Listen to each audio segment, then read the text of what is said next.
Hello, hello, everybody. Spire, please. There you go. Spire, please. How's it going, Chronometrics? Doozy Lion, Ryan Hunter, Mini Minotaur. Also talk about amu rice. Am I pronouncing that correctly? It's an omelet wrapped around rice. Seems pretty straightforward in the concept that it already sounds pretty good. So I'd probably choose different toppings, personally. But that's always a personal preference thing. Meow Chemo! Good to see ya. Arboreal Octopus. Potato Gene, good evening to you. SRF. Benusaid, retreat. Hello, everybody. Yeah, we get to start out with Watcher, and I'm hoping we... see, so our last run was this defect super duper orbs synergy deck. We picked up gold-plated cables, we picked up bias cog, electrodynamics, fission, capacitor, 2 defragments, a runic capacitor, and a mummified hand, and it all came together in beautiful, beautiful glory. So that one was really strong. Only took us an hour to win that one. And before that we had this... I mean, we took a Prismatic Shard, but then didn't actually take any cards from it. So we had a pretty good... Wait, Phantasmal Killer? What? What did I put in this deck? What is this? I see Burst, Corpse Explosion, and Catalyst, so I think that's how we won. But I do remember the Flechettes in this deck doing a hell of a lot of the work. With the 2 well-laid plans and the Envenom. It was a significant source of our damage. How's it going, Avenue Philanthropist? Hello. So today we're starting out with a Watcher run on Ascension 7.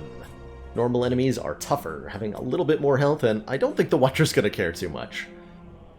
She does plenty of damage, and a few more hit points really are not likely to make too much of a difference, but they have a chance. They have a chance.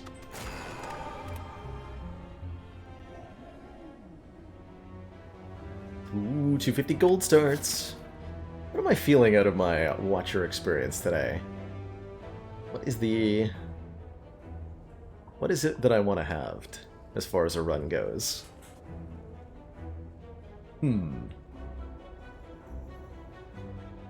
We did the Ascension 0 to Ascension 20 Watcher speed run fairly recently, and that one felt a little bit more repetitive to me than the previous 2 A0 to A20 speedruns, which I don't think is a statement about the character, but more a statement about the number of different ways I know how to win with Watcher, which, given that I haven't played nearly as much of her as the other characters, it's completely reasonable to feel like there's not as much deck variety available. I just haven't found it yet. And here on the low ascensions of the ladder is a great testing bed for experimentation. Our act layout looks pretty good. I really like this store into Fire, into Elite, into fighting potentially 2 more Elites. Maybe even taking out the Burning Elite, depending on how we're feeling.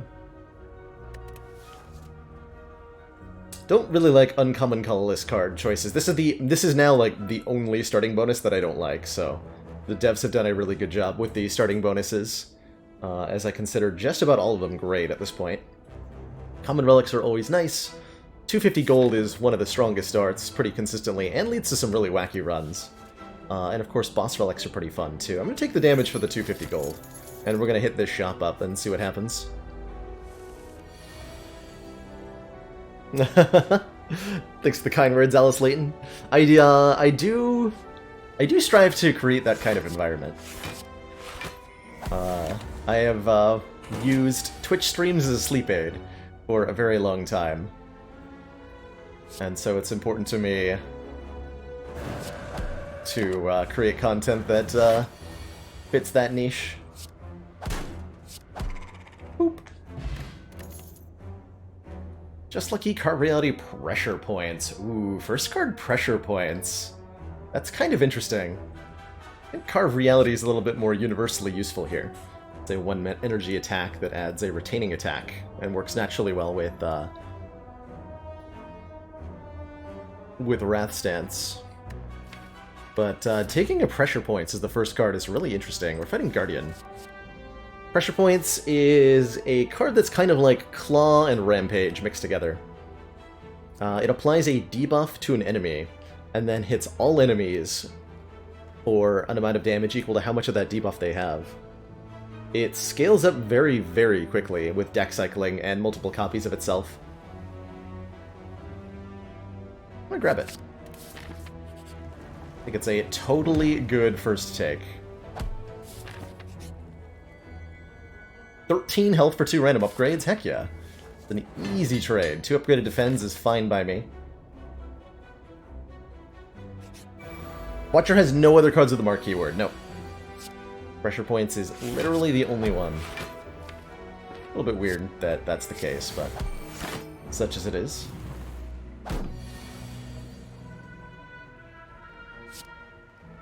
Boop.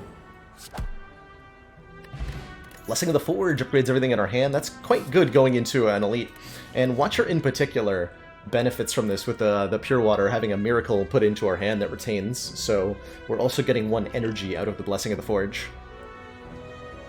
There are so many little things that the Pure Water interacts with. I've heard a couple people express that they don't like Watcher's starting relic, in part because it's only 1 energy on 1 turn, and you compare that to a random boss relic, it doesn't seem very favorable. But there's so many little interactions the Pure Water has, benefiting with Blessing of the Forge, giving you an extra skill to count towards Letter Opener, interacting with Dead Branch, giving you an extra card to retain with Cloak Clasp. There's so many little synergies you can put together that help quite a lot. I take it just lucky for this Scry. I like a Flying Sleeves too as a retaining attack. Pressure Points it's better than Rampage. Pressure Points is definitely better than Rampage, as it scales into the late game much better than Rampage does. Yeah, it makes stuff like Crush Joints and Sanctity that are conditional upon skill plays, those get better. I'm gonna take the Flying Sleeves here. Oh my lordy. What a store.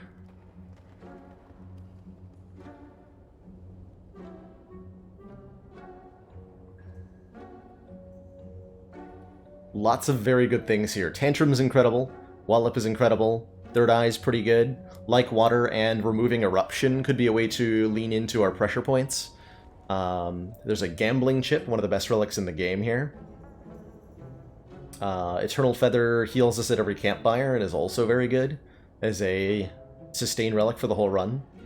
Hand of Greed does massive damage and works really well with Wrath, so like something like Tantrum Hand of Greed would be really good. And leads to potential like Bloody Idol synergies too. Panic Button is an excellent way to block. I could even do like Tantrum, Panic Button, Hand of Greed, card removal, which is kind of nuts.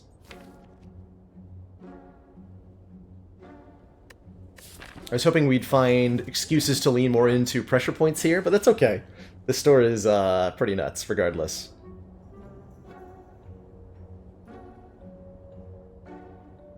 I think that's a fair desire, Partial Charge. It does feel a little bit odd that pressure points adds this entire new keyword that is only used by it.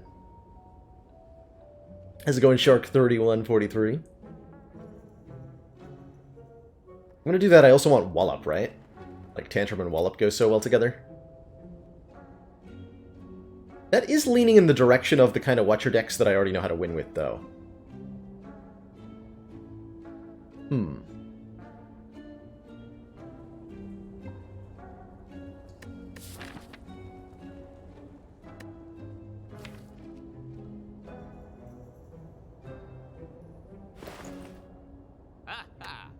Thinking of adding like Third Eye and Like Water here. Cutting a Strike. No, Cutting Eruption. Excuse me. That gives us the cycling to play pressure points a bit more. Asking a lot for 3 elites though, right? Pressure points will work well against Lagavulin. It's not good against Triple Sentries. But like water is very good against triple sentries. We'll take those two together. Gonna cut Wrath out of the deck entirely, which is a really early commitment to make. But I'm doing it anyway. And then we're going to... We could potentially still add Hand of Greed. It does so much damage that it's a pretty acceptable take regardless. Helps us against Knob quite a bit without... which we do need help with now that we removed Eruption. Yeah, we need some help. Okay, we'll do this then. And I think I am going to rest, because I'm looking to fight 3 elites from here. Okay, we got a Lagavulin first. Perfect.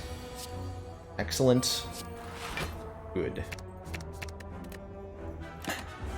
Probably use our Blessing of the Forge in this fight. Yeah, next turn when we have pressure points in hand. Yeah, because we have 2 more relics for the next elites, possibly another potion.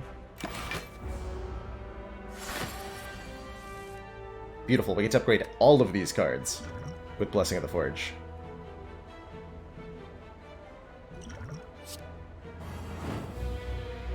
Can't ask for much better than that. That does damage directly through the block. Amazing. Alright, what's next turn? Defend plus for sure. We don't need Hand of Greed. Just discard everything. Shuffle the deck again.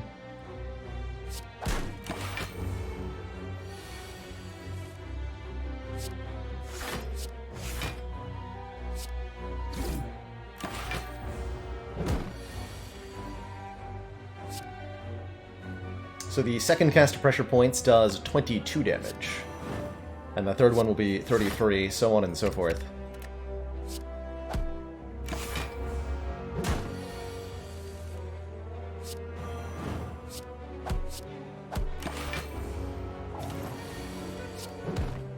Easy. And we get quite the reward, so our next 2 elite fights are about as safe as they can be. Spire Bottle will revive us if we die with 30% health, and Tungsten Rod will reduce any damage we take by 1. This feels like it could be a good opportunity for Windmill Strike. This deck is fairly passive and relies kind of on scaling damage, and a Windmill Strike feels like it pairs well with that, in a way that I normally don't feel good about Windmill Strike. Maybe it's too slow. But let's try it. Let's try it. More max health. Excellent. And another relic. An Ornamental Fan. When we play 3 attacks in 1 turn, gain 4 block. Does not often happen. But I could see a world where we pick up a Weave and this becomes incredible. Keep that world open to us. Okay, the question before us now is, do we go for the Burning Elite or do we take the extra Campfire?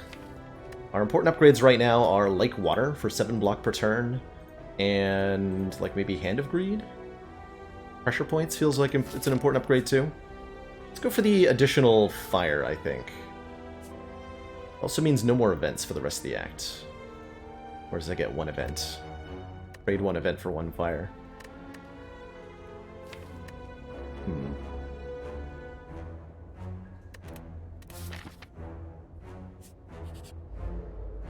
One Gremlin Gnob.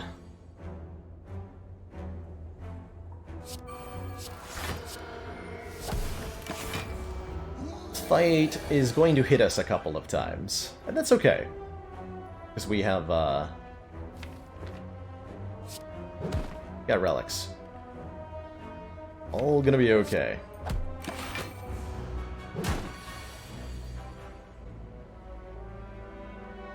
Do I even bother playing Pressure Points?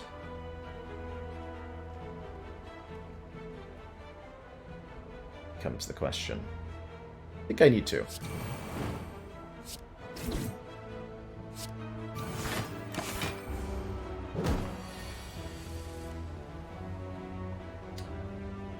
Damn. I was really hoping I would be able to kill it this turn. That's unfortunate. That is really unfortunate. We get down to 15. Play the Defend Plus, I think, is our best blocking.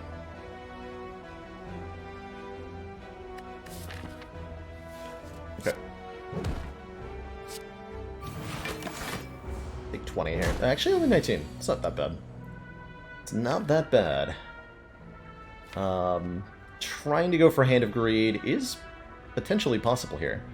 How much can I block for? We do 7 or 5. It's not. Let's say we did. Dreamcatcher. If we rest, we can add a card to the deck. Feels pretty good. I like a Cut Through Fate. It's an attack that scries, and scrying is great. Helps us cycle the deck quicker. And fits into just about every archetype. Helps us lean towards some scrying synergies as well. And I like that.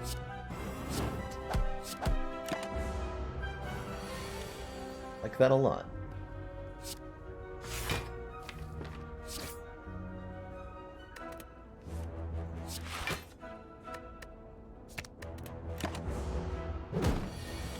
It'd be pretty easy to set up Hand of Greed, especially with the retaining attacks.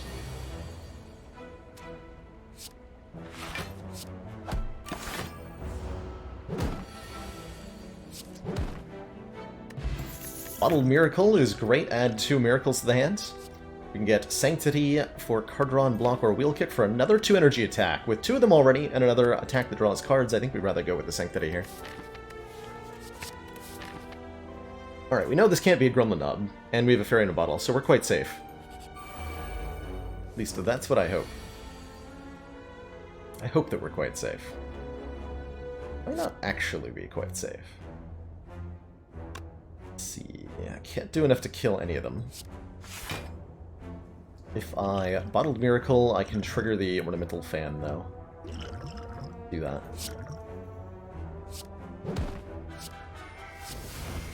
Then we take 0. With the Tungsten Rod. Beautiful, is it not?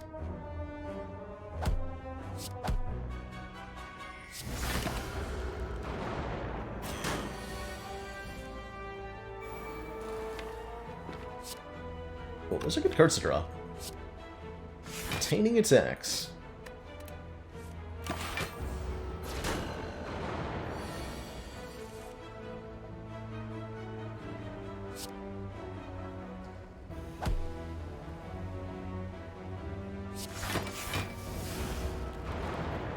Hey there, Oncoming Storm. And Sarah Kure.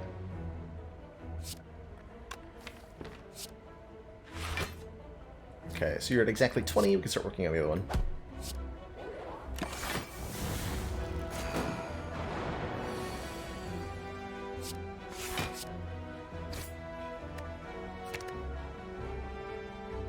That's actually fine.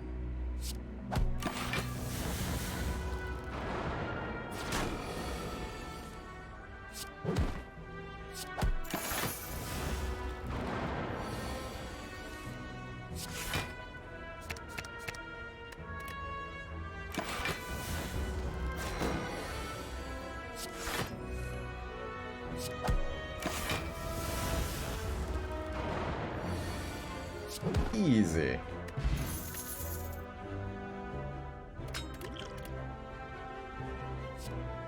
Okay, Rushdown and Halt are not useful cards in a deck that literally removed all of its Wrath Dancing. Evaluate could be okay. It has definitely been a warm winter. Definitely has been a warm winter. And it's fair to have mixed feelings about that, for a lot of reasons. Thinking about an Evaluate, mostly don't want more unupgraded cards at this point. We have our block game down.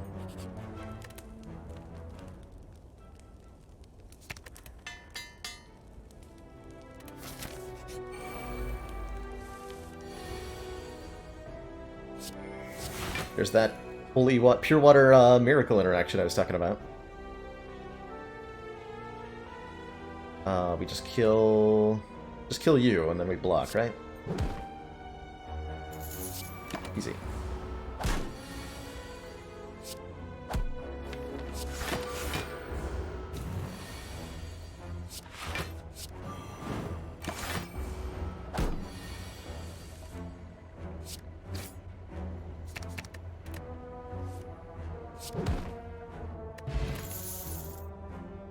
Whenever a card is created during combat, upgraded, or empty body lets us exit our stance. Second Cut Through Fate's kind of tempting, too. Let's see, we are not creating cards during combat. Take another Cut Through Fate.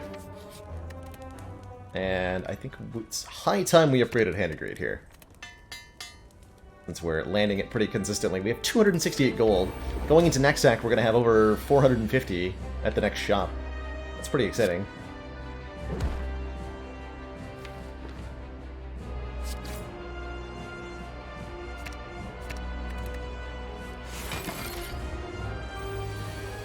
That's pretty exciting.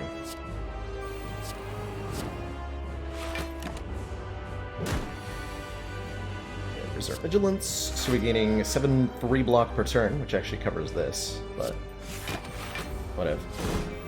Windmill Strike will do wonders here, as will Hand-to-Grade.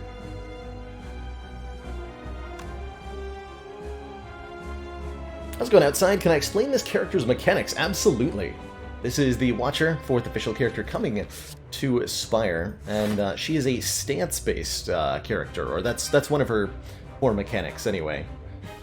Very much a setup-oriented kind of playstyle. The starting deck gives us the ability to enter the Calm stance, which does not do anything on its own. Whenever you're in a stance, that's depicted by an aura around the character. So this blue aura here is Calm stance, and we have a power that gives us block as long as we're in the stance. Leaving the Calm stance gives you energy, and typically you're leaving Calm to enter Wrath stance, where you deal and receive double damage, but this particular build that we've put together is trying to stay in Calm to get the permanent benefits and deal damage in other ways. So we're using a card called Pressure Points to deal scaling damage, and we have an attack that builds up in power over time as well.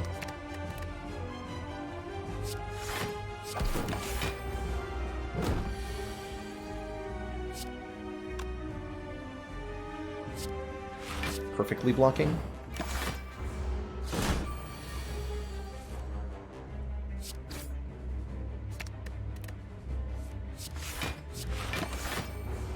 Windmill Strike doing 31 damage now. Maybe at some point I'll actually play it. Hey, that day's today. Times.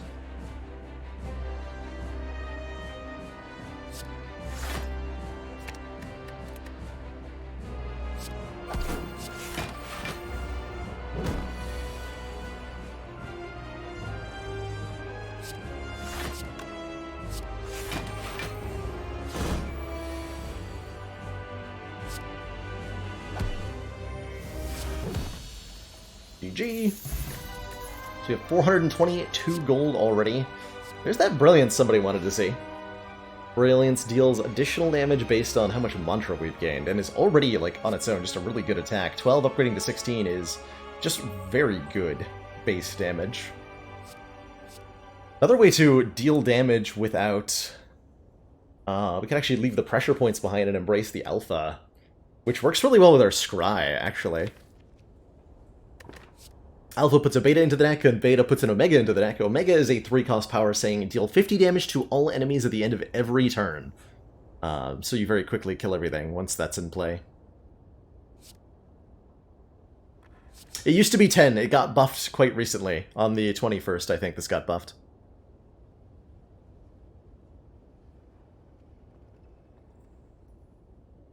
Wonder if I would play Invisible Ink. I've never played Invisible Ink, and I don't have any plans on doing so. I like the soundtrack of the game. But I've never played it. Never really been a fan of espionage and stealth mechanics in games. Which was it was actually an obstacle to me enjoying XCOM 2, the infiltration thing, which isn't even a major part of XCOM 2 that much.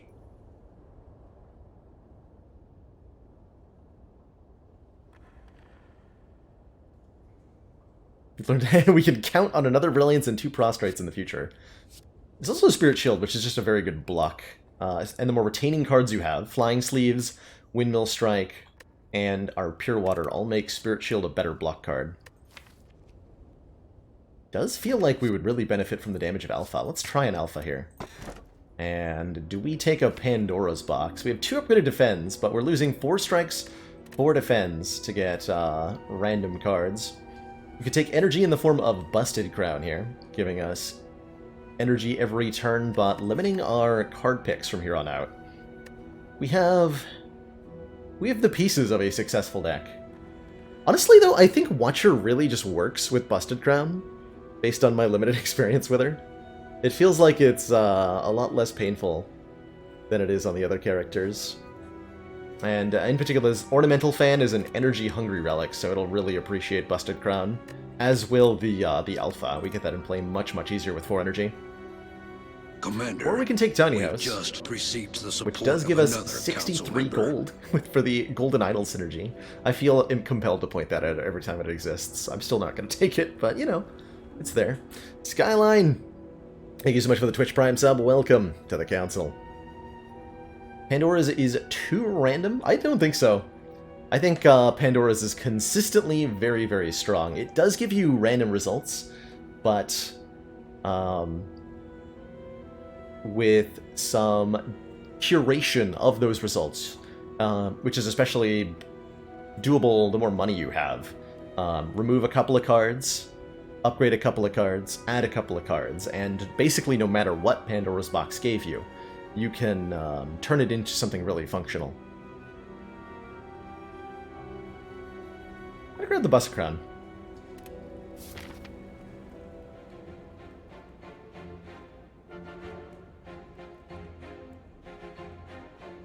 Does Buster Crown mean we're strong enough to fight a Burning Elite? Not without going to a shop, right? Only early shop available is this one, and it locks me out of this path and this path. Rude. So plan on maybe going to this store. Or for feeling, maybe we get one randomly in one of these 3 events. With Golden Idol, it behooves me to jump into a whole bunch of events as well, and with Ornamental Fan and 4 strikes, we would also take Bites if offered.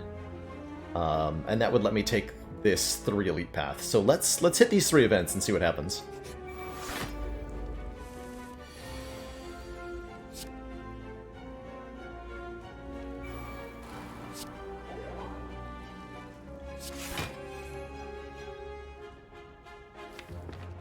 Do I dare try to get Omega into play against this thing?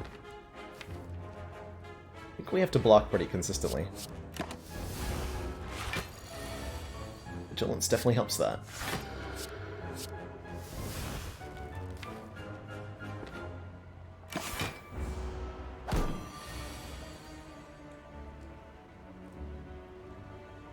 Okay, I would have to do way more damage than just Omega. Oof. Draw any of the block cards, unfortunately, but we get 7 free blocks, so I'm taking at most 10, which is actually not that bad. The other option is to play 3 attacks to get 4 more block. Take 3 less damage than playing the Omega. I think we just play the Omega. Saved 2 hit points with the... Wait, do I get to hand agree now? I do, right? Do. Beautiful. Well, that paid off. Literally. Draw 3 cards and exit your stance. Yeah, I'm going to take that. And we're going to look for another way to enter Calm now. Fight these nerds? We're not that good at fighting these nerds, but I kind of have to now.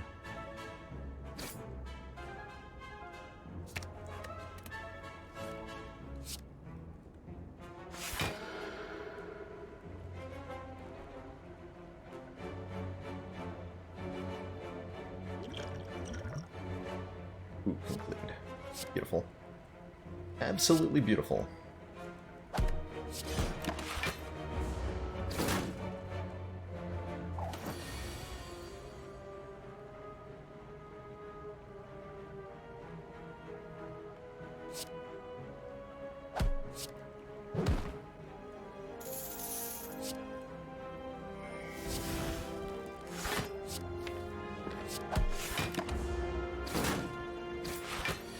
A little bit more damage than I would have liked to there.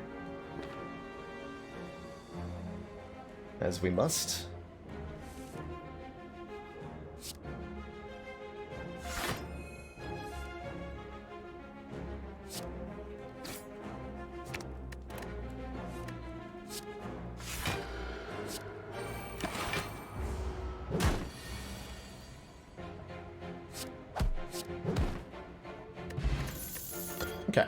Successfully robbed the Red Mask gang of some of their money. We have 556 gold now, and a Red Mask, weakening all our opponents on turn 1.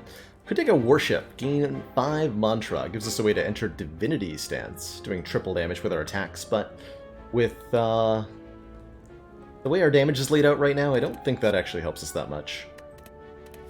I'm not going to take it. Definitely going to pay out for a relic. I have so much extra money. Wing Boots. Okay. Oh my. Wing Boots, huh? Wing Boots means I can go to that store if I want to.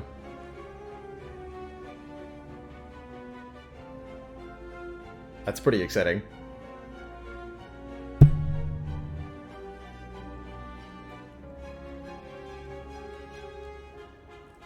$85 gold Wing Boots. It's a pretty good deal. Or we can just get this store. Figured we might. Second Water. And a Meditate as a second way to enter Calm. These two cards are very good. Meditate fits perfectly into this deck, retaining or pulling back into our hand pressure points or Windmill Strike or Hand of Greed or whatever it is that we need.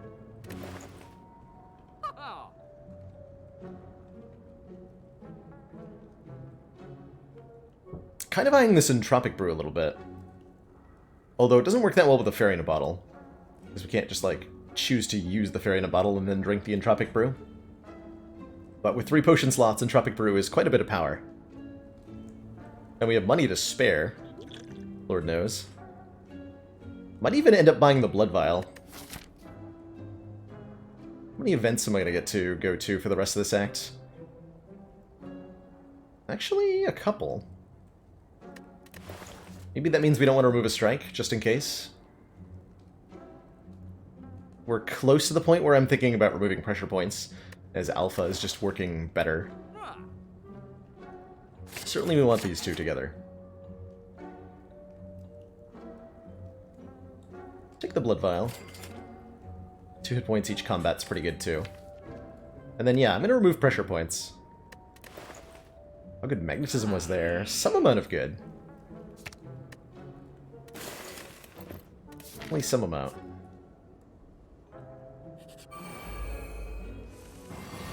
Jerk Thieves, hello.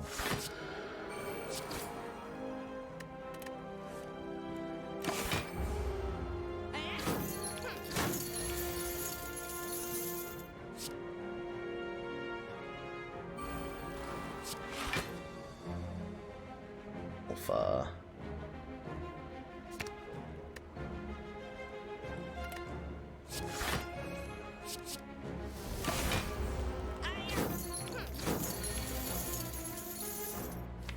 Okay, that's guaranteed to draw beta. Can't quite... Actually, wait, yes I can, right? If I cut through Fate Miracle, I can get Omega in play here. Means I don't Hand of Greed, though. That's okay.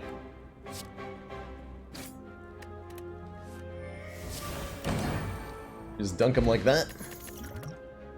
Just lucky plus. Scry 2, a little bit of block, a little bit of damage, and it helps proc Ornamental Fan. We have a Calipers? When did we get that? I actually did not notice that we have Calipers until literally right now.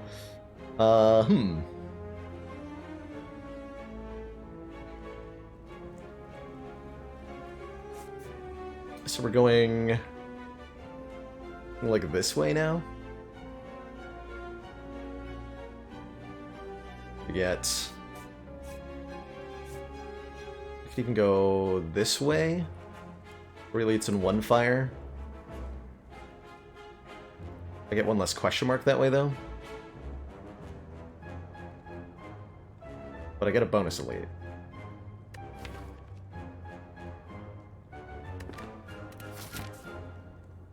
Actually, I get 2 bonus elites. How confident am I against elites right now? Not that confident. Triple Slavers, I think, in particular, is a little scary here. I can always use 1 jump to fight this. I'm feeling good about the elites.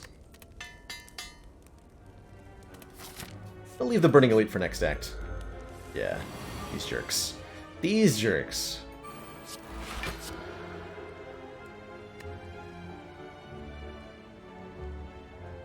Alpha and Meditate next turn is interesting.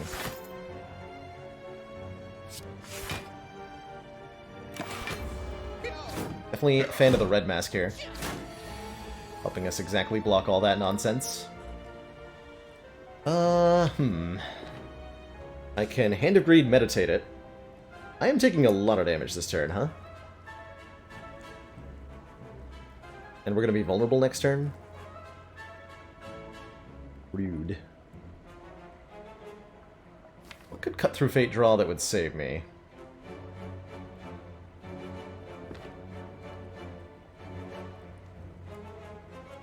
Otherwise, it's going to be Alpha, Hand of Greed, Meditate the Hand of Greed, Block Potion, take 8 damage. Okay, taking 8 damage. That sets up a kill next turn with the Hand of Greed, too. Sure. Oh, I was supposed to use the Block Potion, though. Never mind, I'm taking way more than that. I have to actually use it. I want to get the benefits.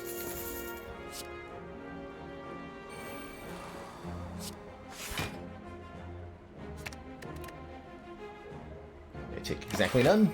We get to keep the block potion this way, so it's not a bad thing, necessarily. Just kind of a silly thing.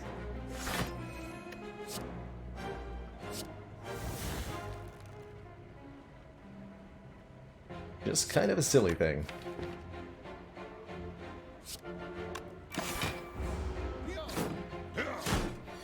What happened to all our money? We did hit a shop, yep.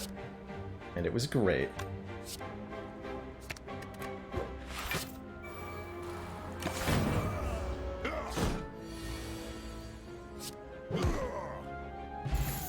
Or paint upgrades 2 random skills. I don't want an indignation.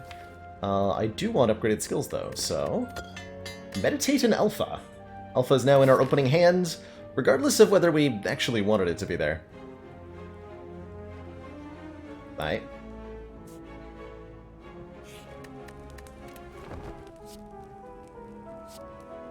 Block exit stance. Honestly, I'm into that. Or a Kelcum I'm also into. If we end our turn without block gain 6, that'll stack with our Lake Waters. This is not bites. This is not bites at all.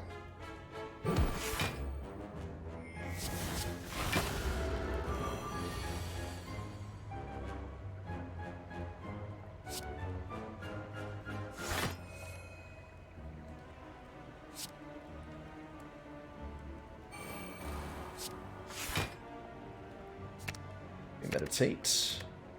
Be mine to draw it.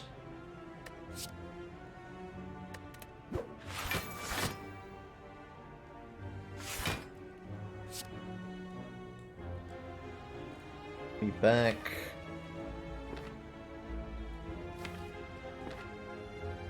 Sanctity and Third Eye.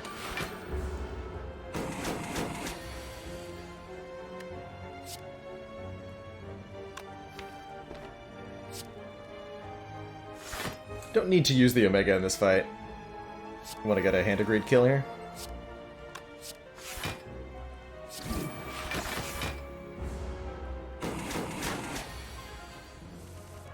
Did I do an all relics R equal our Brimstone run? We did, yeah, Skyline. It was it went fairly predictably in that we got to the heart and then immediately no further. But it was definitely fun.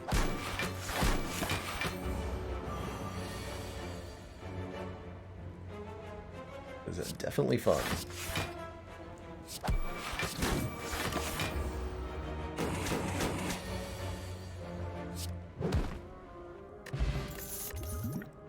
Okay, we don't need a third empty card. Much as I appreciate the offer. Certainly something we do not need.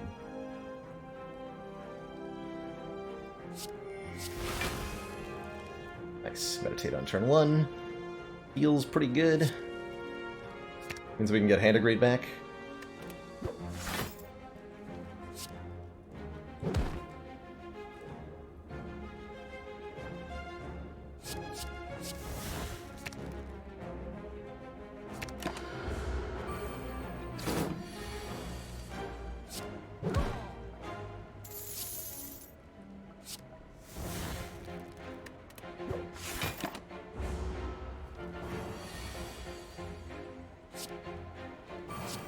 So with just like Water and Orichalcum, we're passively blocking for 13 here.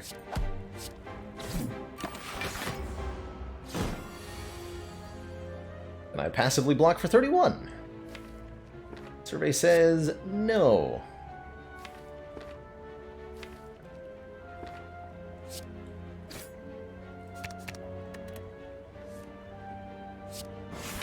But I still can do it.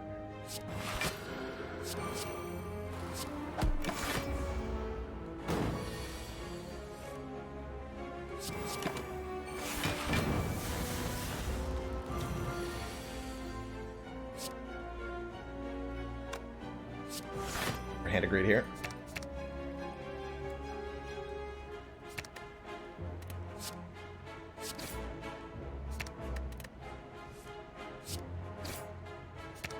Well, I can still look for it, actually. Oh, no, wait, Omega kills, right? Yeah. When did they add a fatal keyword? Probably a month and a half ago or so. They revised all the on-enemy kill effects. Hand of Greed, Ritual Dagger, Lesson Learned, and Feed. To use the same keyword so that they were internally consistent, which I do appreciate. Third Cut-Through Fate. If I had Scrying Synergies, I would start picking up more of these. As it is, I'm okay not taking one right now.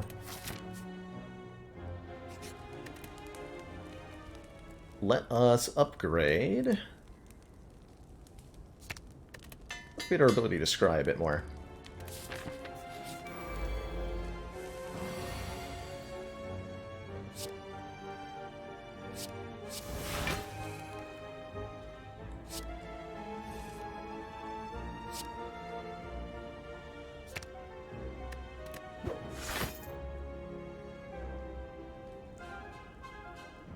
Okay, I'm actually taking no damage already. Thanks to Tungsten Rod here. I want to draw more cards, though.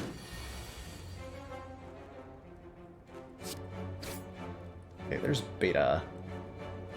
I'm going to try to get that in play right now. Maybe a poor choice. I think this is where our Block Potion comes in. Feels like it is. Lets me do Beta, Defend, Block Potion to full block. And then we can even Miracle Meditate to get back Empty Mind and Just Lucky. Yeah.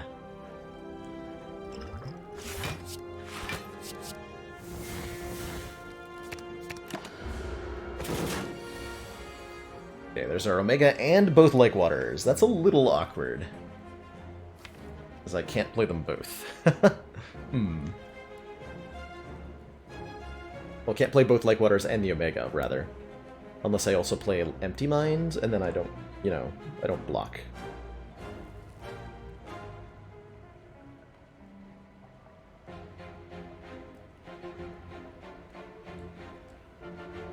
Hand of Greed really so OP. It's a combination of good and fun that I find really irresistible. I wouldn't say it's the strongest thing, but it is strong. And I just really enjoy what it does to a deck. Like Water now, Omega later. Later? What if there isn't a later? There is no later. What's then?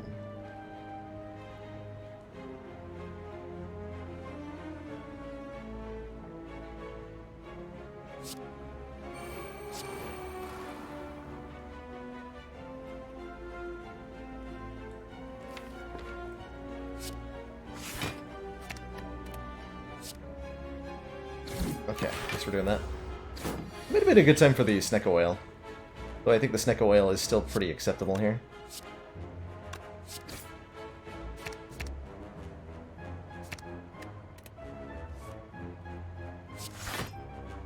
So we want to... Sanctity. There's Omega. Can't play it again, though. Crud. Well, I could. I would just take a bunch of damage. Maybe I have to do that. This is going to quickly scale out of my control. I guess this is where I'm going to Sneck Oil. There we go. Zero cost Omega. Much easier. Much easier if I just do that, you know? Way, way easier.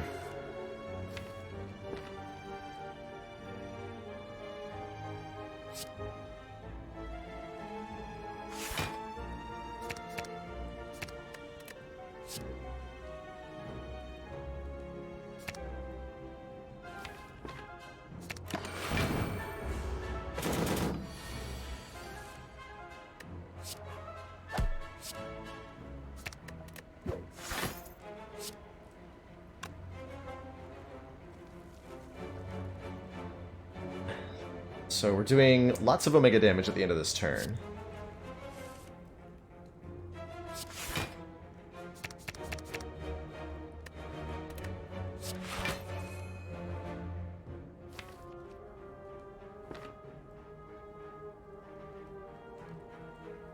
Let's see, if I Windmill Strike, Cut Through Fate, Cut Through Fate, we're doing 14, 25, 50 damage is how much I can do.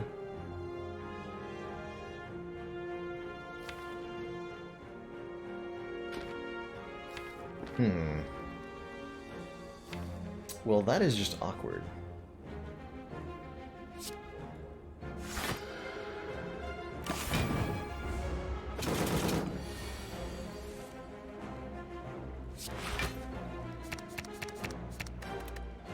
To me. Yes! Haha! Easy game. Alright, we got ourselves a kunai. Every time we trigger Ornamental Fan, we also gain 1 dexterity, and that's huge. Start of our turn, scry 4. Heck yeah. No bites. Oh, unfortunate. Commander, one of our unfortunate. most valued supporters says continued support of the XCOM project. Ace Kev, thank you so much for the 9 heckin' months. Good lord, that is a long time. Of Twitch Prime support. Appreciate the heck out of that. Well and truly.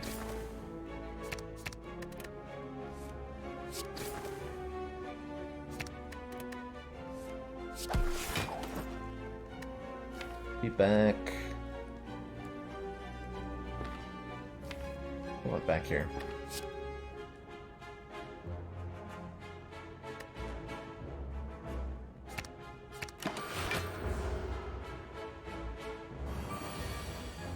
Okay, so that scores a kill for us on the burb.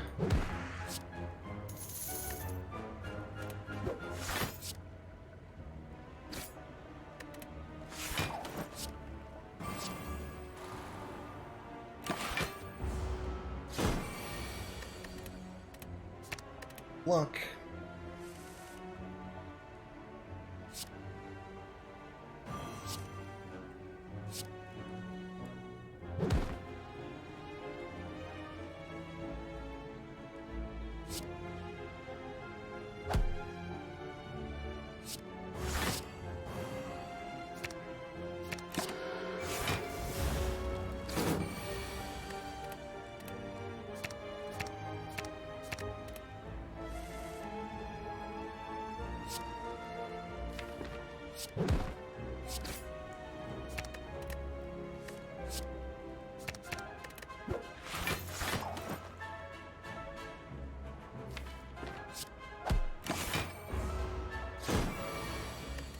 Times 2 again, good. Okay, so we can go really into the blocking here.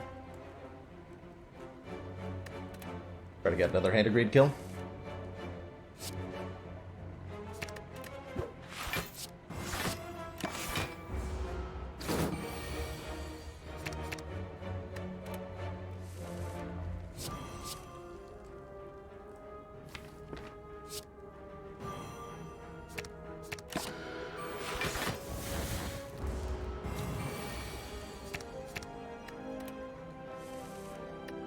Boop. Caliper's done anything? Probably not, because I've mostly been forgetting that I have it. We'll certainly take another Sanctity now that we have a kunai. And let's start upgrading our attacks, because we're going to play them a lot. Alright, Alpha's definitely going to put in a lot of work this time around.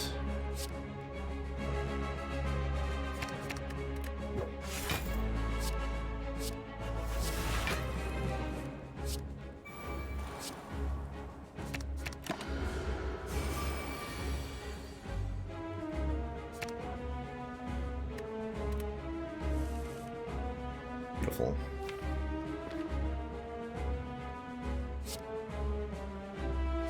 Okay, there's our beta.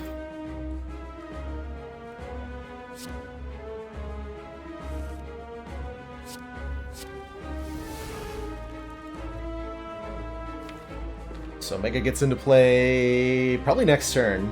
I can do Vigilance, Like Water, Third Eye. That should mostly full block.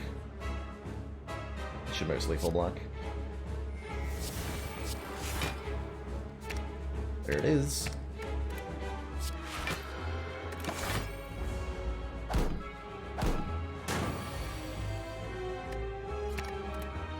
Being attacked again. Rude. Extremely rude, Collector. Although I only take... Actually, I take no damage if I play Omega Like Water. Wow. Because Orichalcum gives us 6 block, we go to 20 block, Tungsten Rod takes us to 21, these nerds die. 0 damage. Easy game. Easy game.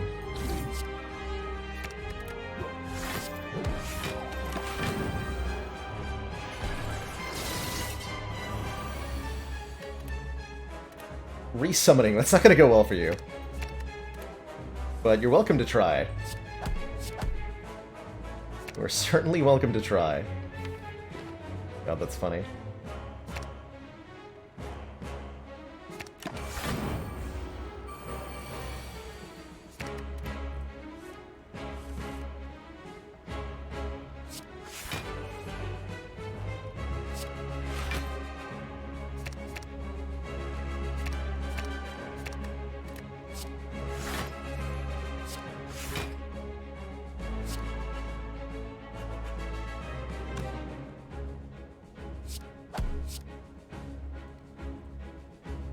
The Sanctity.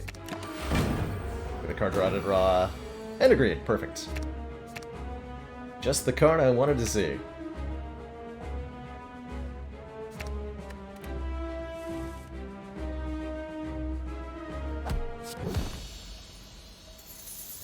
Well, reprogram was the worst Third Eye? Well, it was 0 cost, which was nice. But the scrying amount was, what, 4 to 6? So it was cost less but scryed more, but didn't block. Second Alpha. Interesting. This certainly feels like a deck that can support 2 of these. I've never done... Wait, have I never done? I feel like I've never done Double Alpha. That might be wrong, though.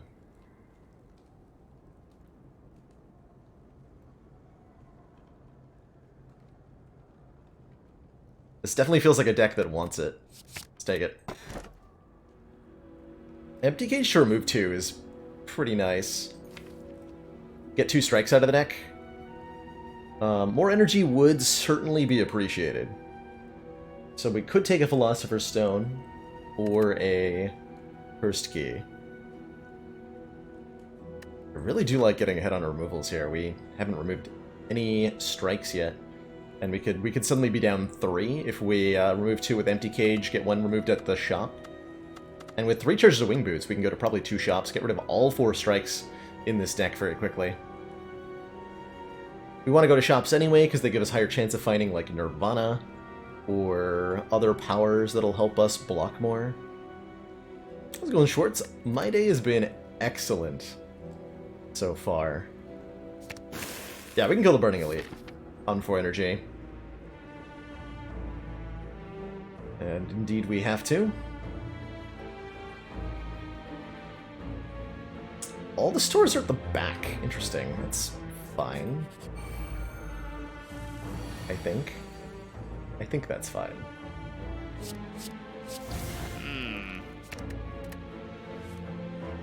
Establishment seems like it'd be fun. Probably.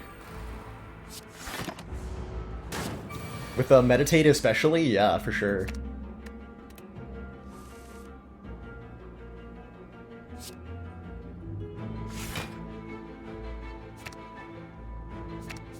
Commander, we've just received the support of another council member. Him, thank you so much for the Twitch Prime sub. Welcome to the council. Enjoy the Emotes community and, of course, that newfound smug sense of superiority.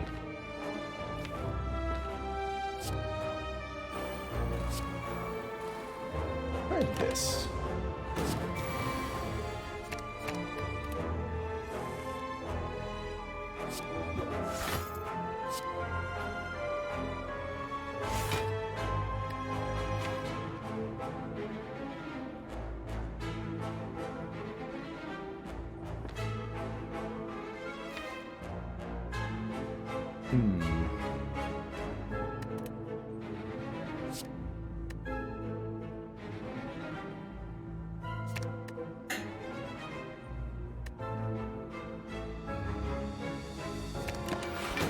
Those two. Perfect.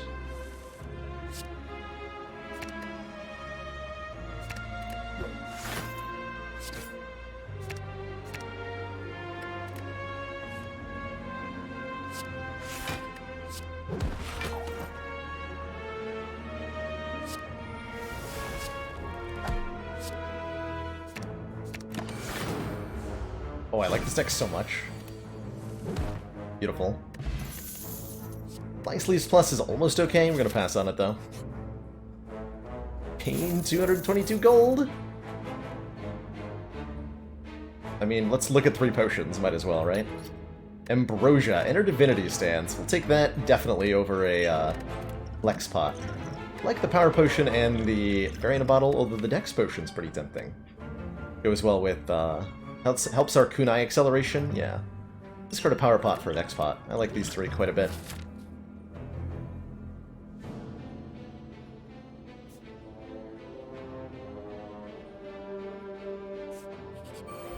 Go over here. Some events.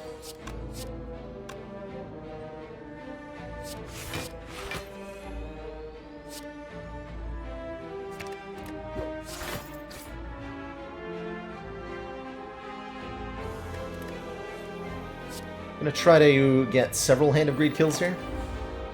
Might as well. It's a very non-threatening fight.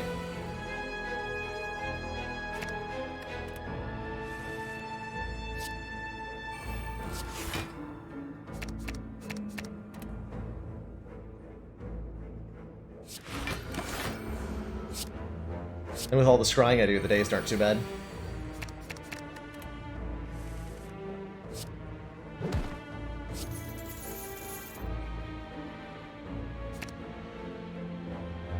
Just give me a strike then. Guarantee I hand agree next turn.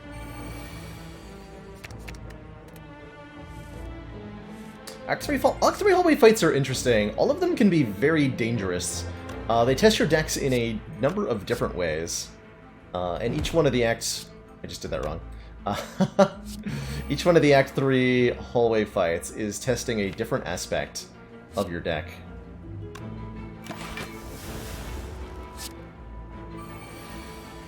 The shapes are an interesting consistency test. They're checking for... Spikers are checking for your ability to put out block, and checking for how much of your damage is AoE.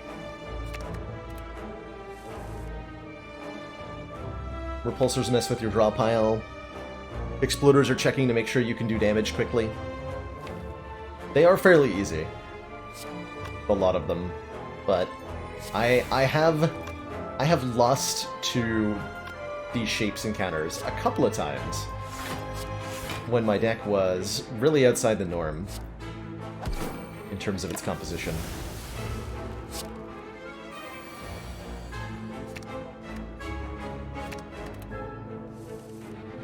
Spiker absolutely cannot hurt us with the magnitude of our passive block, so there's no danger here. Commander.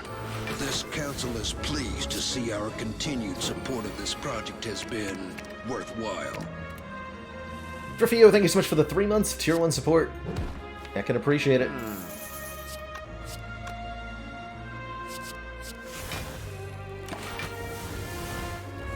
I have calipers. Oh my god, I do. You're totally right, I have calipers.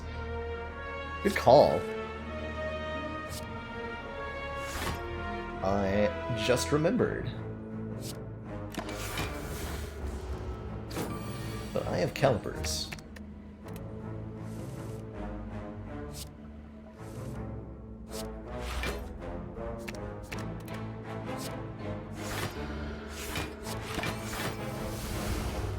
I have 14 block a turn, which is counteracting the negative of the calipers.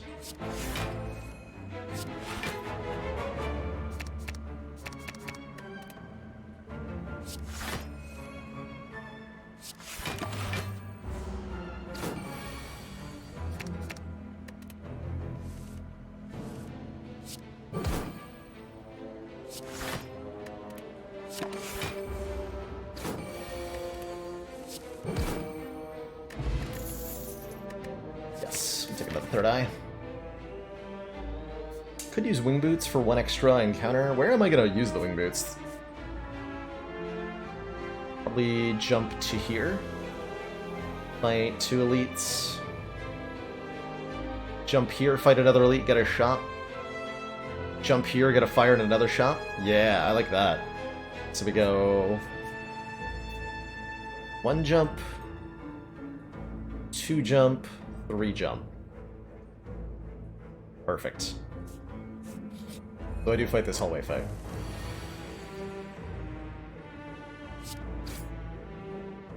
Sure, I'll play 2 alphas on turn 1. Sounds great.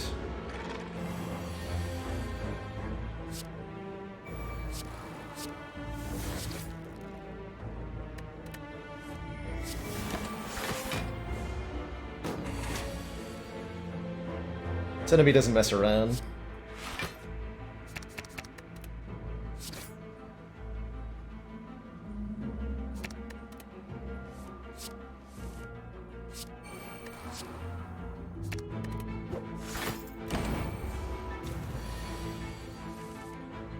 Actually, I messed around.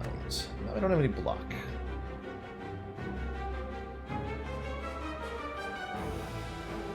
Rude. Guess I can use a dex potion to save a little bit here. Do that.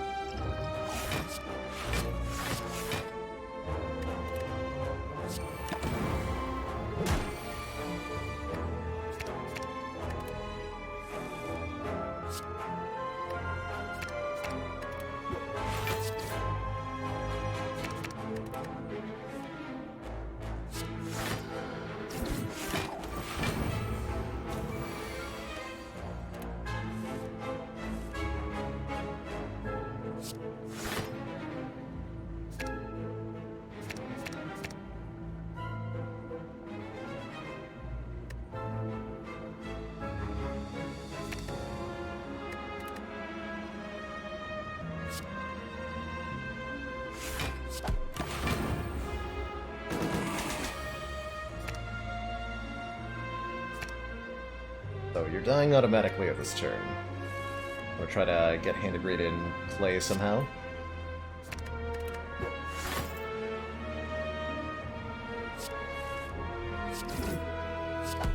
This. Beautiful. Alright. Plus max health Giant Head. Mildly terrifying. But I can work with this. We get 5 turns to set up, and boy does this deck appreciate setup time.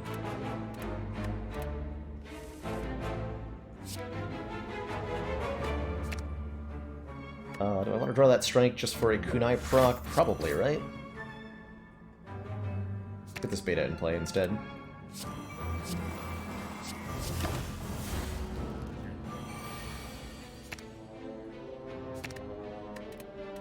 Attack for 13. Hopefully we can find some way to get into calm, like so.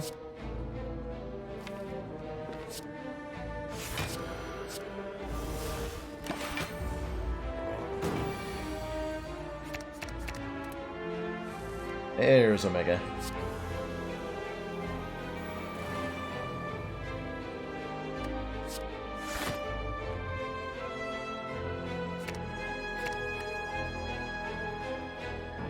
Okay, with both Meditate and Vigilance in my hand, I don't want to leave Calm again.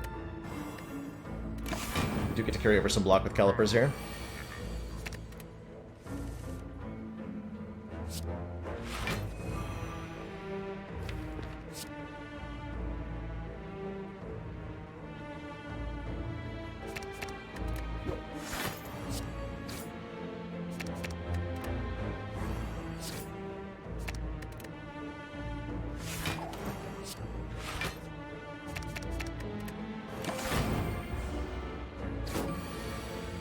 actually a lot of damage, Mr. Giant Head. Do you mind maybe not doing all that?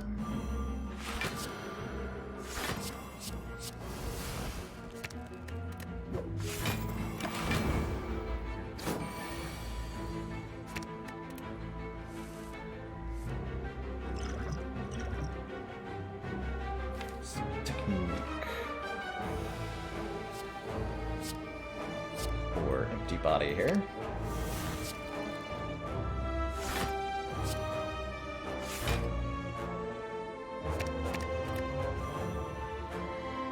Let's see, we'll block for not nearly enough if I just meditate. Oof. I think I have to Omega Meditate. And we're just gonna accept that that's gonna go a little bit painfully for us, but allows us to win from here, hopefully fairly reliably.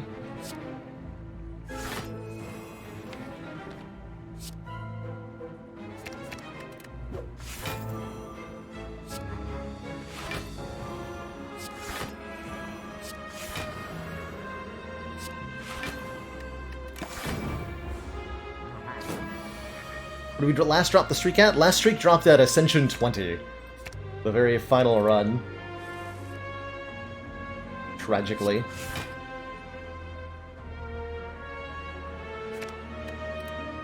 Eruption is gone from the deck, yes. This is one no eruptions allowed kind of deck.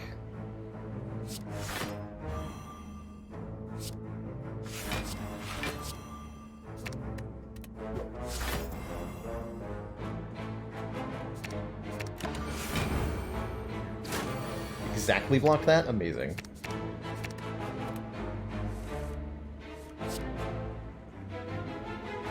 Okay, kind of a spooky fight against Giant Head.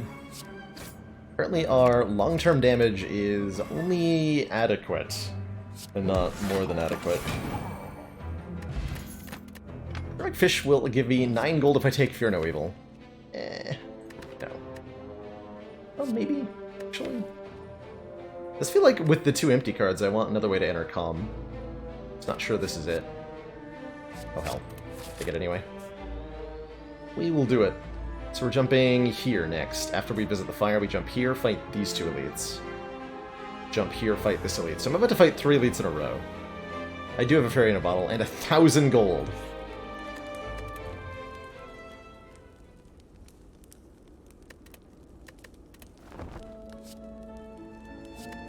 Let's just top it up then. Totally okay to use Ambrosia to defeat Reptomancer if necessary. That's where we end up.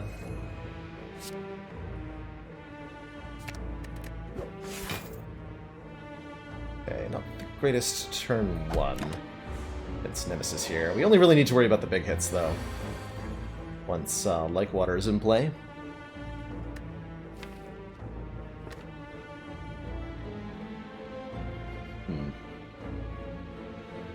Do Like Water Beta Meditate.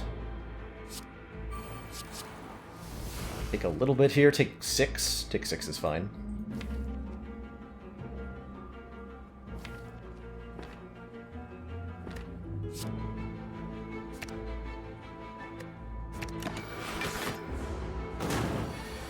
Definitely missing the 5th energy a fair bit. We'd have a lot more kunai procs if I'd taken an energy relic. Not necessarily a bad thing, though.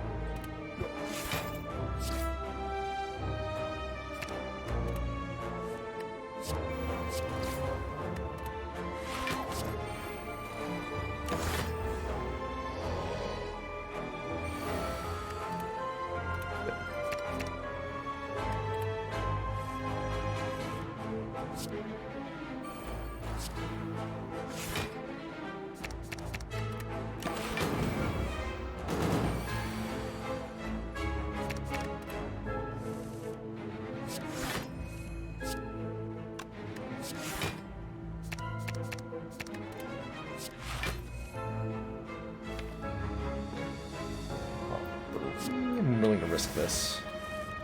We got Meditate, good. So I can go Flying Sleeves, Cut Through Fate, into Just Lucky for a Kunai proc, into Meditate, the Just Lucky and the Cut Through Fate plus. Good. Very good.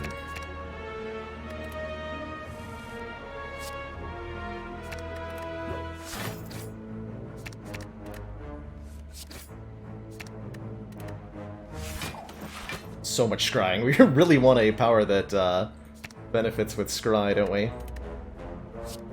Very desperately so. Our boss is Awakened One. Shouldn't be too much of a problem. Teardrop Locket starts us in calm. Amazing. Very beneficial. Gives us 2 energy if we play an empty card first, or makes Lake Water activate immediately. Although it does make me wish that I hadn't taken Fear No Evil now. Still very nice to have.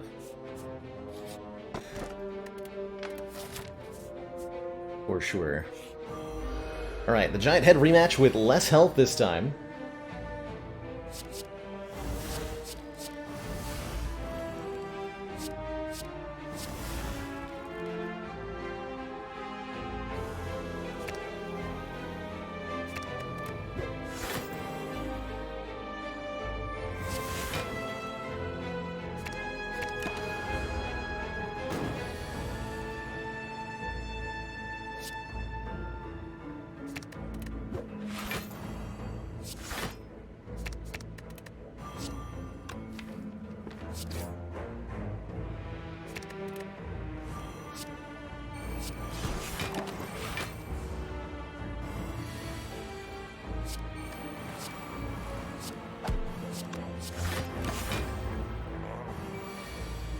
Okay, Omega and Beta, I can't play those both. That's my main problem at the moment.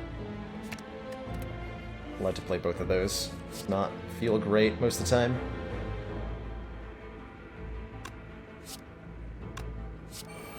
Make a third eye.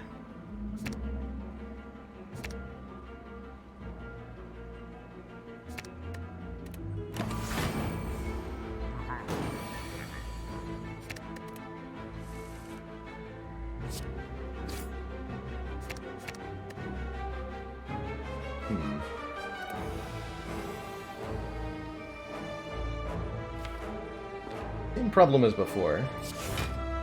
Stuff's expensive to put into play. 10 here to do it. And possibly more on this turn.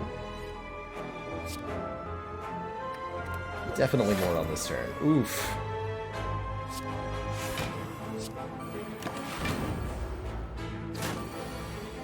Ouch.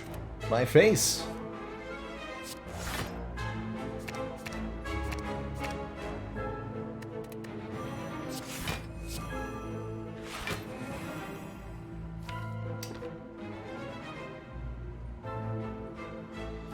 Damn it, face. Okay, this should be our last turn in the fight. Hopefully I can do 54 damage here. That's the goal, anyway.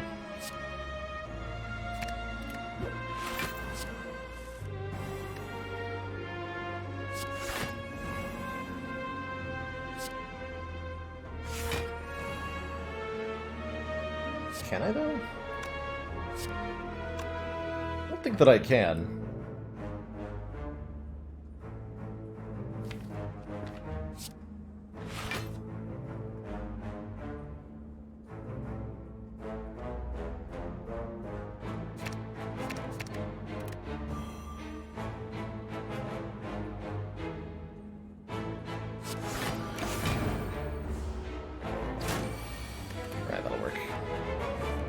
Even gives me a chance at the Hand of Greed kill.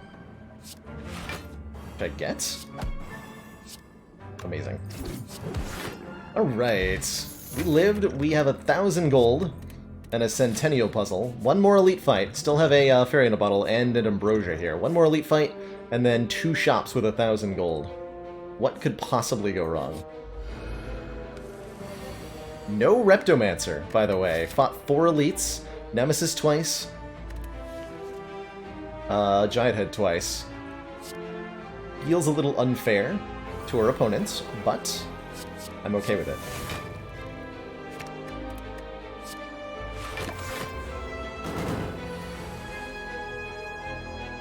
Wave of the Hand. Oh man, a Wave of the Hand would be such a good addition to this deck.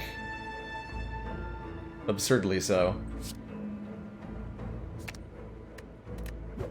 That's a good set of draws. That is a great set of draws.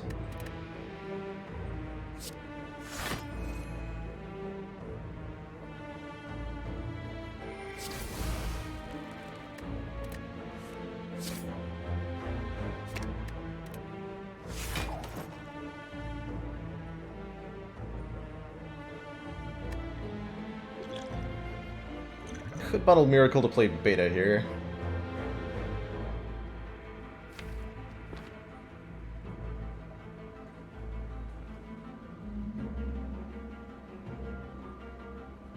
We have two alphas? We do. We have two alphas. One innate, one not innate. And it's been fine. It's been alright.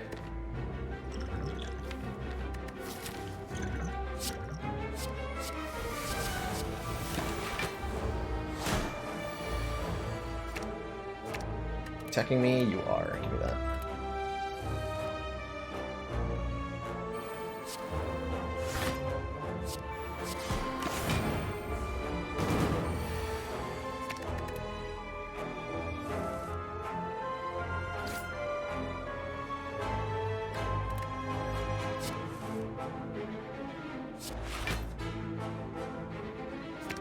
That takes.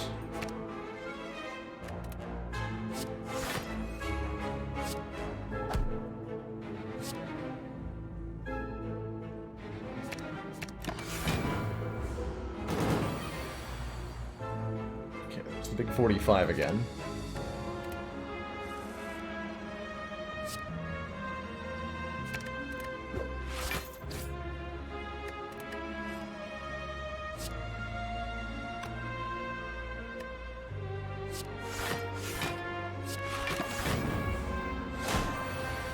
Super close there.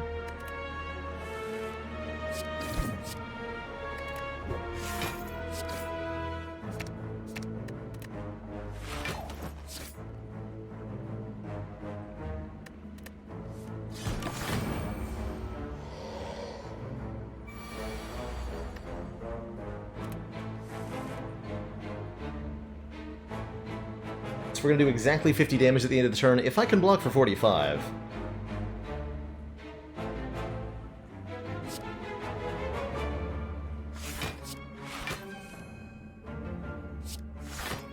Which I can. Then I can do this. Put Nemesis on 1 hit point, we play Hand Agreed for 1 damage while intangible. We get money. Amazing. How many channel points for me to grow a full beard? More than you have. I believe is where that ends up. Alright, let's cash in this cashola, shall we?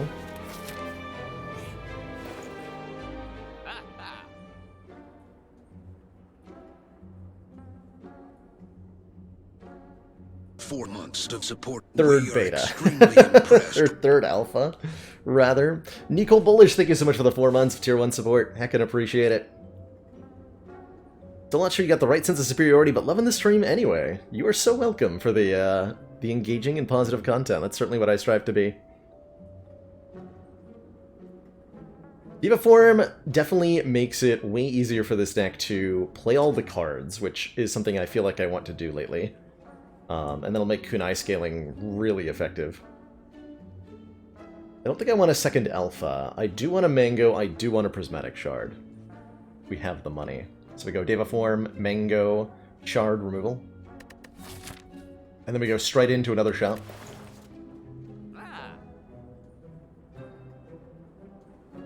Is Deva Form ever not good? It can be. Not all decks have use for more energy.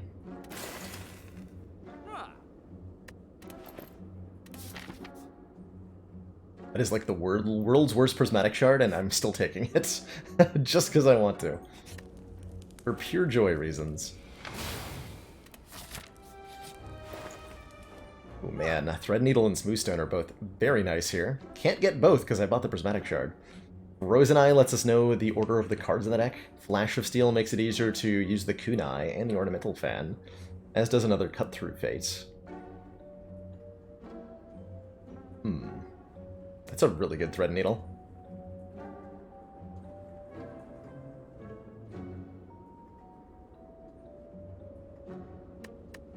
Stacks with our other passive sources. I can like almost outblock Awakened One with our passive block once I'm set up.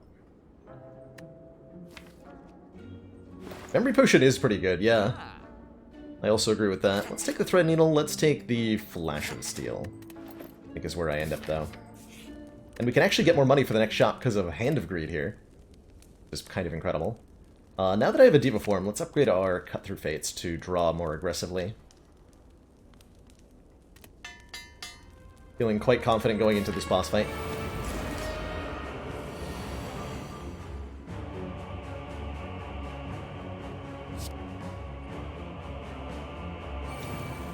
So our passive block is exactly 17, so I can play both Alpha and Hand of Greed here.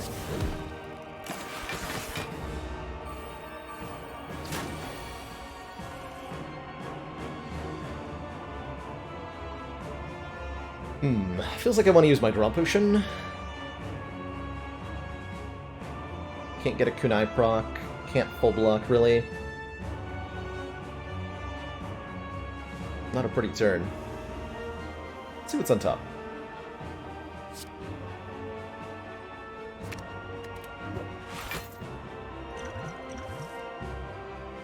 Perfect.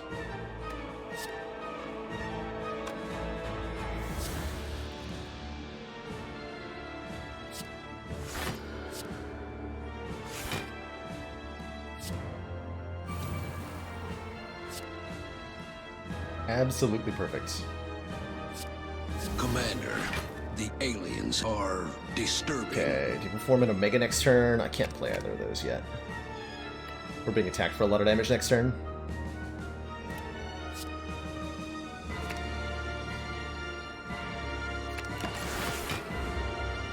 Los Riantos, thank you so much for 5 months. And the kind words that go with them. Genuinely.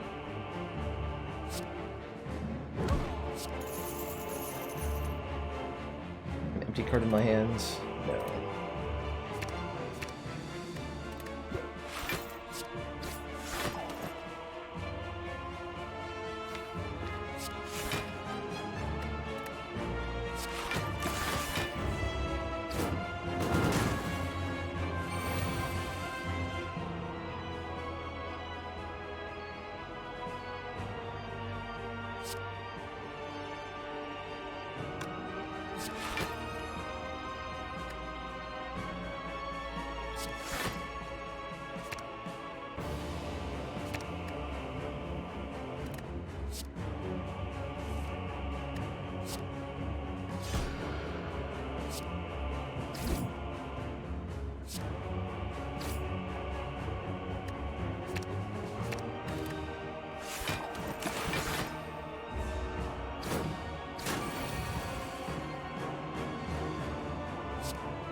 Nice. Okay.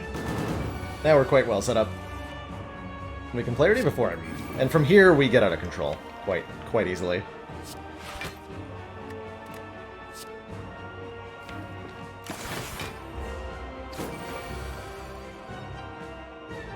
Quite easily. So with Diva Form in play, we gain an additional energy every turn. Over the previous turn.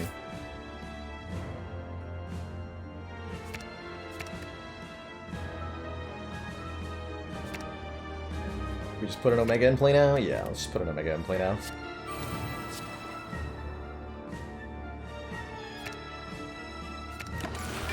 Try to continue to build up our decks with Kunai here. As the more stuff we play, the greater the strength of the Awakened One.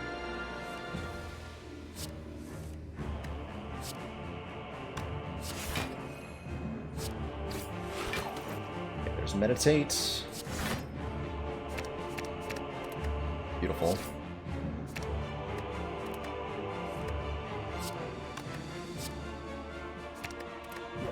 All the kunai procs. Yes.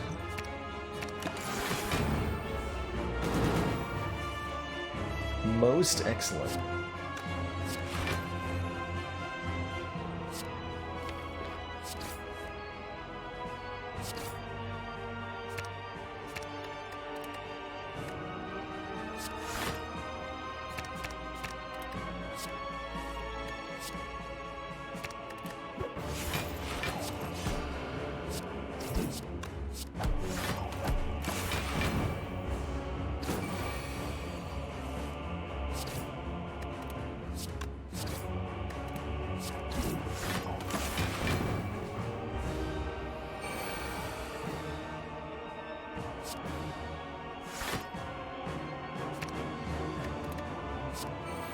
Once we're in the second phase, we are allowed to play powers without any repercussions. The support of another council member. TT Suedo, thank you, Pseudo? Excuse me. TT Pseudo, thank you so much for the Twitch Prime sub. Welcome. The council. Enjoy the new emotes community, and of course, that newfound smug sense of superiority.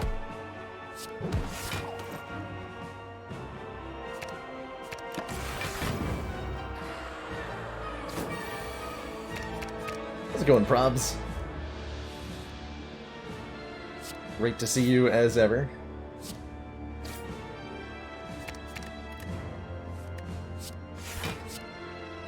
Order.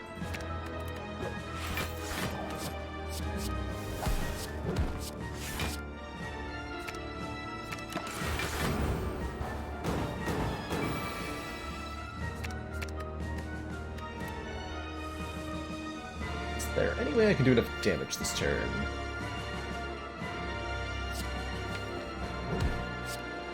I think so.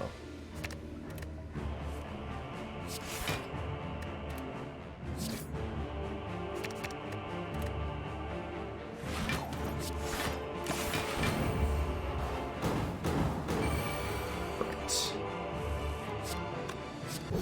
Ching! We got 75 gold off the Awaken one fight there. Two thump, two thump. Deep Pulsing Dread. Something, something room.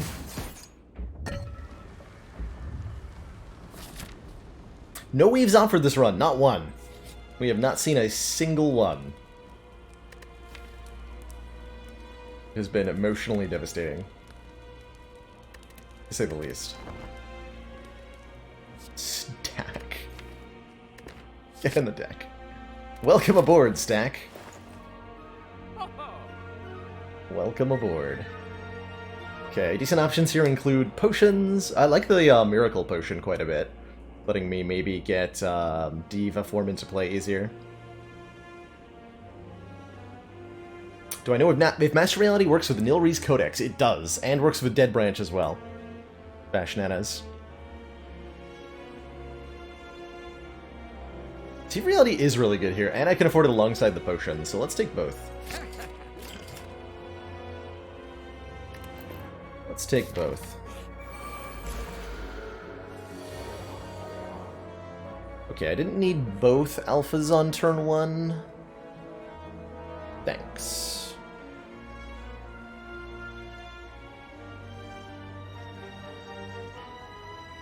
Usually I go for the shield first. Today's no exception.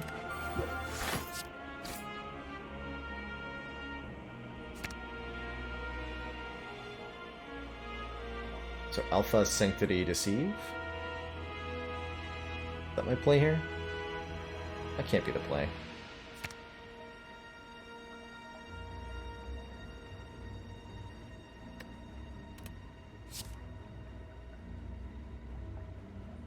I can do Deceive Sanctity. Meditate.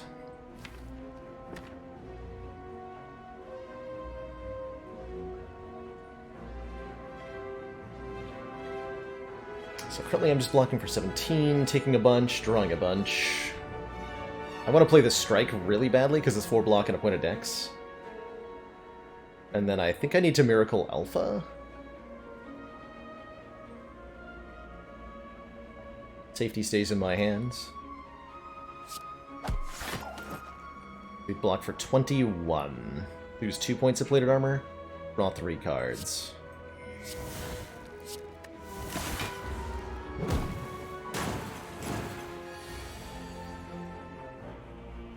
Beautiful turn.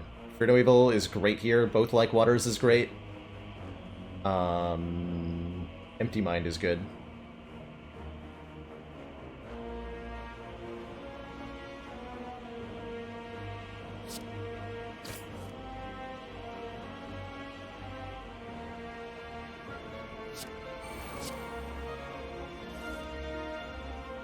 Foresight is also appreciated.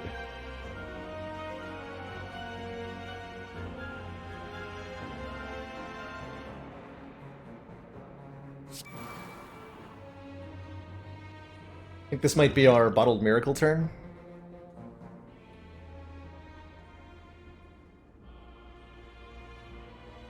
Probably.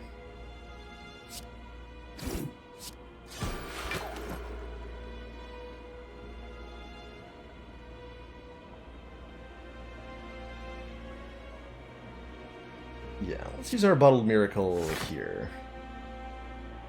Not going to be able to Diva Form next turn. I want to draw stack and 5 other cards. Make stack as big as possible here.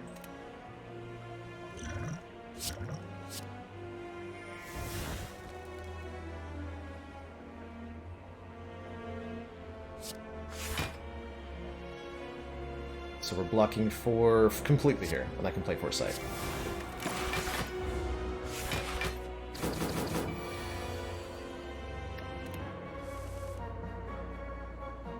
.24 block from stack.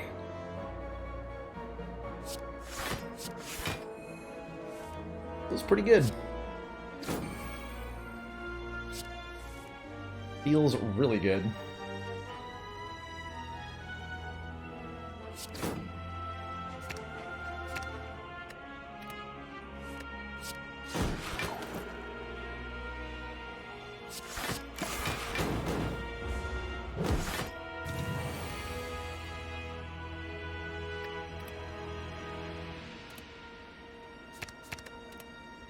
Okay. Ooh, we're being attacked by you too. 14 plus 14 plus 4. Rude.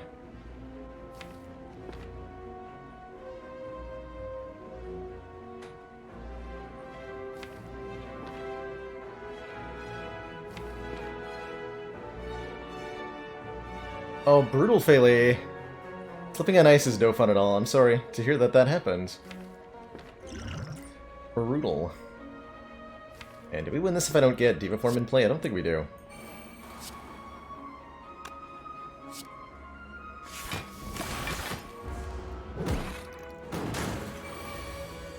I don't think we do.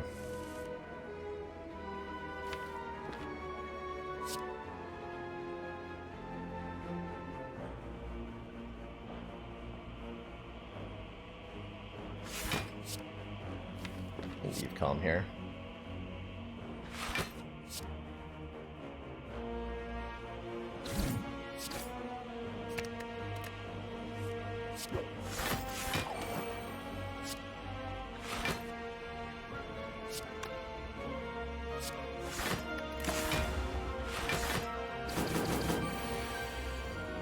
Oh boy.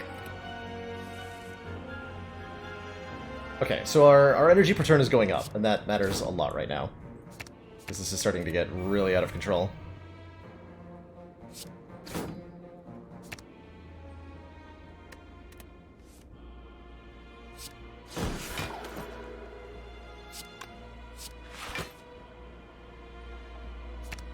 We have one beta in play already, right?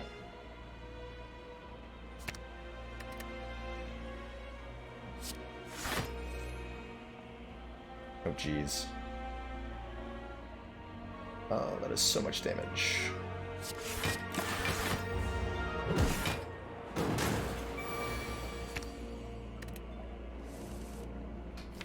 Okay, there's our beta. We can get that in play pretty quickly now. A little terrifying, but I think I figured it out.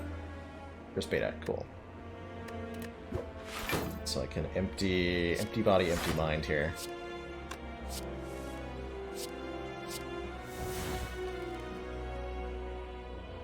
My lights just flickered, and I hear some thunder outside, so if the stream drops suddenly, it's because my power went out. Just as a heads up. Oh yeah, that is some ominous-sounding thunder. Very ominous sounding.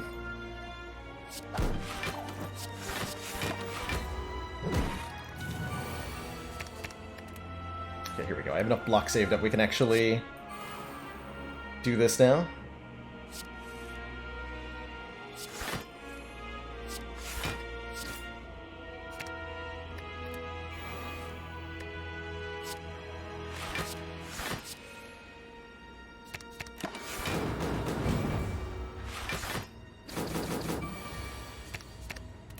That was a sketchy fight.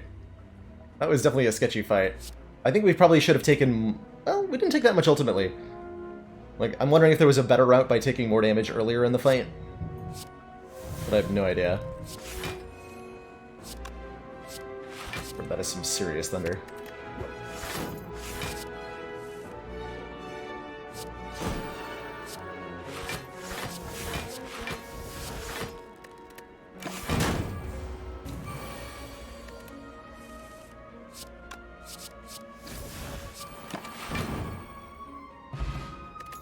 Max health. There's that liquid memories that we wanted in the previous store.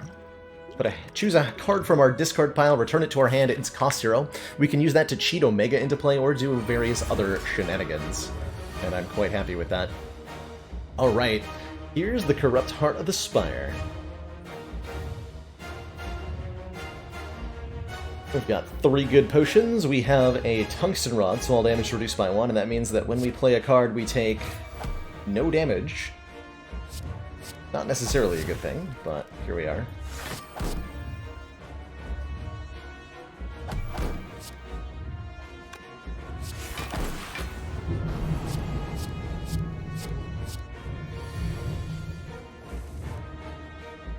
Okay, Diva Form is just going to get played. It kind of has to get played, and I'm okay losing all of my plated armor to this. Yeah, can you hear that through the microphone? It's crazy loud outside right now.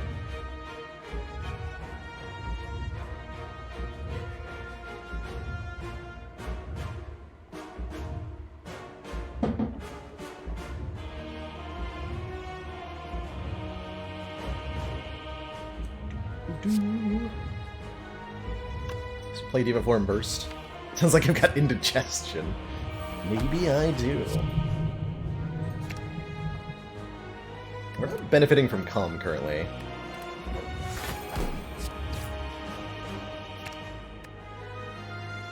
So I'll take this Empty Body's energy.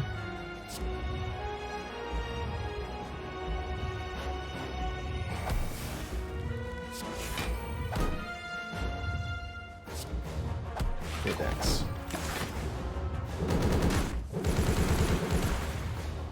A little bit of an ouchie there. And that's a lot of an ouchie.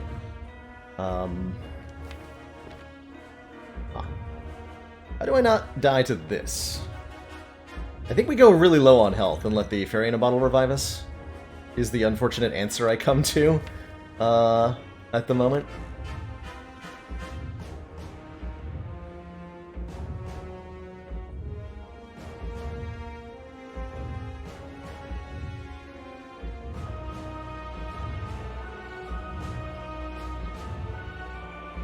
We can also use our... We can use our... Ambrosia Potion as 3 energy.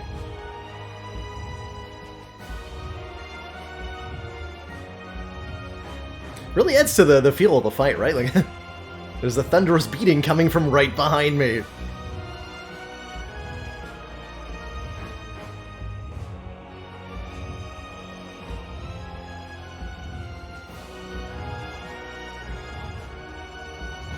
No water, like, getting him through the window, right? Playing both the alpha and the beta feel important.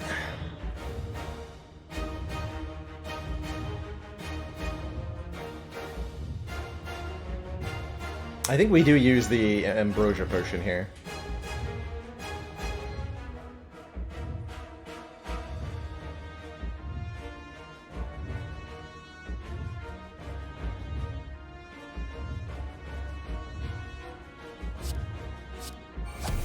Goal is just to barely survive this turn. That's all we have to do.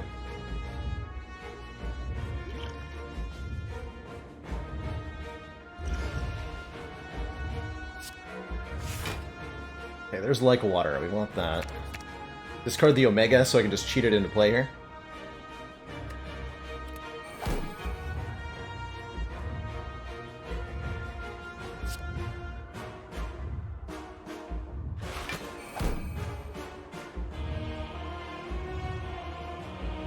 Go like water, Foresight, Meditate. We survive the hit barely. We get Omega in play with Liquid Memories. We're doing 50 damage a turn now. Let's see, this is 67. We're gonna block for... Take 3 damage from Beat of Death, block for... So that puts us down to 6. We block for 7, 13 block. 13 plus 58 is more than 67. We survive. Good. It's a worse blasphemy. Does not kill us next turn. What is even the point? But it ends our turn. Immediately. How unfortunate. Yeah, we gotta get some retaining blocks next turn. Good thing Meat on the Bone is ready to activate here. We have no empty cards in the draw pile. Let's discard all of that then. Let's try to beta like water cut through fates. Play to the seed of reality. Actually, we don't even want to play the cut through fate because I don't want to have to draw the Omega and be unable to play it.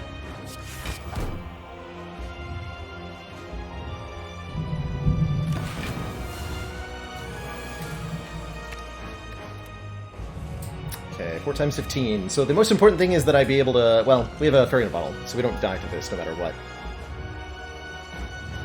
But I gotta be careful here. 13 block per safety. Just 12. I think ideally we're dying to the big hit next turn, or we could even maybe full block that. Every turn we can stall is good because it gives us more energy to work with. So let's third eye first, see what's on top of the draw pile. Do you mind Meditate? Just lucky. Perfect.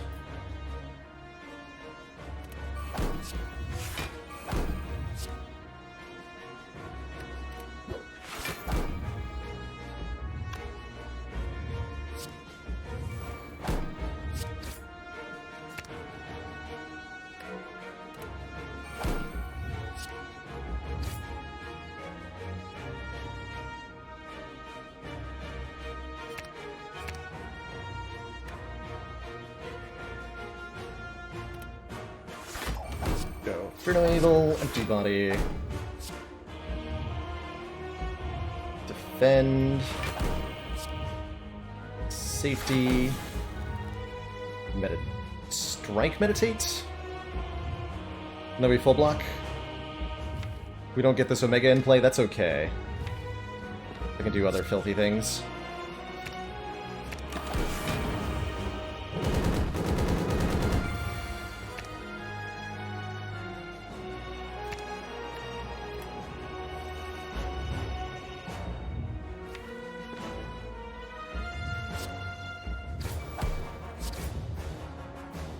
That's a really good stack.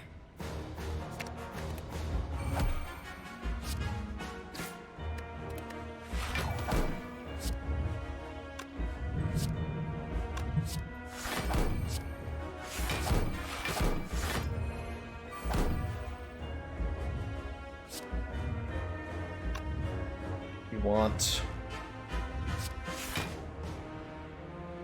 more.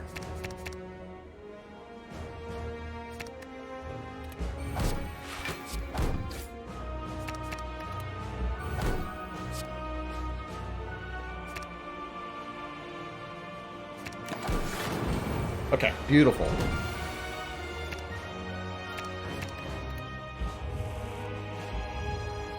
There's our Omega, finally getting into play.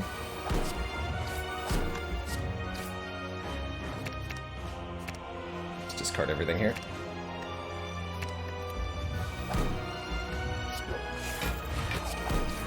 Oh, I was supposed to play Stack before I did that. No! Stack, how could I? I've betrayed us.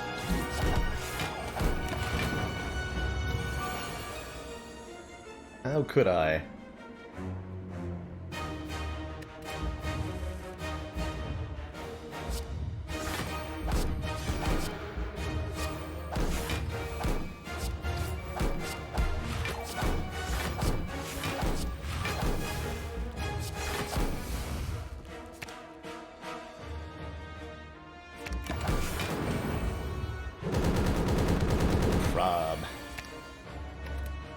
Now that we're gaining like 11 energy a turn, I can just go crazy with Kunai here.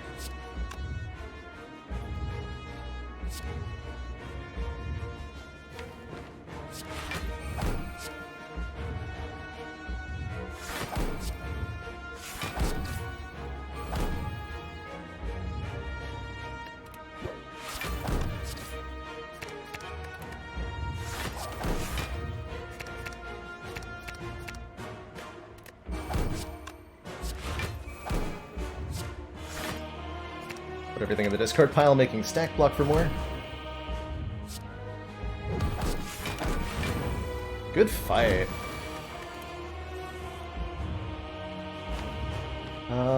Is there any way for me to get a hand degree to kill here? That's the really important question, obviously. On everybody's mind. Can it be done?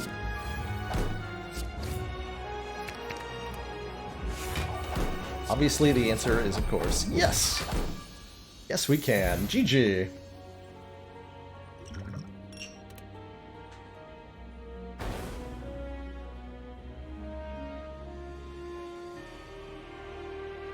It turned into a really wonderful, like, scry-centric kunai scaling machine at the end there.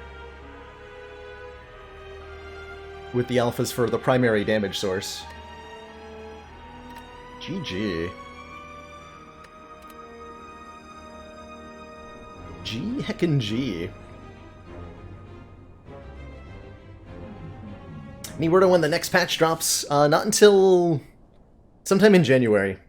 But no idea beyond that, Senecan. Devs, I think, are currently on a holiday vacation. Commander. Kizco! Most valued 7 months for Ascension 7? Says continued support of the XCOM project. Coincidence? I think not. EG. EG. Alright, Iron Boy is up next. Before we jump on in to this run, a couple of starts are pretty fun. Before we jump on into this run, I'm going to take a short break, refill my water, stretch my legs. When I return, more ladder streak action. Thanks for tuning in, everybody. I'll be right back.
Alrighty, everybody, we have returned. Thank you so much for the patience.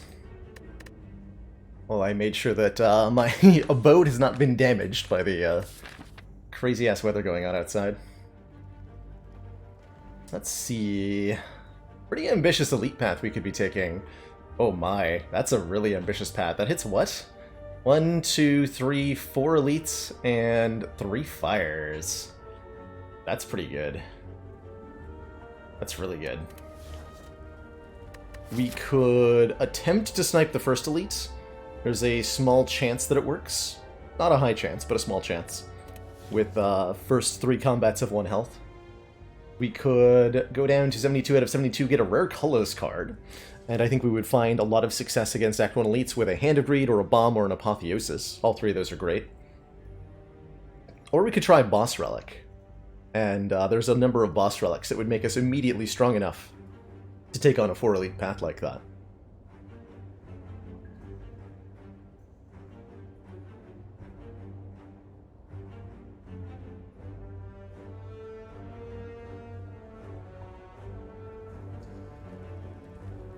Spire had more vegetable relics, and what would vegetable relics do? Good question, First Dane. Good question. Vegetable relics.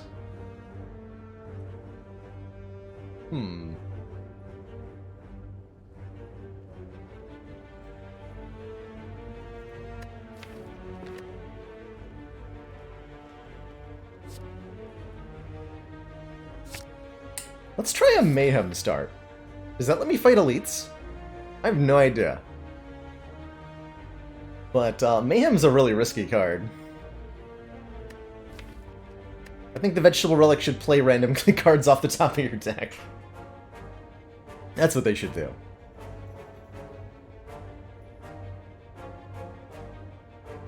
That's what they should do. So Mayhem says, at the start of your turn, play the top card of your draw pile. The more expensive your cards are on average, the better that becomes. If you want to leverage Mayhem, you want to have a deck that does not really care about the order in which those cards are being played. Otherwise, it could be pretty scary. Go this way. The early shop is very helpful in getting strong enough to fight all this, so let's take an early shop here. Rude.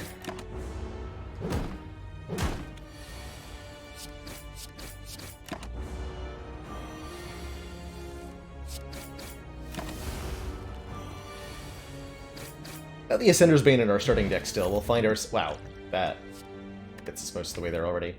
Do I take a Power Through? Havoc for more cards off the top of our deck? Yes. Let's do it. Let's lean into what? Bludgeon and Demon form, come on.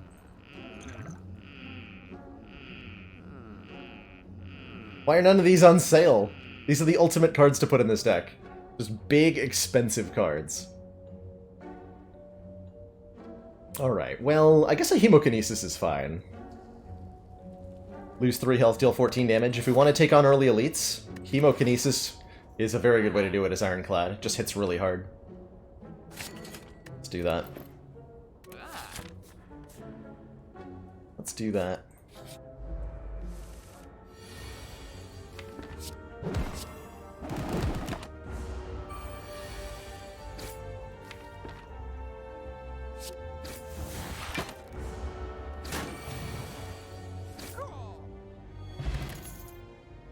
Ironwave, Rupture, Cleave. Rupture kind of goes with Hemo. I do like just adding another attack.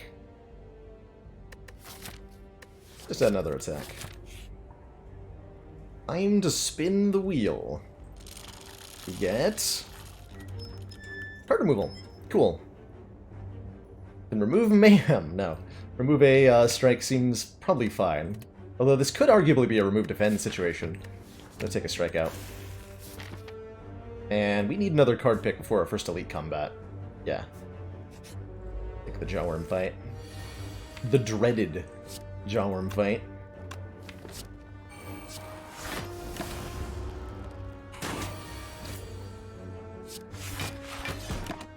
With Mayhem down, every turn we play a card off the top of the deck at the start of the turn. Sometimes this is good, sometimes this is bad. hopefully it's usually good.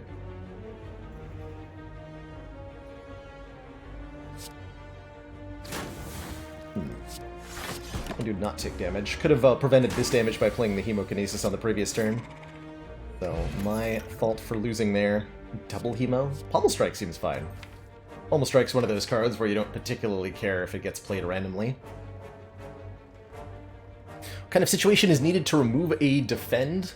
Simply that you're okay on your block situation and you're needing to keep the damage from your strikes, generally. And there could be a lot of reasons for this. If you've got Orichalcum, removing defends could be better. If you've got Ornamental Fan or another attack-oriented relic, removing a defend can be better. If your strikes are improved for some reason, like they got randomly upgraded or you got a strike dummy, removing defend can be better. A couple of ways. Okay, glad we added that cleave. Probably going to be an attack potion. Might as well do it now. Yeah, exactly. Iron Wave is actually really good in this fight, too. It's an Iron Wave.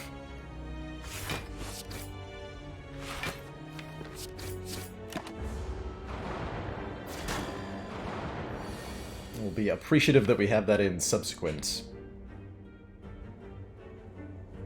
turns of the fight.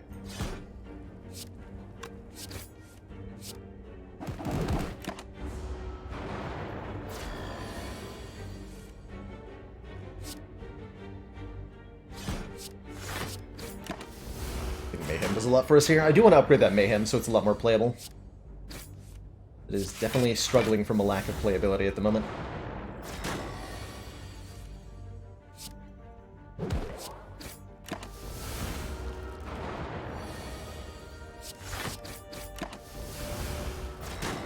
Fight is so much easier when they're only adding 2 statuses per turn instead of 3. You just draw so many more not status cards. Almost should be illegal. Red Skull. When we're at or below half, gain 3 additional strength. Is very good. Maybe makes that sword boomerang a decent take. Let's try it.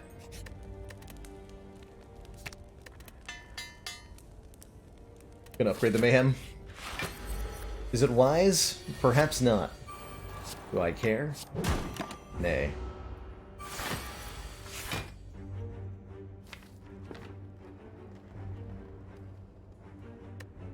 Yeah, vulnerable this turn. Might as well.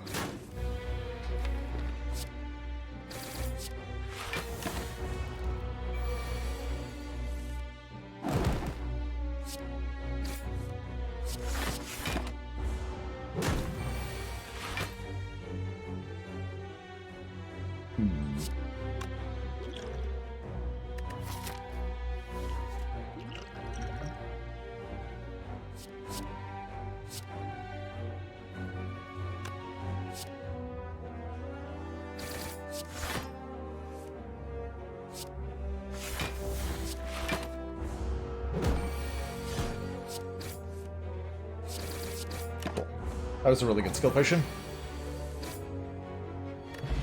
Hourglass deals 3 damage to all enemy every turn. I don't think we want any of these. But Rupture would... No, Rupture's just not that good on its own. Just with the Hemokinesis, we want to take like a Brutality first, I believe.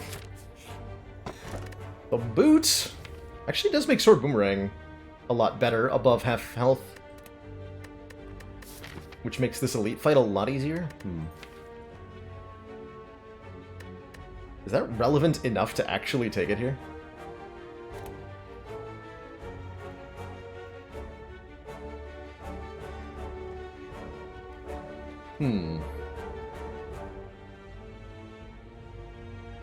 What a weird consideration. Let's try it. Oh gosh. Regenerating sentries which are not actually regenerating. We'll use our power potion here. Because I think fire breathing makes a massive difference in this fight. Although demon form might make a bigger difference.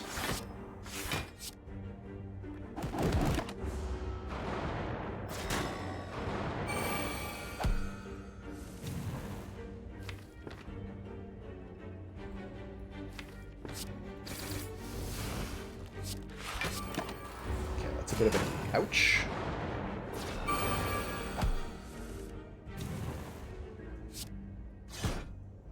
then we really quickly just win. Fair enough.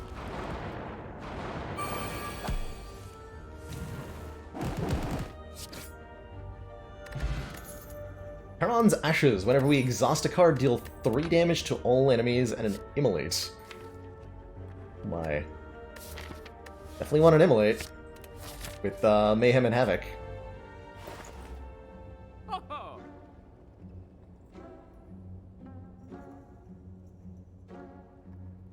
The store seems okay. I can buy a lot of kind of weird things. I can buy Panacea Flex, which is a hilarious pair of things to purchase.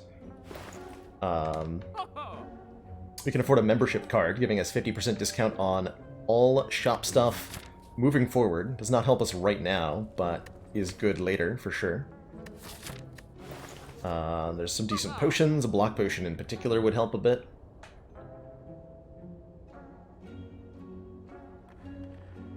Carnage is good for multiple reasons in this deck. It's a big, beefy attack to get played for free, and if it exhausts, it does AoE. I am a little bit worried about our matchup against Guardian right now, and I think a True Grit would help that a lot. We don't have any good block cards at the moment.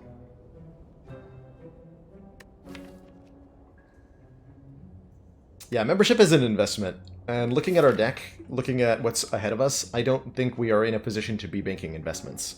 I think we are behind the power curve at the moment, in terms of, like, not dying to this boss.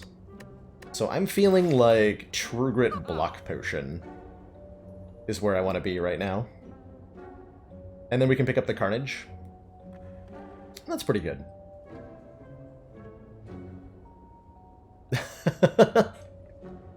That'd be pretty funny. Always play the bottom card of the deck. I would like that. It would finally give us a use for, Foresight, whatever that card is called. We go, I think we go, yeah, I think it's going to be True Grit Block Potion Carnage here. It's gotta be it. Let's upgrade that True Grit. That's an upgrade we need for the Guardian.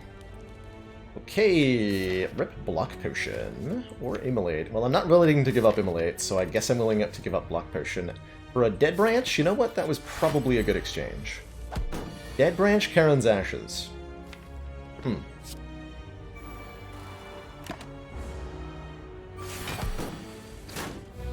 Okay.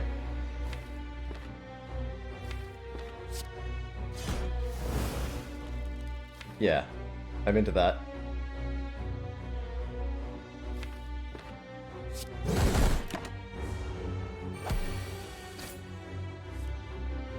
I am into that.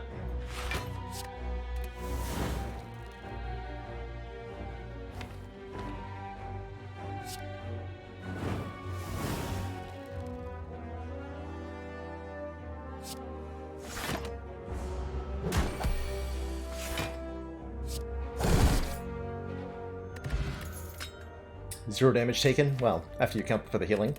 Ink Bottle. Whenever we play 10 cards, draw 1 card. Intimidate seems insane here, right? with Charon's Ashes Dead Branch. Intimidate is like the best card in the game.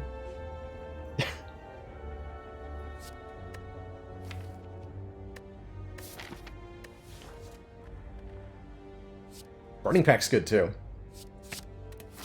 And I think I'm just gonna rest before Guardian, because this deck is gonna become ridiculous in Act 2. We just have to not die to Guardian.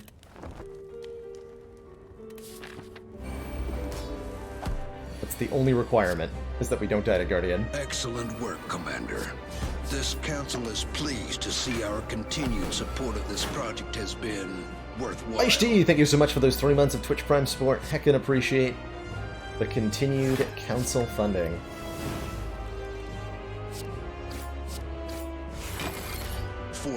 Support. And Rebellion 80, thanks for 4 months of Twitch Prime. Havoc the Bash.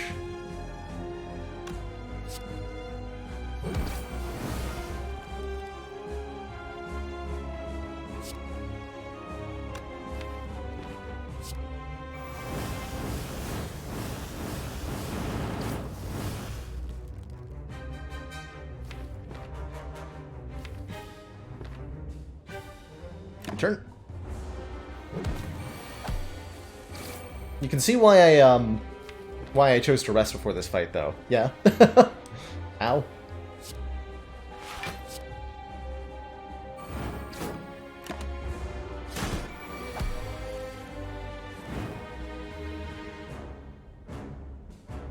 Let's see, that's 20... more than enough.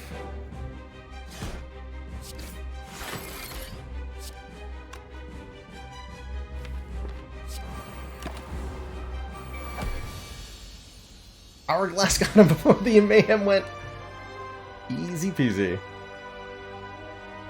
Can I explain when Sharphide hits multiple times versus just once? Sharphide on Guardian. Guardian's Thorns will only ever hit you once, no matter how many times your attack hits. Specifically, Guardian's Thorns triggers one time every time you play an attack card. So that's the condition for Guardian Thorns. Spiker Thorns in Act 3 is per time that you get hit, or per time that you hit the enemy. So, for example, against Guardian, Whirlwind for 5, you get hit 1 time. Whirlwind for 0, you still get hit 1 time. Whereas versus a Spiker, Whirlwind for 0, you get hit 0 times. Whirlwind for 5, you get hit 5 times. How about a Reaper with a Red Skull, Karen's Ashes, Dead Branch? I guess there's also Exhume, but, like... Reaper? No Corruption. I think that would be the card we most wanted to see here, but I'll take a Reaper. And... ooh.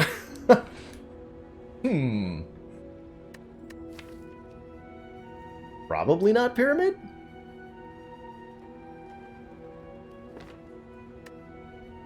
Question mark? At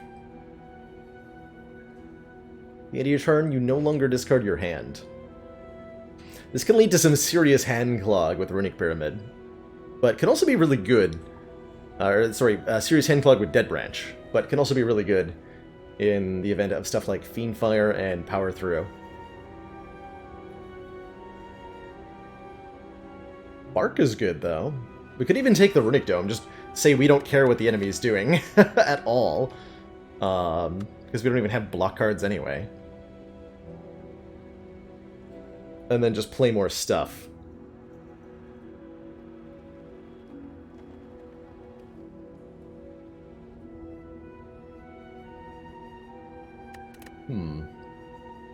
Secret Bark could be pretty good.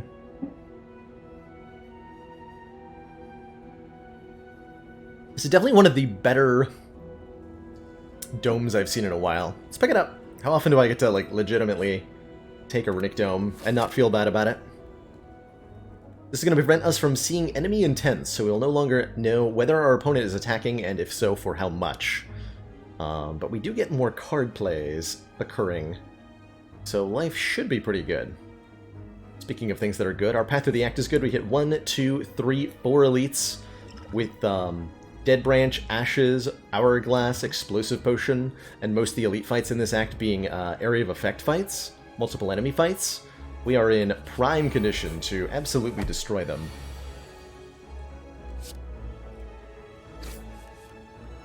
Enemies always do the same thing. They attack for 11 each on turn 1. Oh, the boot Reaper value! Oh my god. I didn't think about the boot Reaper synergy that we had going. Incredible. Astounding. Amazing. Bash Cleave is a kill. And then I can defend. Take a little bit. On this turn, this thief might be attacking me, might not be attacking me, but is dying.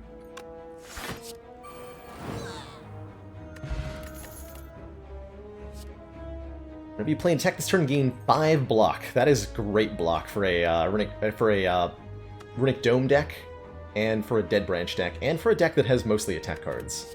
So I like that a lot. Iron Wave is good too. It's an attack and a block at the same time. Infernal Blade has exhaust synergies and is a good upgrade, but I'll take the Rage. Match them to keep them. Corruption? Apparently we have an Evolve now. Okay. And a bash.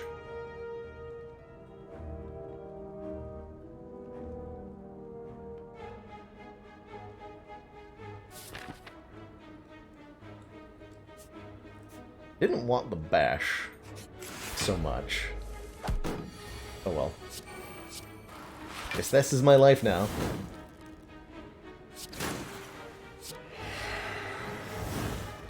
Okay, so you attack for up to 10 times 2 here. We just get the spot weakness buff there.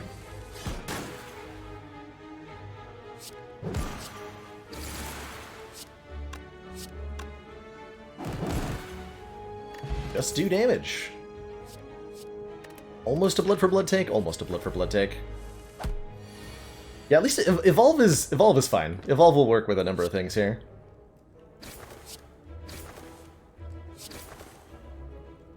Being attacked for 6 times too. On turn 1. And then this turn, Chosen is hexing us.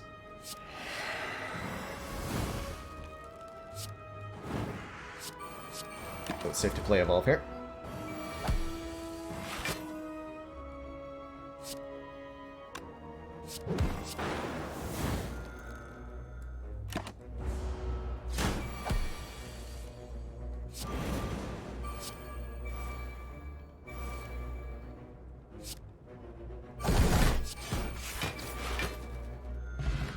Is Bash a higher priority remove than Strike in the current situation? Probably?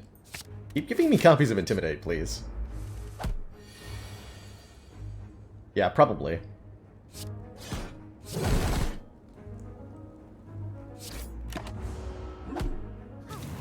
Not much I could do about that.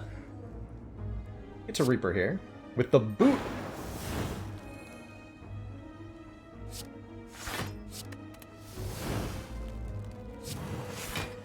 Oh, I didn't want to play that. Whatever.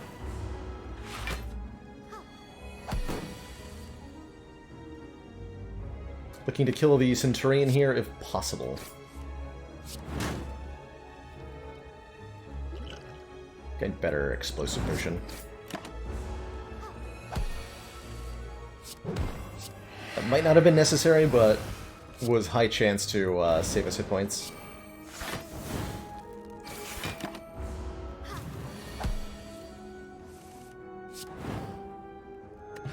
And we get a Liquid Memories back, which is going to make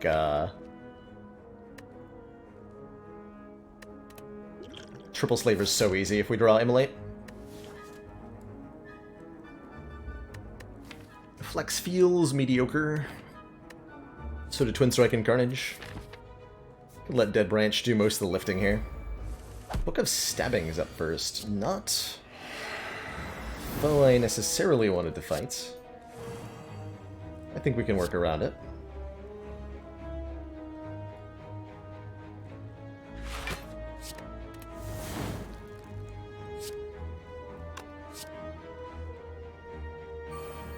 Let's get rid of this Reaper. Like that. Oh, that was the big hit on turn 1, too. Interesting. Looks like I kind of need to bash Immolate here. This is going to be a 7 times 2 attack. Yeah. Need to do damage here.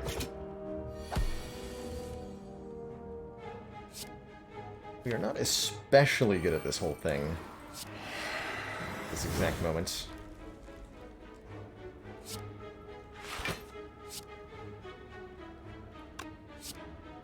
Meant to Iron Wave. Like that. Sure, there was some sort of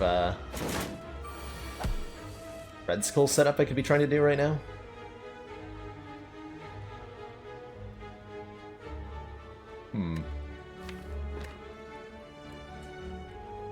It's not a good place to be.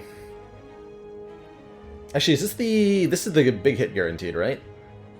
We're on turn 4 now. This is a 24 damage attack being sent our way. Terrifying.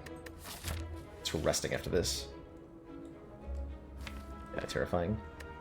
Unless I try to Liquid Memories to get a kill. Let's see, this would be 21 twice. I bash. Hemo. We do 8 plus 42 is 50. And I have 1 energy left to do 16 damage. I can only do 12 damage, though. Damn. Well, then.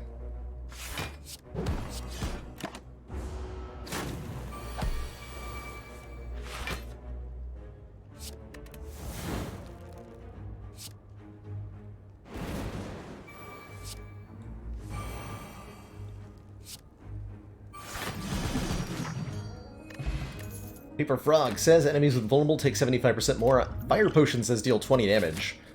Those are both very good. We might even be able to, thanks to Red Skull, go into this elite fight without resting. I think we should. Warcry seems excellent with our ridiculous cards that we're doing. So we should upgrade either... Yeah, we should upgrade Immolate for more AoE here. We know this is a multi-enemy fight. An interesting one, too. We have a Red Skull Reaper on turn 1. I can do Defend Reaper, and that's fine-ish.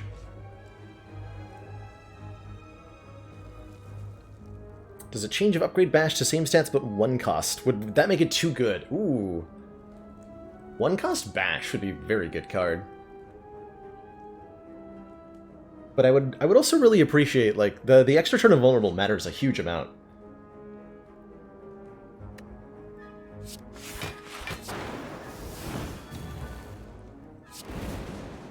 Playing that to up Ink Bottle here. Ooh, that didn't put me below half, but we have Immolate here, so we're fine.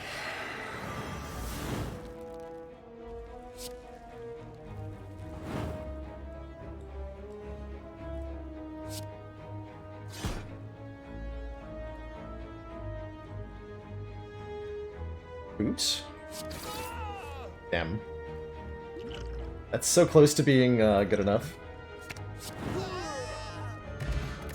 Alright, Wake Beast Statue gives me a potion after every combat. That's great. Pummel is insane. Between Boot, Charon's Ashes, Dead Branch, the Red Skull, and everything else, a exhausting multi-hit attack is the ultimate synergy package right now. We gained health off that fight, by the way.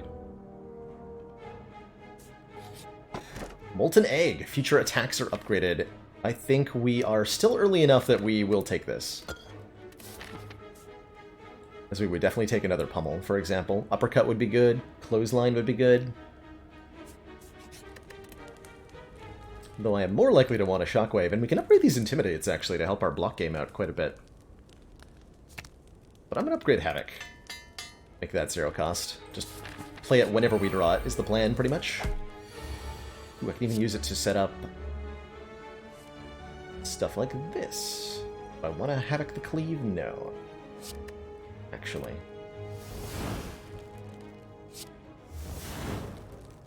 Amazing.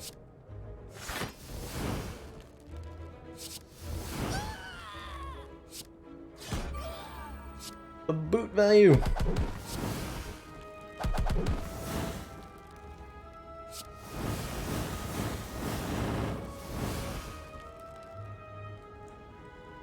Pretty good turn 1.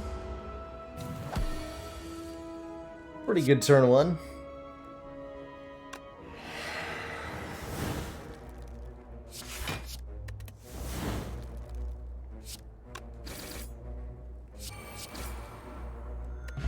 Pendant Boot and an Elixir. Exhaust any number of cards in your hand. Hey, that seems like a pretty good potion. Oh my god, Shockwave Plus. Second Wind's pretty good too, but there's no way I'm not taking Shockwave Plus right now. You apply vulnerable, also apply 1 week. Impervious is ridiculous. We can remove one of our bashes, because we definitely don't need those. We don't need 2 bashes now that we have Shockwave Plus. Is Purity a really good card here? It might be. Exhaust up to 3 cards in your hand, and then it exhausts itself. So do 12 AoE damage and then reroll a bunch of cards. Boss coming up is the Bronze Automaton.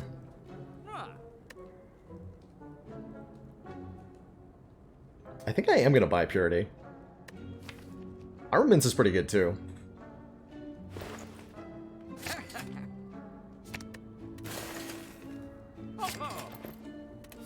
We upgrade Purity, that's the better question. That's the better question. Do you upgrade Purity?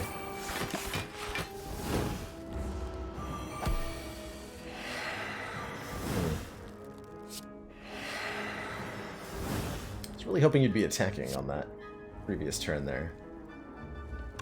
Any world where you die? I don't think so.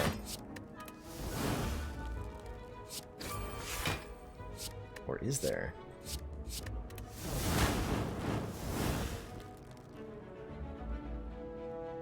Still no, right?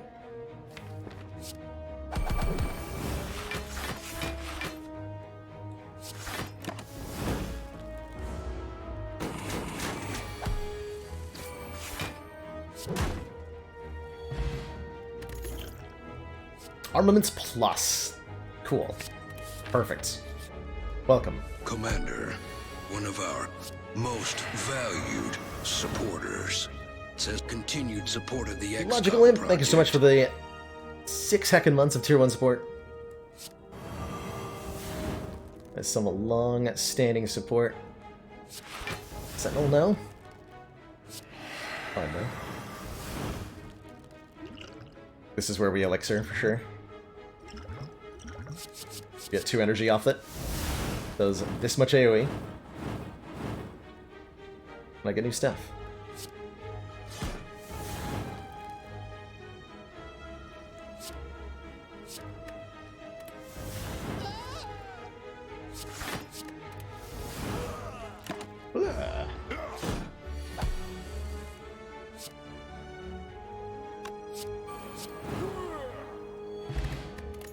Singing Bowl. We can now skip cards to gain 2 max health, which is pretty significant. Or we can take an actual copy of Sentinel. Actual copy of Sentinel seems pretty sweet. Get exhausted with Havoc, True Grit, or Purity. And it makes us do even sillier Dead Branch things. We'll pick it up. Pringles earphone dispenser? Is that a thing? I don't want it to be a thing.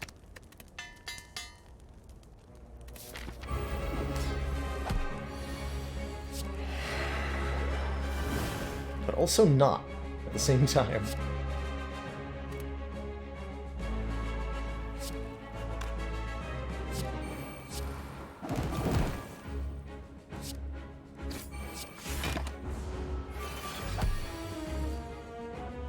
Get to do it. True Grit the Sentinel. Immediate value.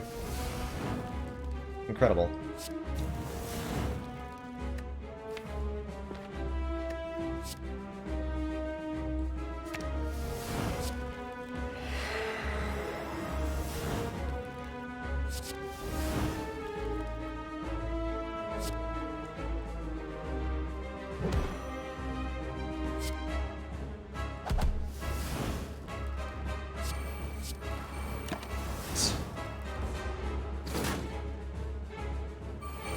Still impervious, that's fine.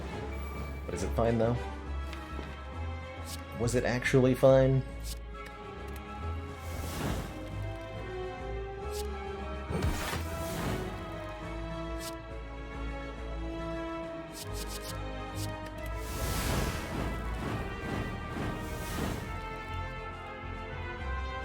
Excellent.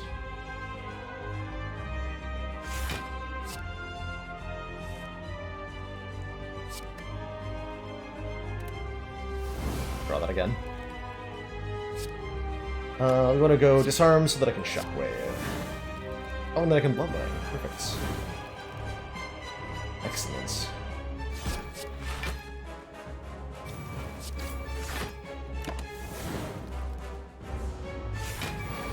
I'm being attacked for not very much damage this turn.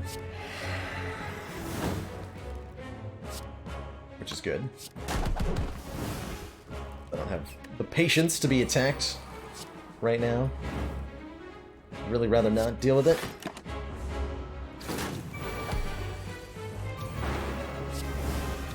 Oh, the automatic Reaper! Incredible. Leave with pen nib charged. GG. Now we can get an Exhume. Still no corruption here.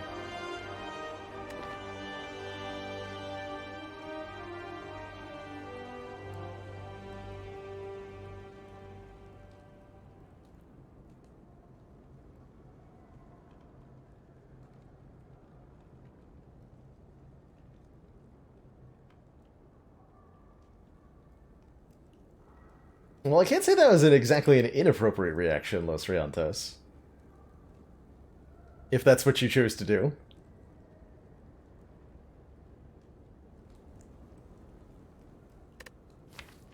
Not exactly the friendliest way to step into somebody else's community.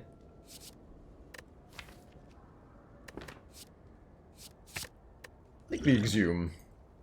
For all the hot nonsense that's gonna do. We'll take explosive over fire for Reptomancer specifically. Ooh, Pandora's Box transforms all these strikes and defends into other cards. We already have 4 energy, although 5 is pretty good. We could take either Fusion Hammer or Slaver's Color to get additional energy per turn. And yeah, this deck really appreciates more energy per turn. Pandora's for corruptions, though, right? I gotta.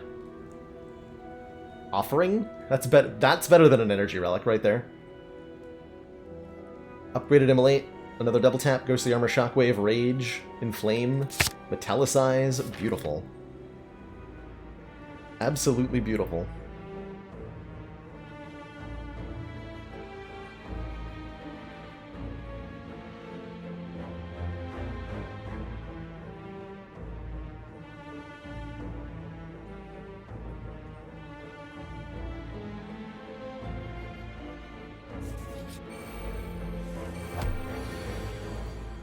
Nib Reaper. When we're at full health. Helpful. So helpful.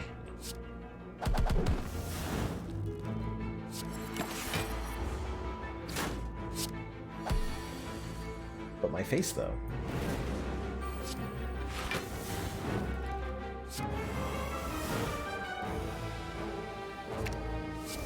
Exhume it, though. For boot Reaper value. Incredible.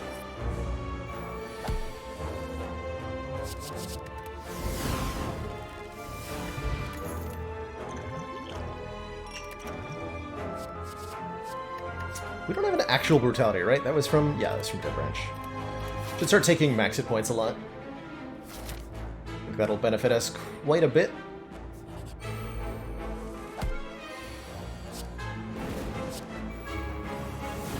Shockwave.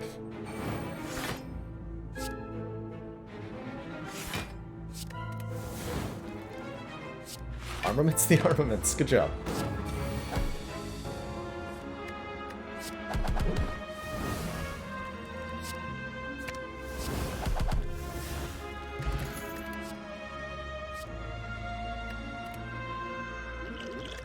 Power Potion for Feel No Pain could be life-saving.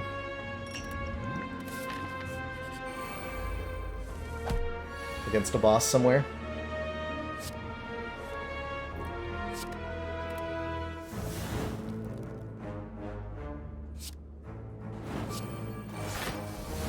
Okay. Good start. Excellent.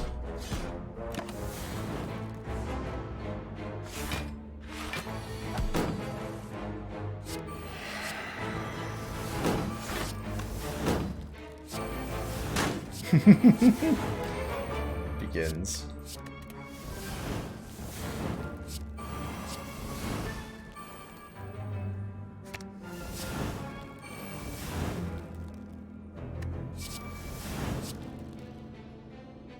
It begins.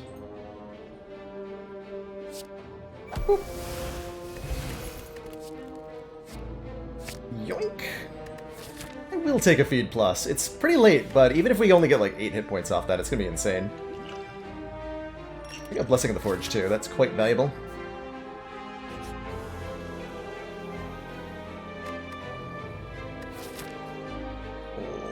We'll fight the boss.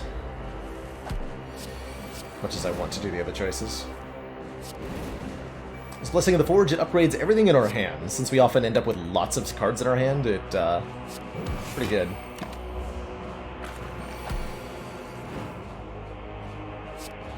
Pen-nibbed Immolate. Eat the big slime.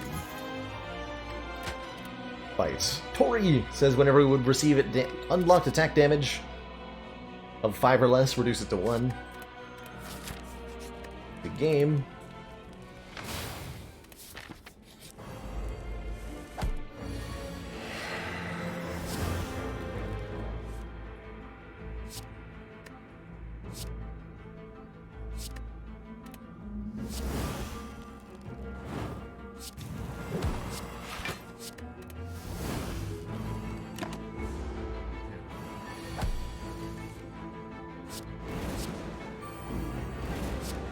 Got to play with speed.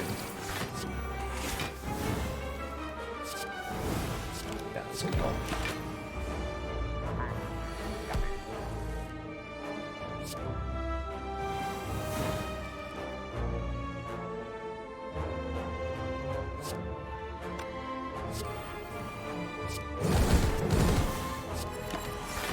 Getting hit here, but only 6. Something was for 1. We want to exhume. Probably feed, truthfully. Give me that back. Okay, thanks.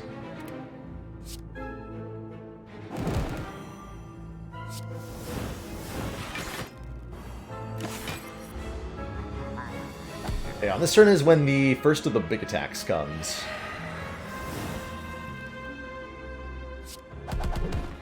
So this is a 40 base damage attack. Cut down to 30 by weaken.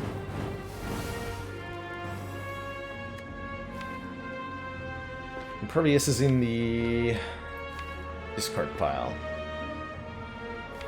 We're about to draw an offering. Just kind of nuts here.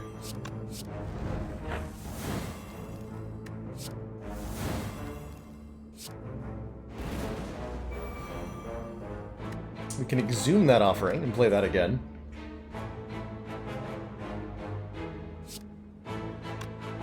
Looks like we're gonna look for a kill here.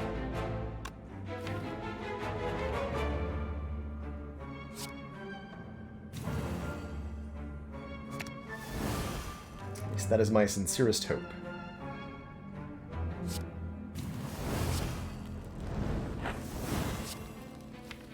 Still with feed, that is. That works pretty well too.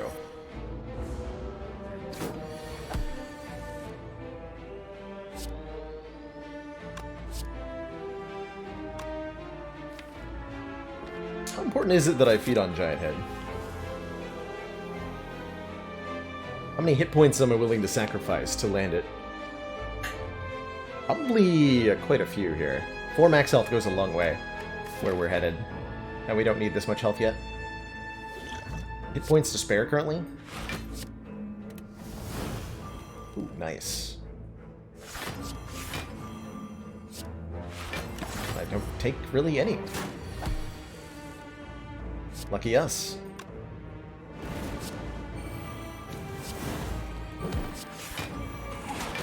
Delicious Giant Head. Oh, second wind plus is absurd.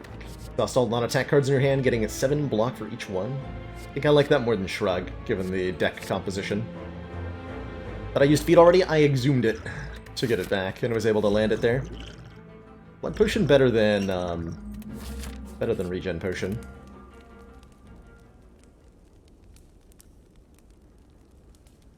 I like an upgrade on Exhume quite a bit. Get that upgraded to 0 cost.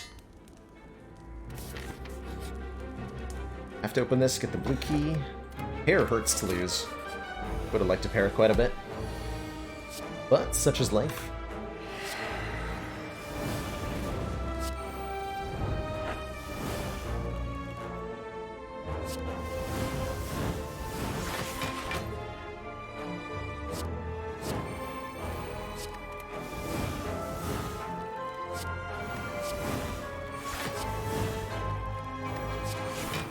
Seems completely fair and reasonable.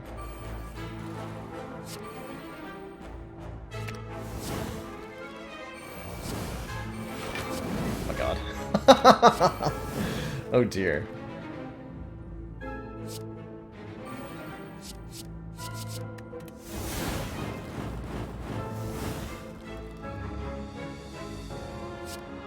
Corruption the best possible power? Yes.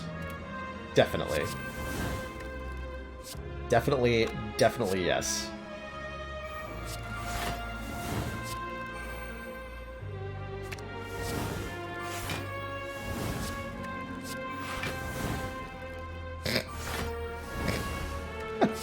As you can see.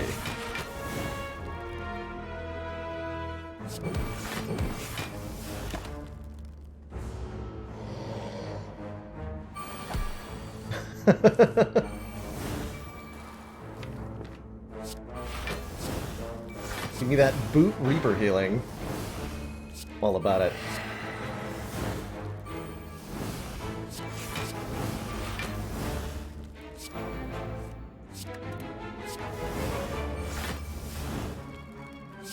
Bonk.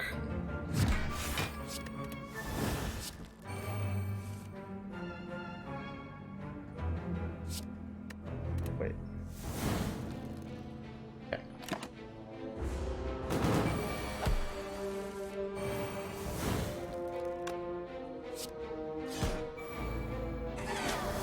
Delicious. Whenever you gain block, deal 5 damage to a random enemy.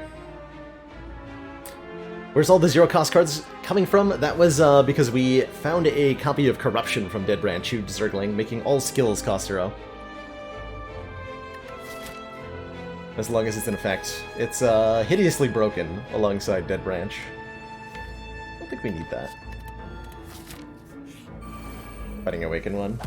We can at least feed twice here, possibly more times.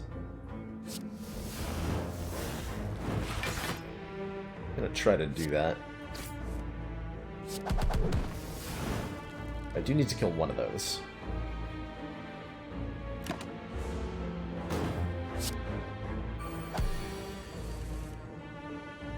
Uh-oh. Might get none. None wouldn't be cool.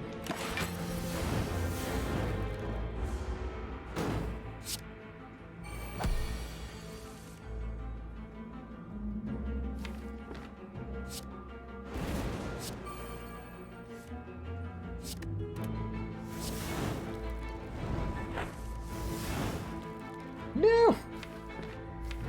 Feed!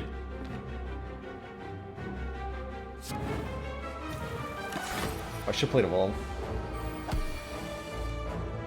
Okay, there's feed. This is gonna have to be good enough. I'll take it.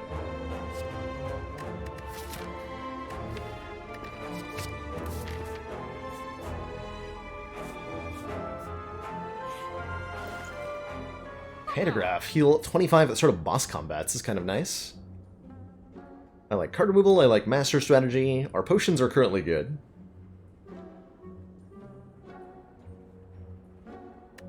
I'm actually not getting much value out of Pantograph, am I?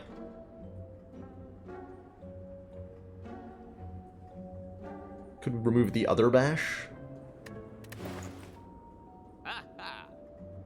Shuriken might be okay for a little bit of strength gain.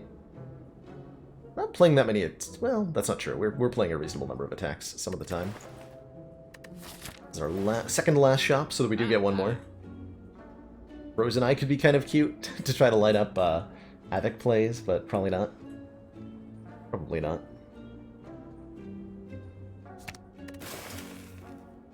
Just go with the bash remove. Okay, this enemy never attacks on turn 1, so we're safe here. They always do their debuff thing. Beautiful. Feels no pain, feels good. This deck. Very much so.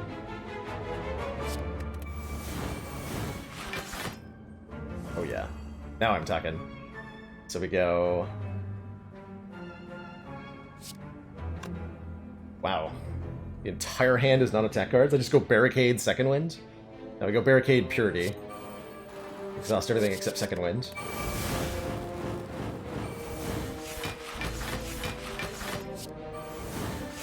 Now we're talking.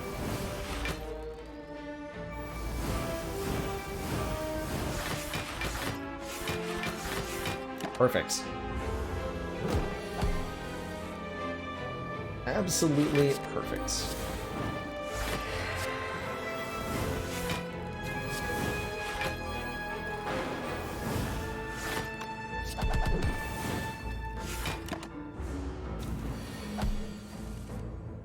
Okay, we're not gonna play Mayhem because I want to feed.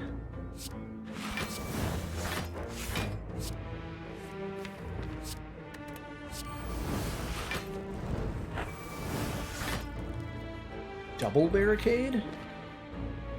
Incredible.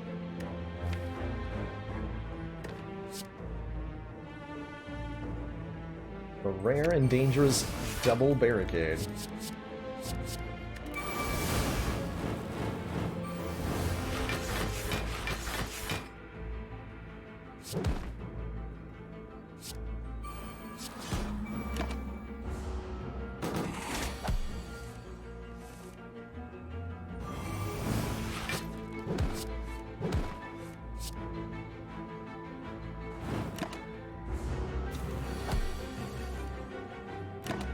Didn't think too hard about the hourglass here.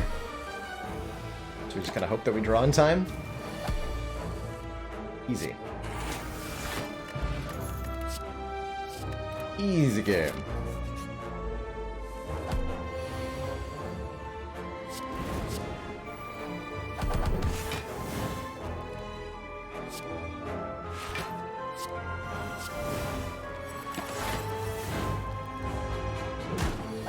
So Relic or Curtain Watcher MHL produce cards cost 0. You might be thinking of Master Reality on Watcher Jackatoon, which makes them all upgraded, but not 0 cost.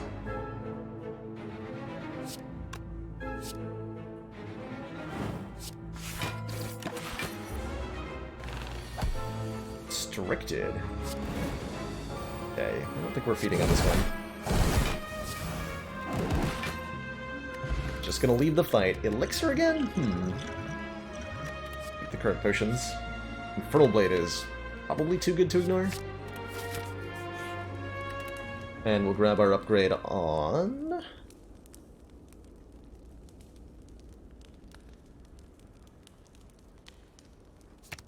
Pervious? Okay, the Awakened One's not too hard to predict. Awakened One attacks every turn.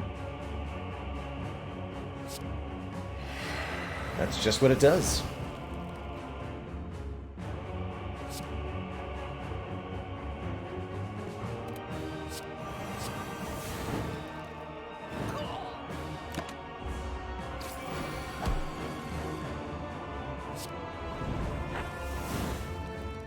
I want to play some powers, but not others. Pretty good second wind. The ghostly armor in the deck, though. All this other crap.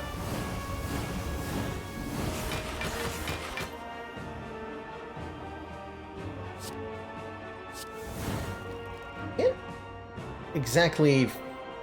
Don't feel like I replaced it with good stuff, though. Oh well. At least get to play this, these pair of flashes. So there's a silver lining here. Okay, that was the singular attack. I will just blindly Havoc. And hit Sentinel? Yes! Amazing.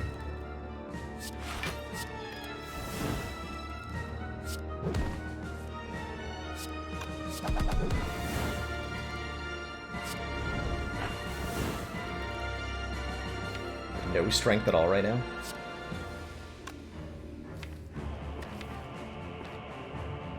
I'm sure it's fine.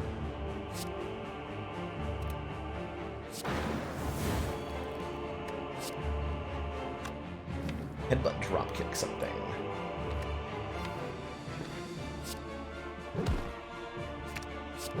Do a purity here.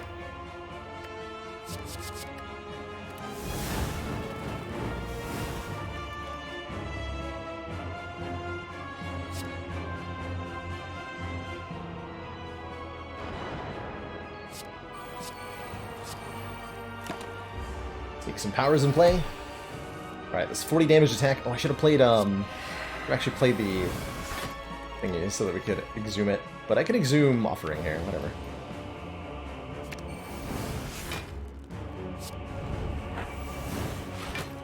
Yeah, now we're talking.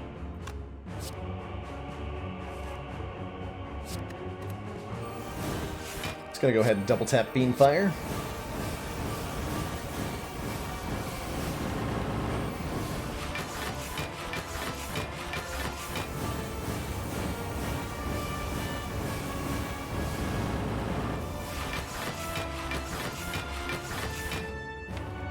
I can exhume Fiendfire and play it again with Seeing Red and win. But I would rather eat this opponent from 4 max health.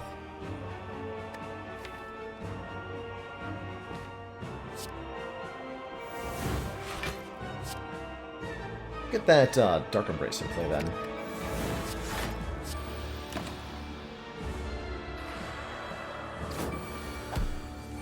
What is this? Pretty standard Dead Branch. Is how I would describe it most of the time.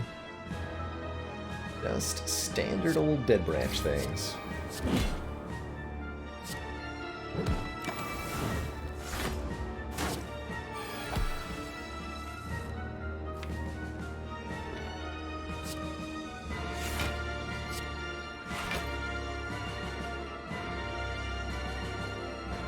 I have to help the risk this.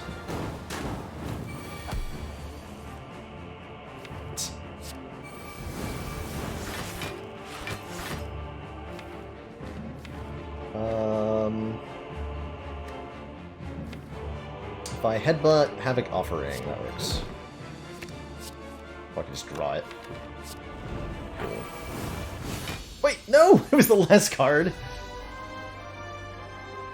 Oh well. GG! Two thump, deep pulsing dread can be felt throughout the room. Is this the heart of the Spire? I'm actually not sure what killed the Awakened one there. When I played Offering. They had more than 3 health, right? Or am I missing something? Oh, Fire Breathing! That's what killed them. Fire Breathing. We're at 92 hit points. Resting is probably better. We have no way of healing, right? Yeah. Take the 10 more hit points. Feel No Pain seems like a absolutely must-take kind of card right now.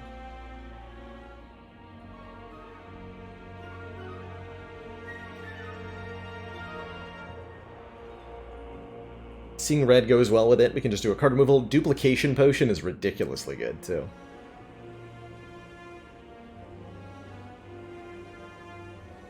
Toolbox gives us one of 3 random colorless cards. Start a combat. I do like it, actually. Let's pick it up. And that's going to be it. That's all we need. Yeah, I'll take a Master Strategy turn 1. Are you insane? That sounds great. And an Exhume to go with it. Beautiful.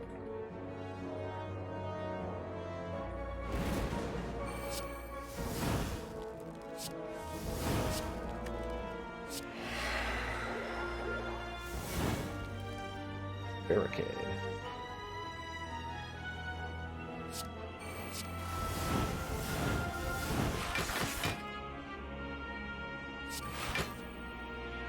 Might take some damage here, but we have Reaper. Yeah. A little bit.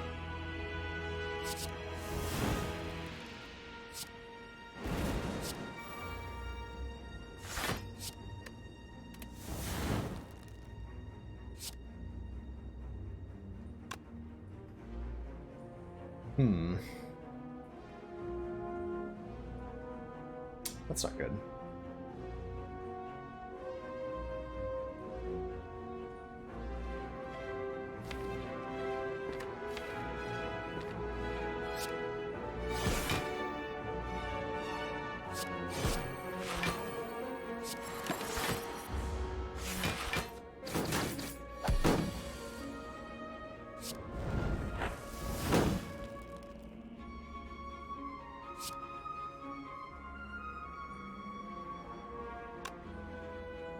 I can double my strength to a -2 with the limit break here.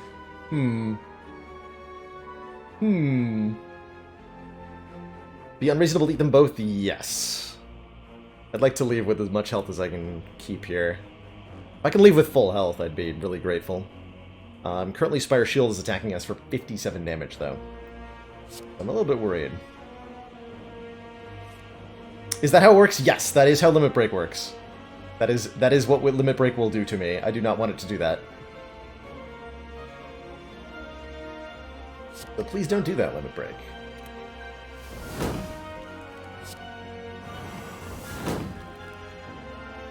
Create the second win. Perfect.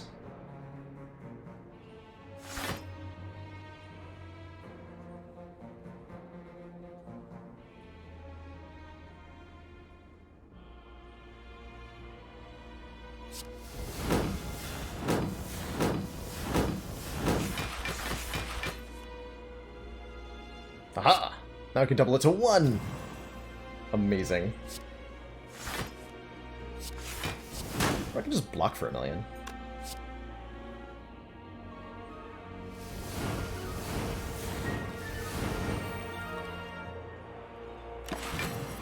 Option no!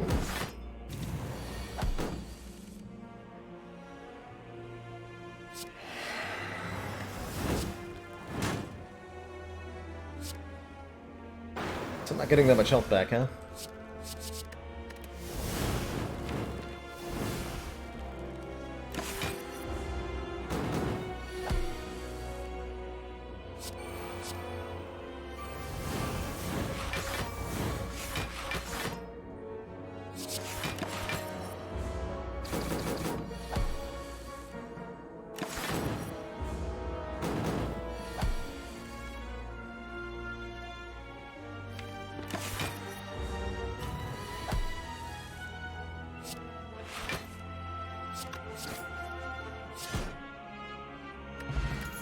Drumlin Horn. When an enemy dies, gain an energy, draw a card. Take 1 more Intimidate in lieu of 2 max health, and I like our current potions quite a lot. Jack of all trades or secret turn 1 weapon. Jack of all trades. Got Truget Sentinel on turn 1. I like it. Alright, power potion. No corruption, not even a feel no pain. Evolve, Combust, Berserk. I guess Evolve's not bad here.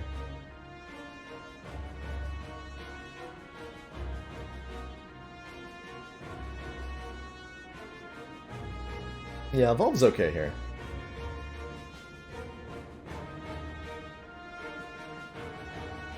Could take the Berserk. It's free energy every turn. Actually not bad either. We can upgrade it with Blessing of the Forge.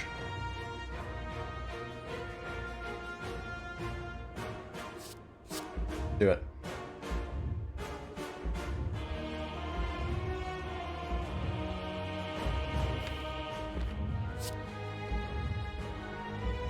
I have nothing... I could second win, right? Second win would be not that bad. Kind of bad. Just about anything else would be good. Shockwave is fine.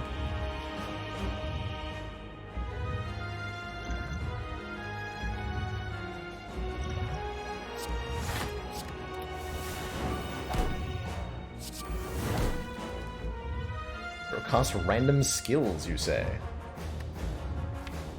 I'm down. Make it 5 of them. Trench, Rage, Limit Break, Double Tap, and Purple Blade. I like it. Do that again if I want to. Is that a good idea? I have no idea.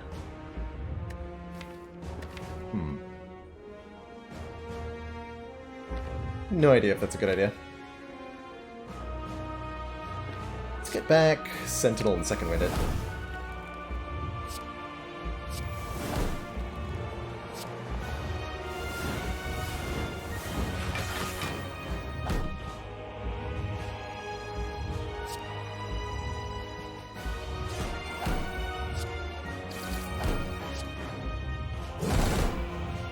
Play the Angers.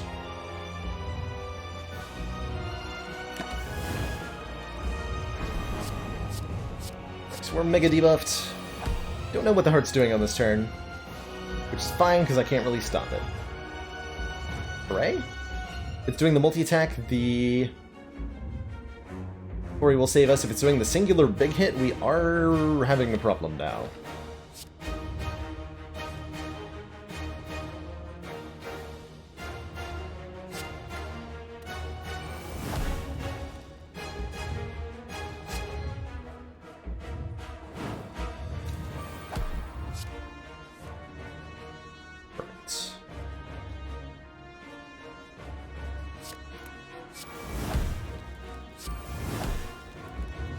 Feel no pain. And then I can bludgeon double tap this Reaper.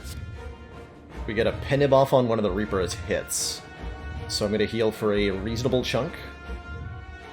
We'll get some block when Feel no pain goes to the armor, goes away, and hopefully this is the multi-attack turn.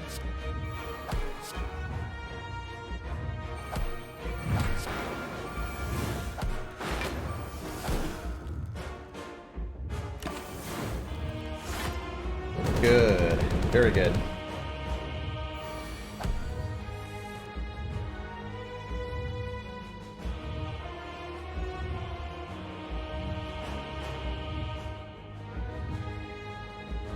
I think I Mayhem first and then I Limit Break. We're probably needing to use Feel No Pain feed to get some Feel No Pain block here. Off of our double Entrench, which does not do a whole lot currently. But we're also about to draw a card with Ink Bottle.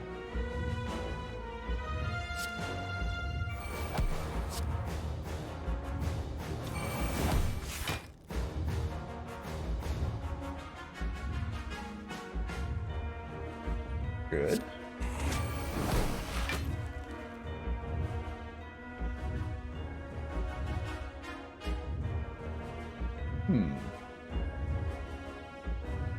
Well, those are ways to gain block. I think we just play the Fiend Fire. Lose the Entrenches, the Heavy Blade, and the Rages here. Gain 3 block per card. Yeah, let's do that.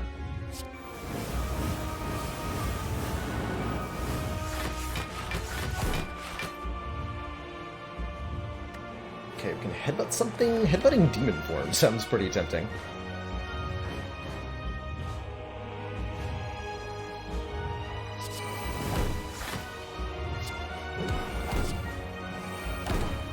Second Berserk. Oh wait, this is gonna have me vulnerable on the wrong turn. Yikes. I thought a little bit more about that. Okay, we're not being attacked this turn, fortunately. So spot weakness does nothing. No way to keep this block at the moment.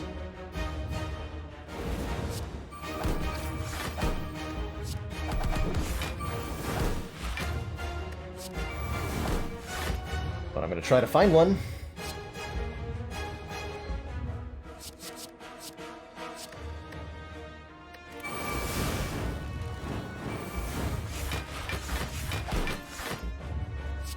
Calipers would be good here. I believe is the traditional sentiment.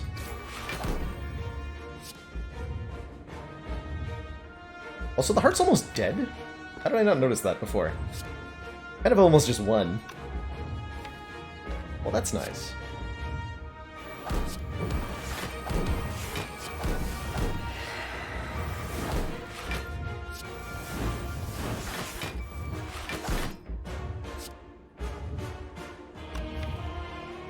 I'm gonna wait in the draw pile.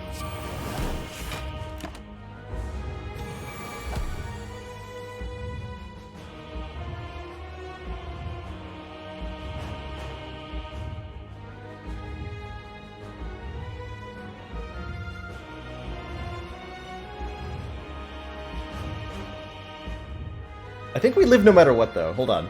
But that's terrifying.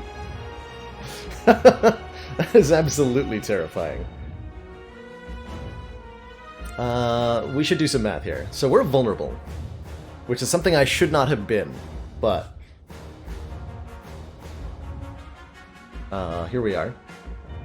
If this is the multi-attack, it is 2 points of strength, so that's 4 up to 6 times 15 with the vulnerable. But then down to... So this is 1 times 15 with Tori. Don't have to worry about the multi-hit. Big hit is going to be 47 times 1.5 times 0.75. 52 damage. So we're definitely comfortably surviving this.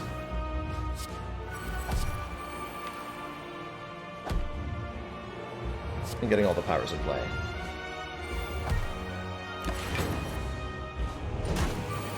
Comfortably.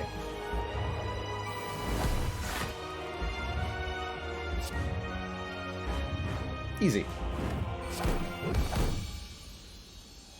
GG. Yeah, it wasn't even close. Never even close. Hey, Kid SC Ghost. Yes, doing the normal ladder streak today. Working our way back up into the middle ascensions. Never didn't have it. Exactly. GG. That wasn't too bad. Dome was not too bad. We never fought Time Eater. That's part of the reason it wasn't so bad. Please never again. Yeah, we don't take Dome too often, and that is definitely part of the reason. Definitely part of the reason. Alright, Ascension 9. Bosses are tougher. Let me check something real quick. Got like a real-world engagement going on later. Play some Silent.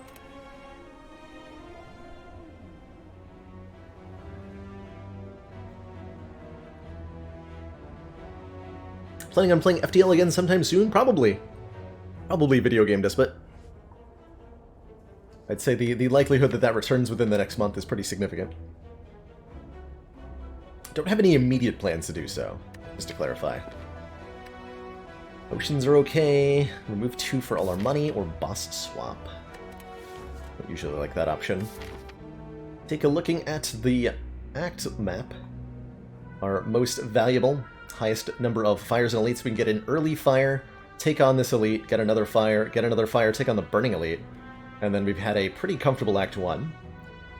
That doesn't necessarily hit any shops, so I don't mind removing 2 cards as our starting bonus. I don't mind that one bit. We're going into Hexaghost, so I'd remove 1 strike, 1 defend. Talent doesn't exactly like removing defends, but it works out sometimes.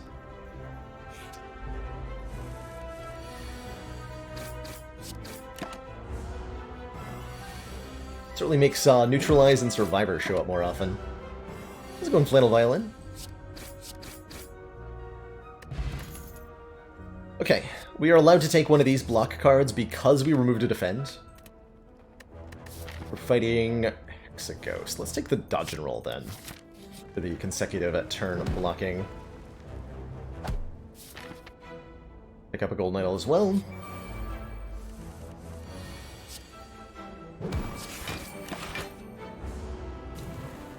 How'd the final island go last night? We actually ended up perishing in that Into the Breach run during the final battle, as I was a little bit completely exhausted by the time we got there. I didn't have it in me to pull through the run successfully. Quick Slash we're taking kind of mandatorily. Might even have to upgrade it before going into this elite fight. That's fine. Ooh, or we get it randomly upgraded. Come on! Strike, defend, that's fine. Unfortunate that those both got hit. But 2 random upgrades are going to help us out a lot going into the next couple of fights here. Any tips on playing Into the Breach? Your reputation is almost always best spent on cores at the end of each island. And try to get perfect islands if possible. So a perfect island is any island where you do not fail any objectives for the entire map. And taking grid damage doesn't count as failing an objective, so it can be better to... It's better to take grid damage than it is to fail an objective if you haven't failed one yet. Yeah, we could take this 3 elite route, right? It means not getting the burning elite, and it means getting only 2 fires instead of 4.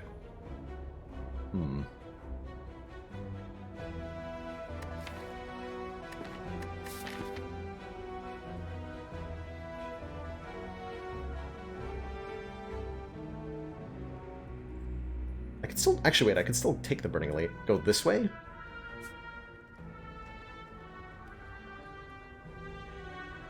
Yeah.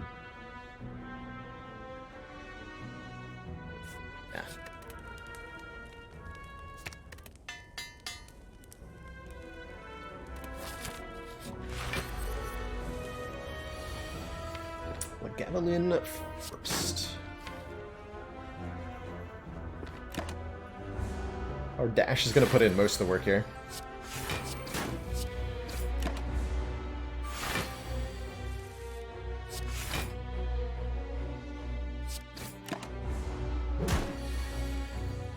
At least that's the hope.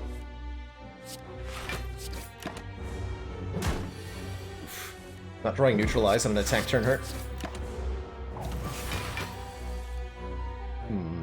Yeah, before you can defeat 3 elites, you must first defeat 1 elite. Apparently easier said than done.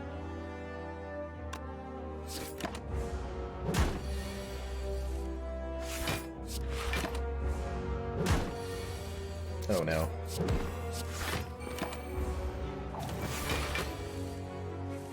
Literally never drew neutralize on an attacking turn. Yikes.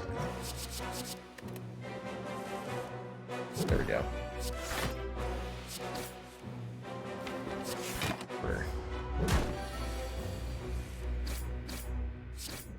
Okay, we didn't die. We do get a Vajra for +1 strength, and we can pair that with a backstab to do quite a bit of damage on turn 1, which I like.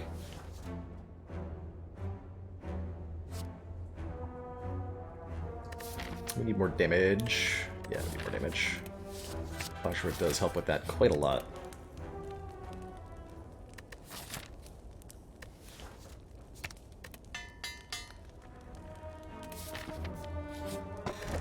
Ceramic fish. 9 gold per card. We're really early on. That's going to be a lot of gold over the course of the run.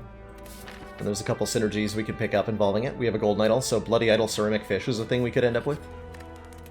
If we're lucky. Okay, max health triple sentry is interesting.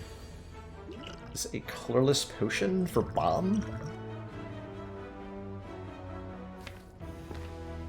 For good instincts, I think, actually, is best here. Add 1 more block card to this deck.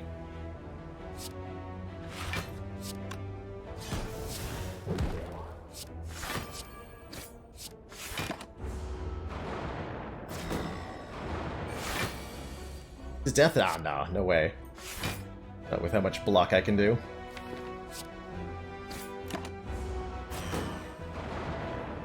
Dash is going to carry us very hard through this fight. But we will take some damage. That's fine, though, going into Hexagos.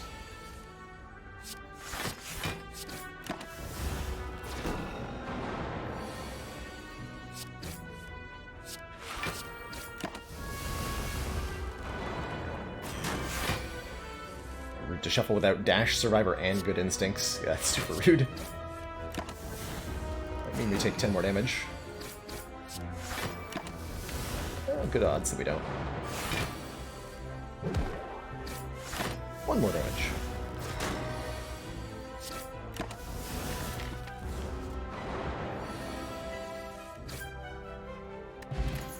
And we get 10 max health, so we're back up to 35. Second backstab is kind of interesting. Don't think we take a Storm of Steel. Don't think we take an outmaneuver. I guess I will take a second backstab. Interesting. Serrated and chopped. I can't win this fight, can I?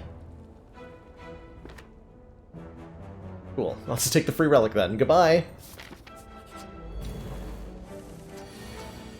Goodbye.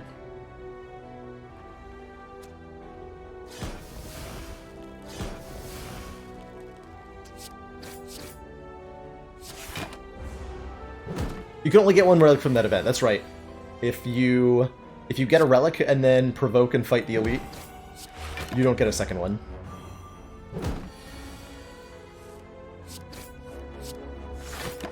Fortunately, no double dipping allowed.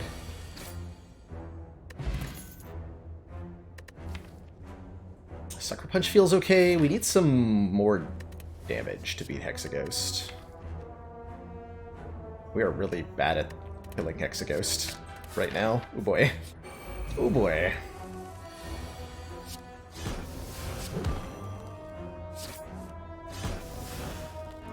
One short of a KO. Although, I do want to be... I'm going to take 2 more damage, if I can. To optimize our Hexaghost health. 3? 3's good.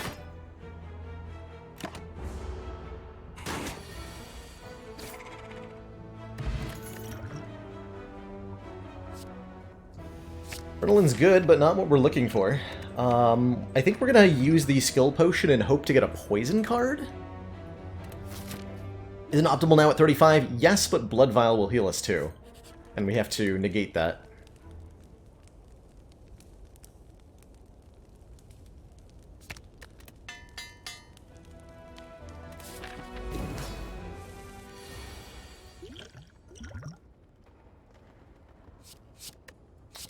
Well, crap. This is bad.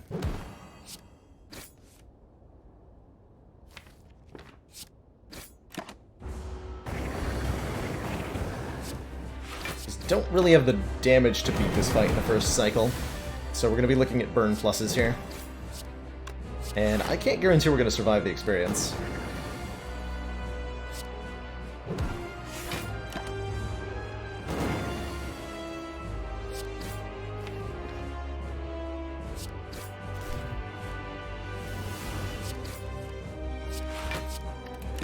A good use of the adrenaline, I think.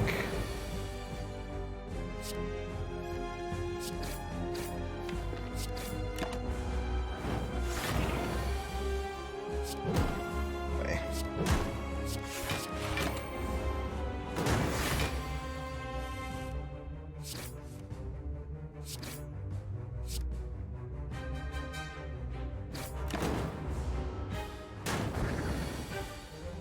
Okay, we completely survive Inferno. That's good. The bad news is the burn pluses are very dangerous. There are 5 of them in the deck now, and they do several damage each. Several damage. 6 of them in the deck now.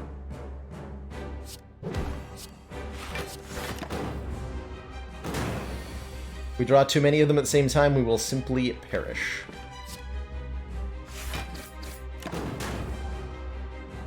But I think we survived. Yeah, we did. Wow. Oh, just barely enough with Vajra, the upgrading on the attacks. And we get an actual source of poison in Corpse Explosion. Apply 6 poison when the enemy dies, deal damage equal to its max health to all enemies. I think we want that more than anything else here. And Venom works okay with the, like, just adding some scaling onto the deck, but this is gonna help in a lot of different ways. With that Corpse Explosion and 2 backstabs, we might be able to take a Black Star here, giving us an additional relic when we defeat elites. Otherwise, we're taking energy in the form of either the Fusion Hammer, can't upgrade at rest sites, or the Curse Key, giving us a curse when we open a non-boss chest.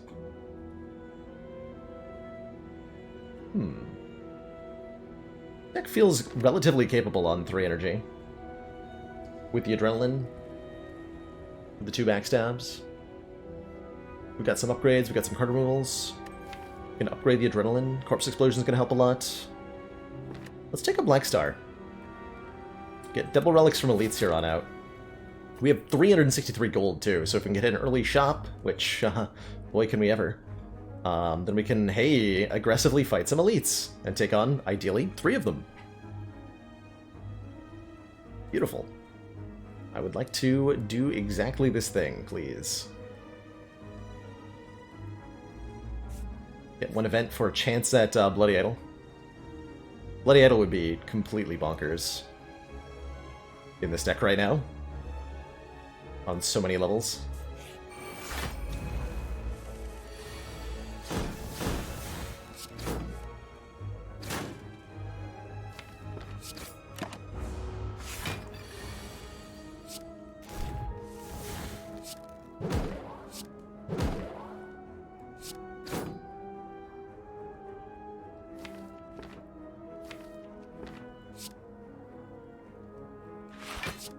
Strike here. Good.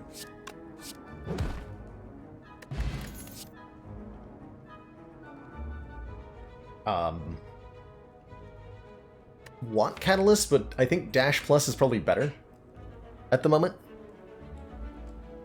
Merchant's Flying Carpet. Store-only version of Wing Boots, I like that. This is not Bloody Idol, but it is choose one of 20 cards. And a Piercing Wail sounds really good for block right now.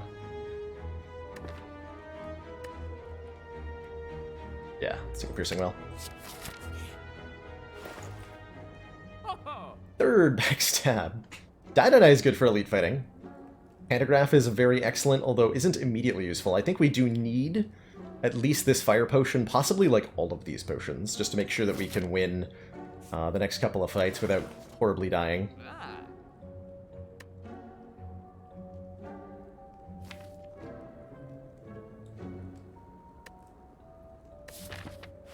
Poison Hand of Greed. Hand of Greed. Let's go Blessing of the Forged Fire Potion. Die. Card removal? Maybe Deadly Poison.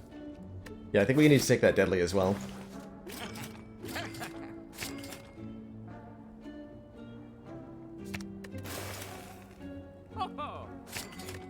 Feeling more capable. More capable of beating Book of Stabbing now.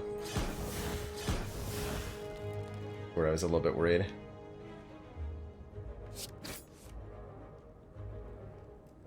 Okay, just take 11 here, or Fire Potion and take 0.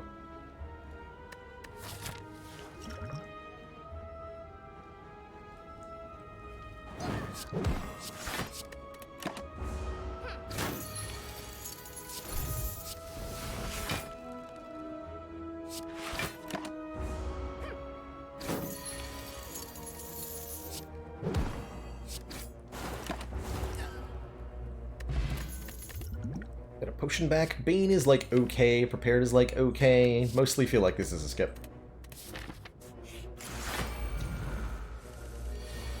Okay, this fight is slightly terrifying. Can easily kill the Fungi Beast, but that doesn't change the amount of damage being dealt to us. Maybe that is the play then. Hey, Niddles, things are going. Things are currently going. This is also a really good Dex Potion. I like that.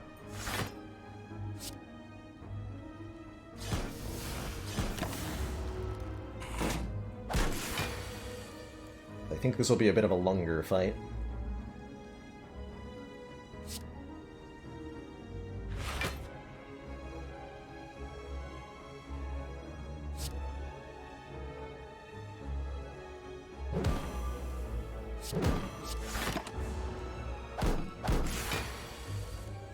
Good.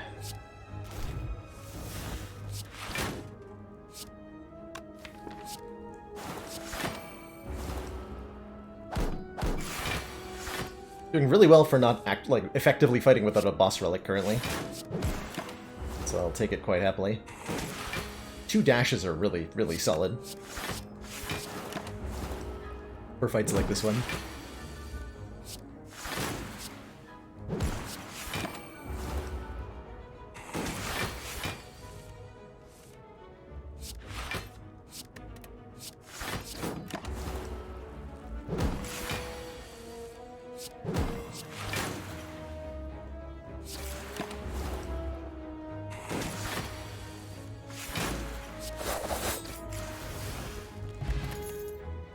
Hard backstab. I think 3 is the point where we have too many of them. Deflect feels okay, helping us block on our limited energy, but we have no decks at the moment. I think I want a deflect. We'll skip all this. Alright, elite number 1. It is not Tri-Slavers, which is good. I will take not Tri-Slavers and be quite happy with it.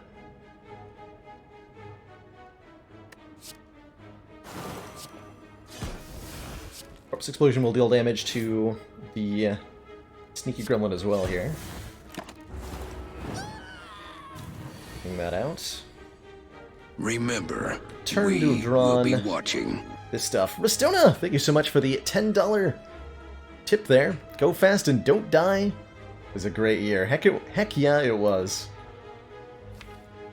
It has been an absolutely fantastic year for the stream and the community, and I am heckin' grateful for that.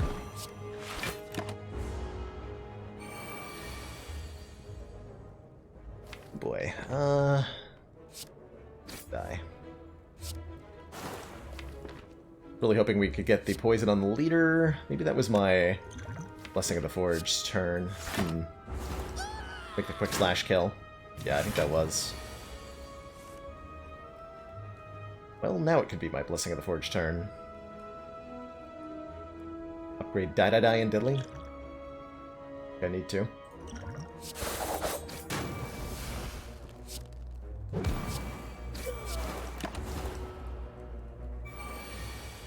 Good, good. Every turn that this thing, the Gremlin Leader, chooses not to attack me is a turn we're getting very lucky. Basically.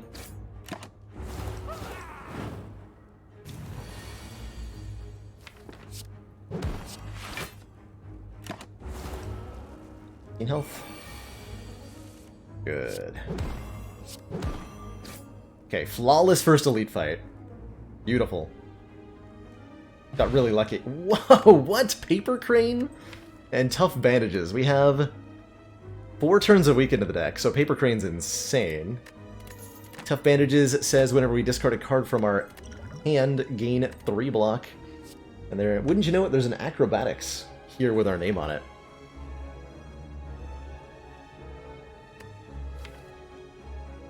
Heck yeah. Wow. Alright, so to kill a Book of Stabbing, probably needs to upgrade Deadly Poison. Tri-Slavers is fine, we just draw Corpse Explosion. Or whatever.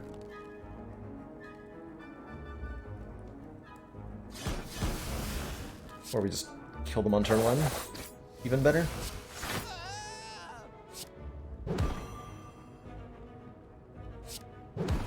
Cool. Very good turn.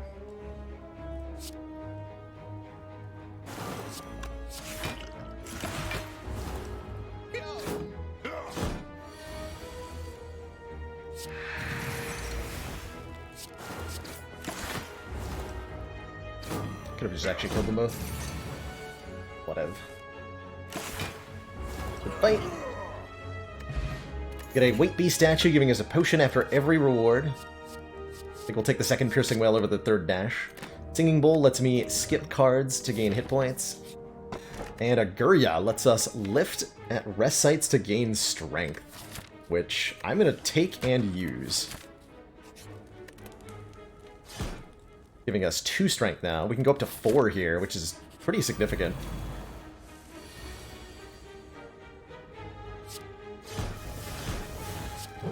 That helps a lot against Book of Stabs. For sure. As does the Paper Crane. Like, this enemy is no longer very threatening at all. I'm gonna willingly take a little bit here. Rather than playing Piercing Wail.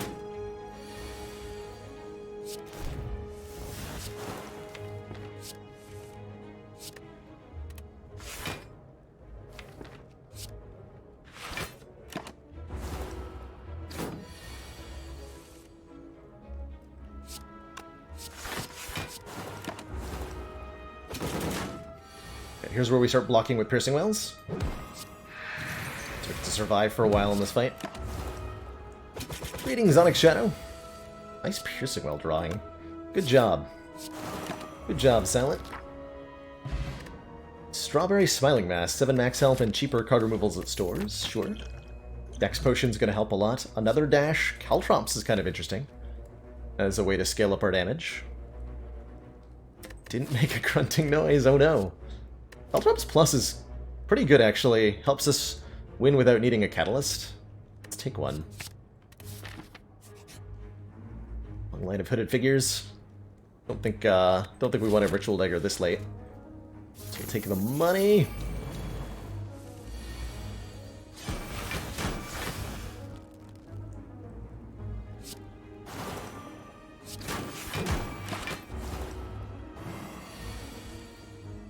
Nice damage.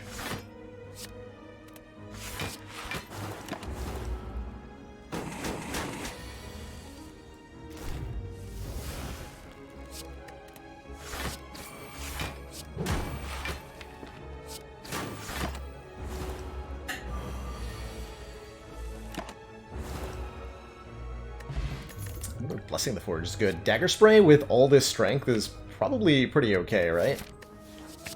Snag one up. Get ourselves a merchant who is offering not just a footwork but also an oddly smooth stone for tons of dexterity.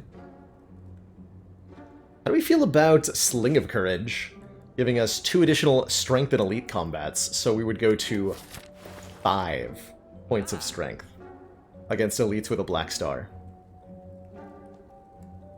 Flechettes could be kind of good too. Certainly we want to spend our 50 gold on a card remove with the Smiling Mask. No calculated gamble or anything fancy. I do like footwork. Footwork remove, Smooth Stone, Sling of Courage is a valid set of purchases here, and I think that's what I'm going to make. Scaling our power up quite considerably.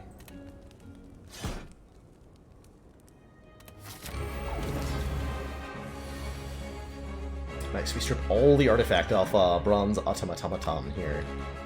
Good.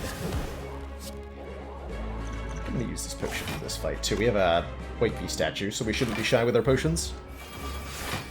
The Sling gives us 2 additional strength in every elite fight. Is what it does. Pretty good.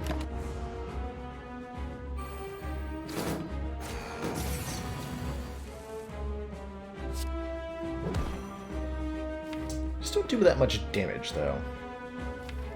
You're stealing either Caltrops or Dash. Explosion didn't get... Oh, that's right, we played it on turn 1. My dash. Rude.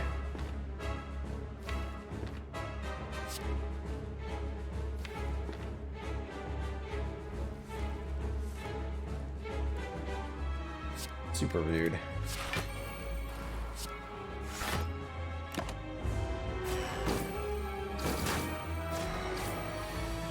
Accepting some damage there to get stuff into play. Hyper Beam coming next turn.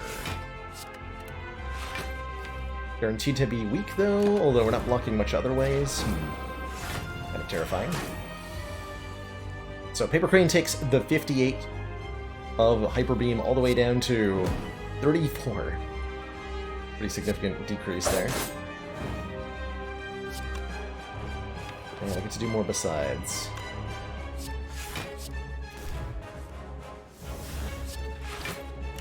Beautiful. Absolutely beautiful.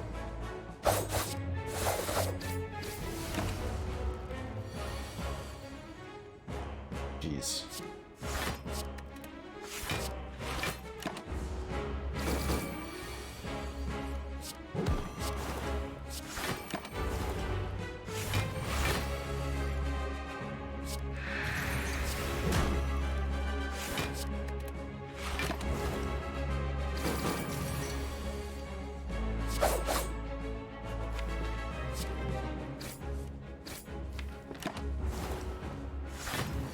Second Hyper Beam? Not a good sign if you reach the second Hyper Beam, but here we are.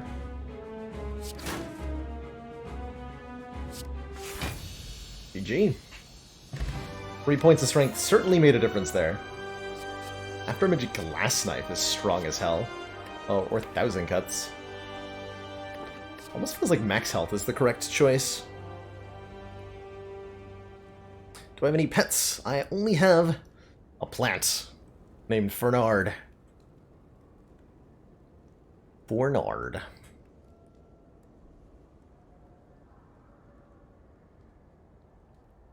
Could be an acceptable afterimage.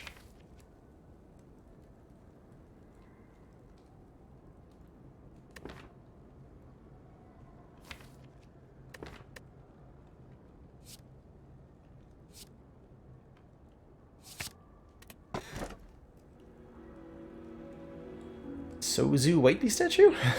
Maybe not. We have a Singing Bowl, so the Buster Crown's not bad. We can just get more energy, and then, honestly, with the relics we have, we really don't need more cards than this. Like, this deck blocks the heart easily, currently, because we have a Paper Crane. And that's all we need. Yeah, let's take a Buster Crown. And then we look to increase our max health to, like, close to 100. Should work there. The other boss relic was the Wrist Blade, doing 4 additional damage for our 0-cost attack. So backstab, backstab, and neutralize would all do +4 damage. Don't think that's quite good enough. If I go to 2 stores, I get 2 removals, but we want to hit the most elites, right? Looks like the most elites is 3, and I can do that alongside double remove. Ooh, tempting. Yeah, I like that. How do we do damage to the heart? Caltrops is going to be a big part of it. We're also going to have lots of strength. We might even end up using the Ancient Potion Flex Potion combo to give us 9 points of strength against heart, and 9 points of strength with some dagger sprays is truthfully enough.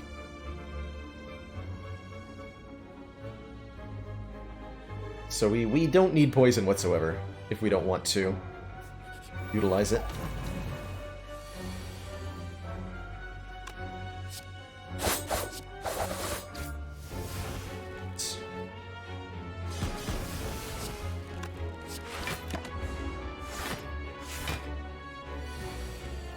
Turn 1, Strunk.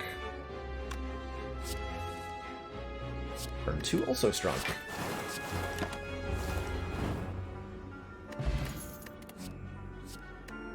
It's actually not bad, right? Concentrate? Give me that.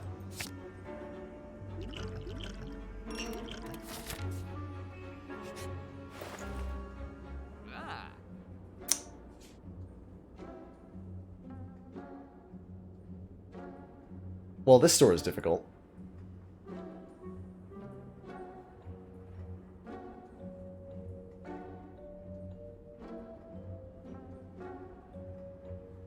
This store is very good. I like this store. I think it ends up being Potion Belt, though, right? Card removal's good, Caltrops is good for dealing damage to heart. Like, 2 copies of Caltrops plus, that's all we need for the heart fight. Could go Bouncing Flask to try to lean into poison. We're fighting Awakened One. Fine against Awakened One. We have a Paper Crane. But I think it's just Potion Belt for 2 more potion slots. Given that we're getting a potion after every combat, potion slots are real good.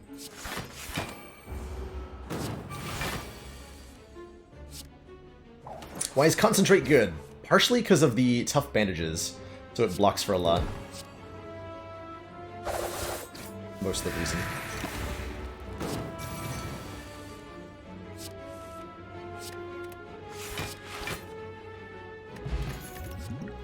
Upgraded Deadly Poison. I mean, yeah, I'll take that. Okay, the Singing Bowl can't do anything if the Buster Crown keeps giving me good cards.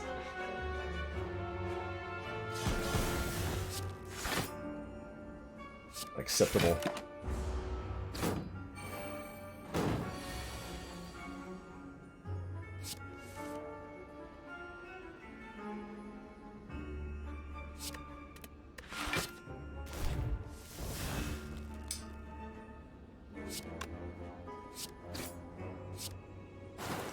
Here's an example of where Concentrate does something helpful. Give me block.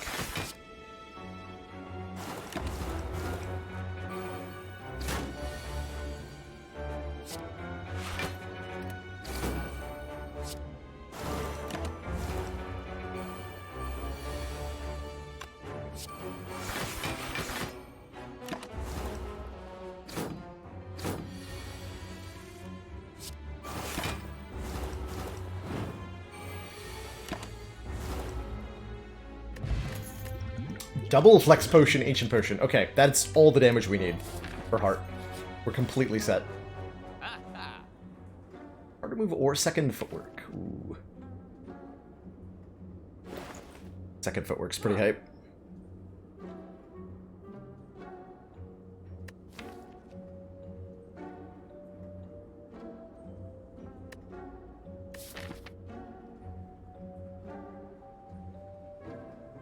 I'm also getting 7 more relic. Well, 6 more.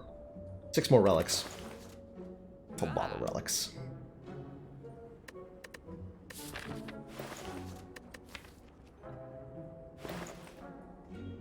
Oh, bandage is calculated gamble. That is better. That is definitely better. Oh, fish could have got me both?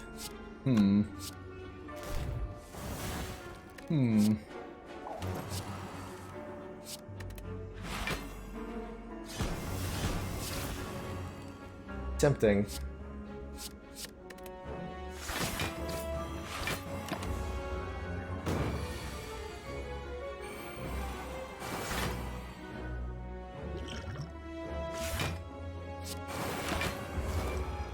Five strength, by the way.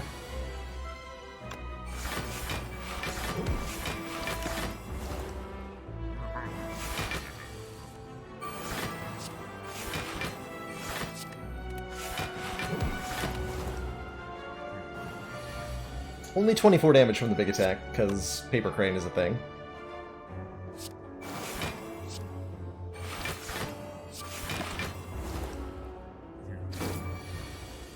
I do want to blur.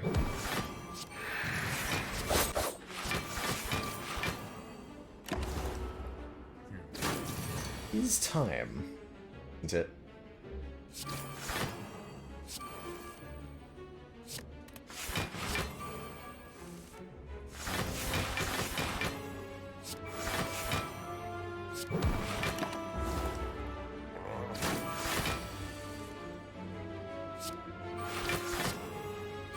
Can't help but notice that we're struggling a little bit here.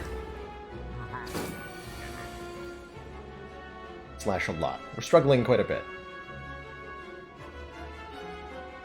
Don't like that.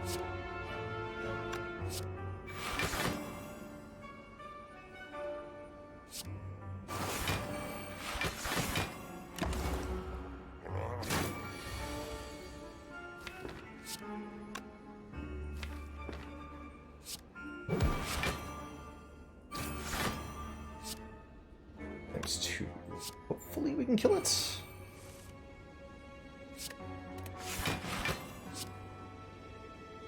Times 2. Can't use these potions.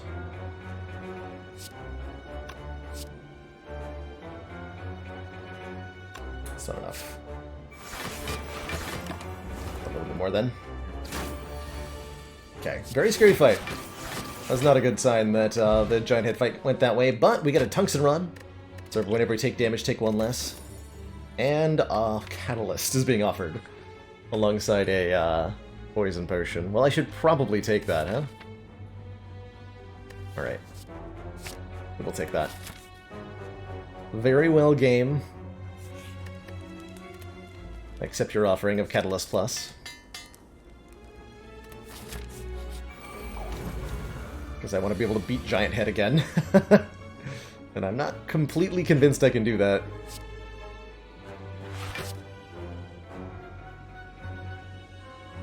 If I change your intent, we're just going to take more.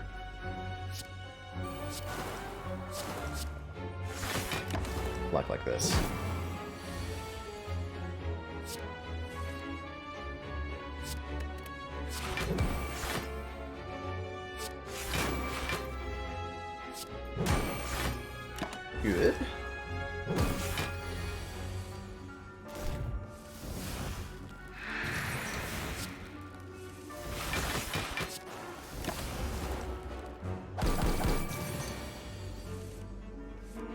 Tungsten Rod, Bloody Idol, and the Damage for Money event is infinite money. It was at one point, which we were able to demonstrate on stream before it got patched. But that has been patched. And the event now increases the damage amount every time you click an option. So it's impossible to go infinite in that event anymore. Third dash plus. Maybe? Give me the hit points. Like that was pretty good to pretty close to being worthwhile though. For the record.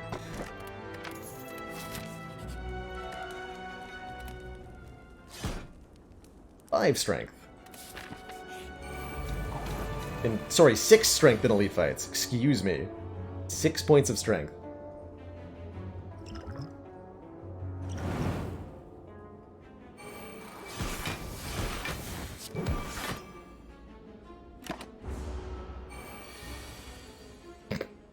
Cute.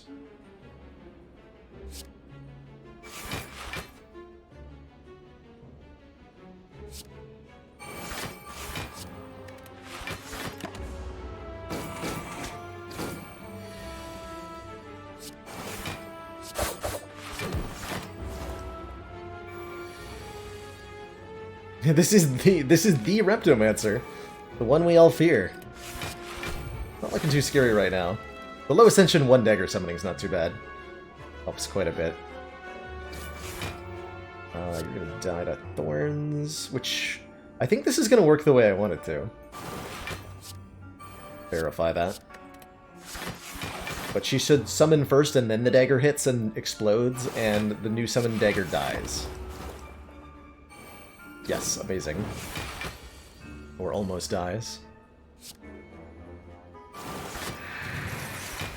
Whoops.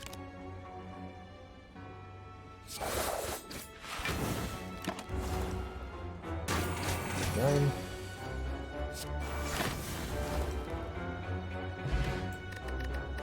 Preserved Insect is going to make the Elites Before the Heart so very easy, and this one too. Thread Needle is up to 4 block per turn. Goods times, Afflicts. If I didn't have the Catalyst, I would definitely be taking this. Because of how absurd it gets with our strength. Actually not a bad ride. That's 10 max hit points on a ride. Like that. Alright, the Giant Head rematch. Probably meant to Fear Potion there. Still do it.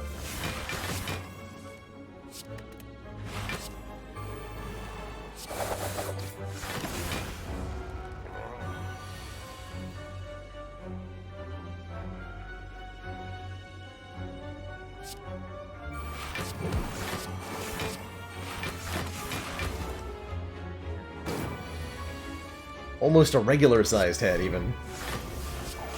How the elites have fallen since their glory days, being giant. Regular-sized head.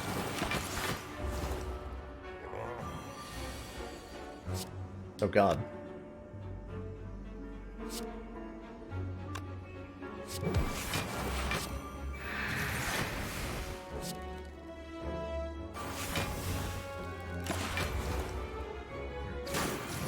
We got like 66 health left. She'll be fine. Three shiv plus. If we rest, we get a +2 max health card reward. And we upgrade Gamble and Piercing Whale. Wow. Amazing. All attacks on turn 1, only good in this fight. So I'm glad we drew them in this fight. The following turn was terrible. Don't do that.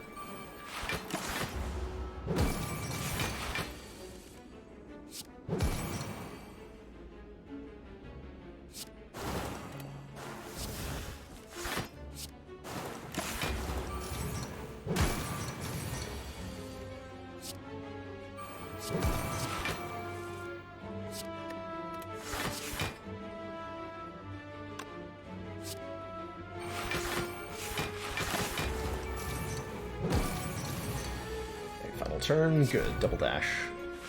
This game. Resting in this economy. Power potions in this economy. Welly plans is very hype. Pick that up. Okay, the busted crown really didn't limit us much, did it? Shockingly did not limit us much.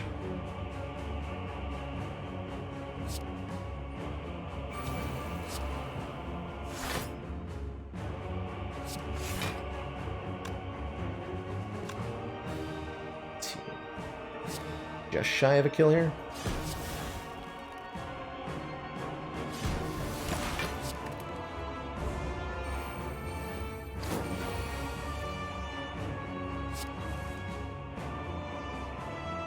Good, we got Dagger Spray, die. Excellent.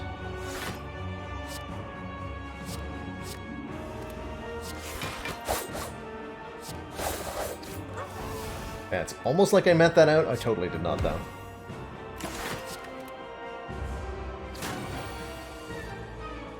Oops. Paper Crane is going to consistently mean it that the Awakened One really just can't do anything to us at all. 14. Good talk.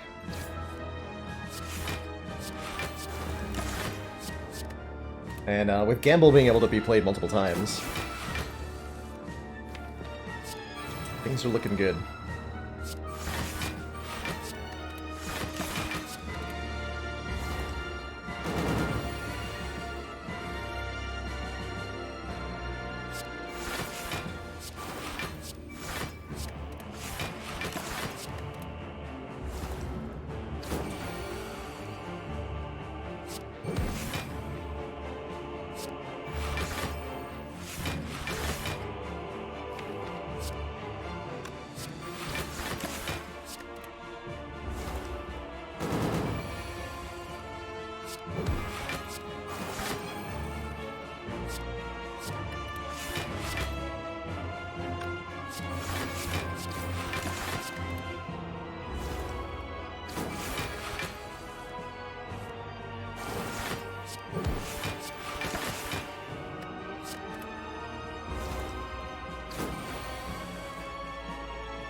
Almost to the point where I can maybe play Caltrops soonish.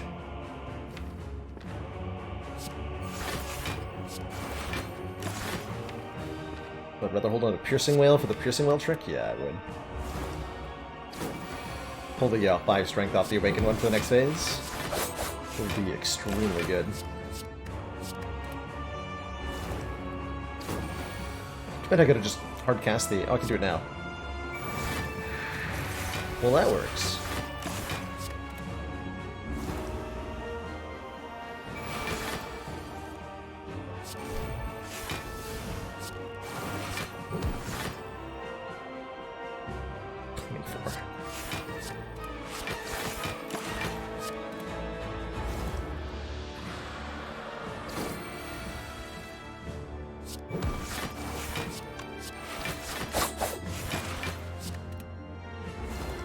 How does a Piercing Whale trick work? When the Awakened One dies and goes from phase 1 to phase 2, the game checks the current strength value of Awakened One. So if that's temporarily lowered by Piercing Whale or Dark Shackles, the strength that you debuff for 1 turn stays permanently removed.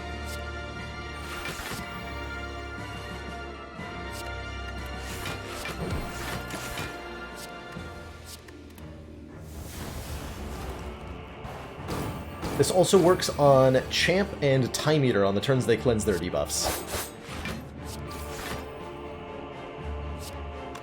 Negative Strength won't carry over, only the removal of Positive Strength. Because Negative Strength is considered a debuff, so it gets removed when the debuffs are removed. Get punched on. GG. Do not do it on the Heart's buff turn, that's right. It works in reverse on Heart, who will permanently gain strength equal to the magnitude of the debuff.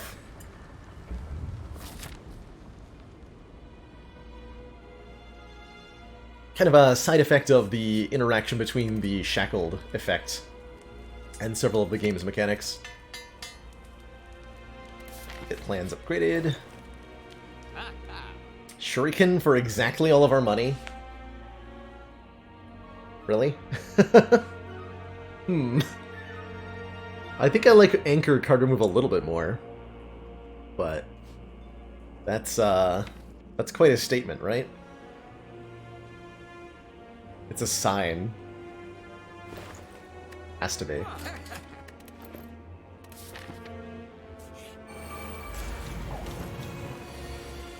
Six strength, by the way. Smiley face.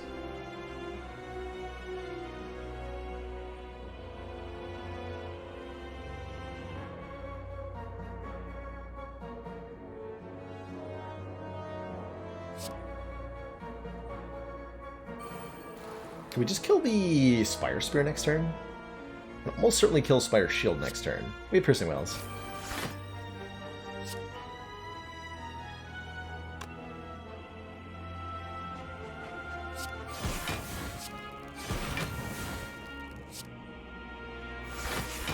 Like that. See? Piercing Wells. Although I can't kill you this turn. Neutralize Piercing Wail. And throw a Poison Potion to actually strip your artifact too.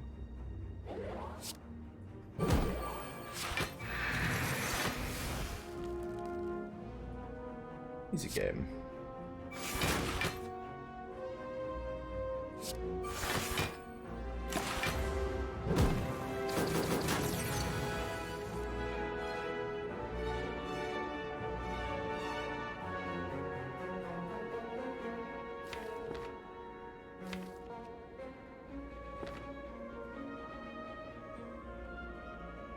$13, $15. We have a kill on Spire Shield here that almost takes out Spire Spear, but doesn't quite.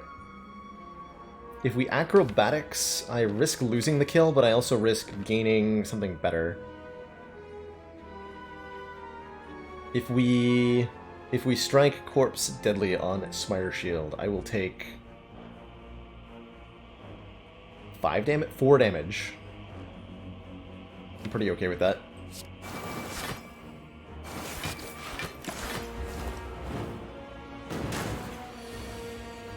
Would have drawn the Adrenaline, so we didn't have to take any of that, but that's fine. Duvu Doll gives me 1 more point of strength. Oh my god. Stone Calendar for damage on turn 7, 2 more max health instead of 1,000 cuts, and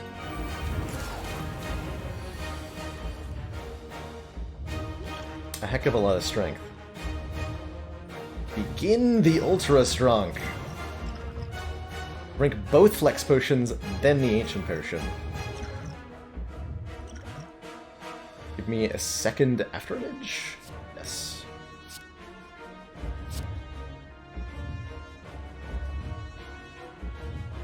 Oh, I have a Tungsten Rod. I need to do that. We have 16 points of strength now. Why do you artifact after? Because if you artifact first, then the first potion will remove the artifact. So you'll have 5 permanent strength, and then 1 potion that expires. If you drink both of the Flex Potions first, they stack into 1 debuff, though. We didn't draw Weaken. That's unfortunate.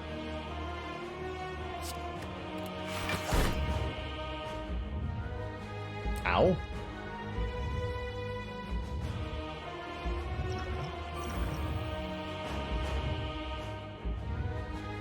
Slight ow.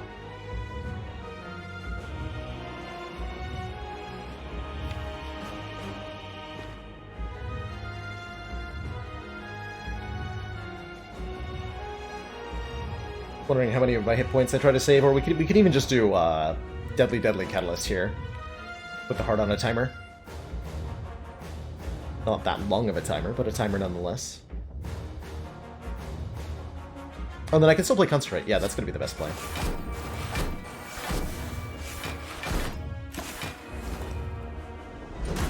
We're fine. Totally fine.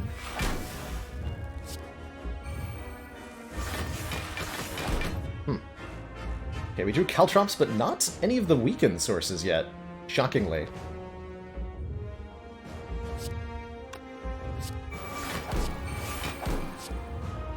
Let's see, that's only 10 block. Something like that. Want to keep the plated armor?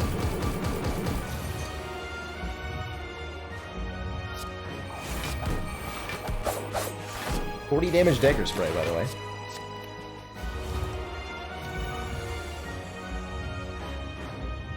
Artifact blocking my weaken? Oh, jeez.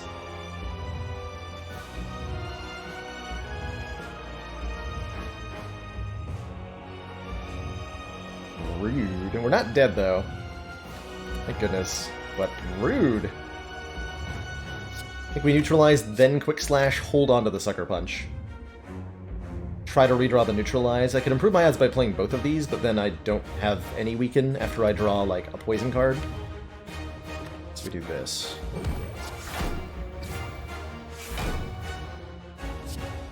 Shoot. I believe is the terminology. Alright, Tungsten Rod, saved my life.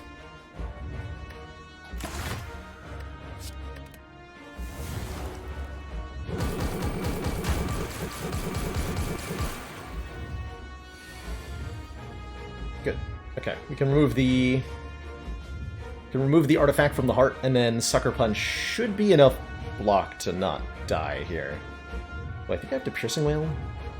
Can I Corpse defend Sucker Punch and stay alive? I think I can.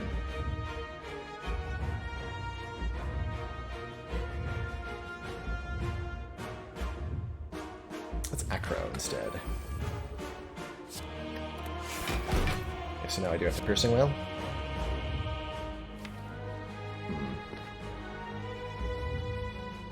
Or I can just Corpse Sucker Punch. 47 goes to what?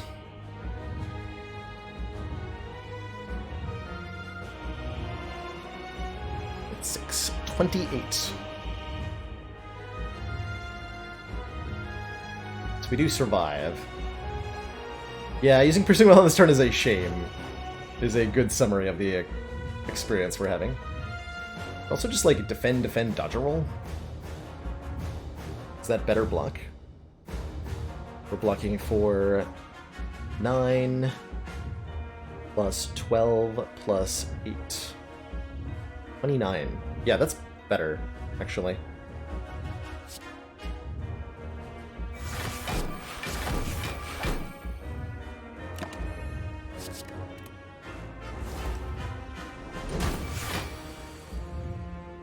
Go uncomfortably to 11.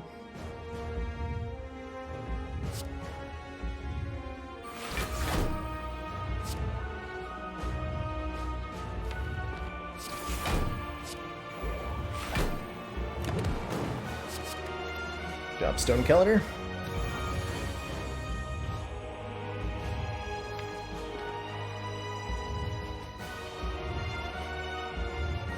Or these do how much damage? We just punch it to death, right?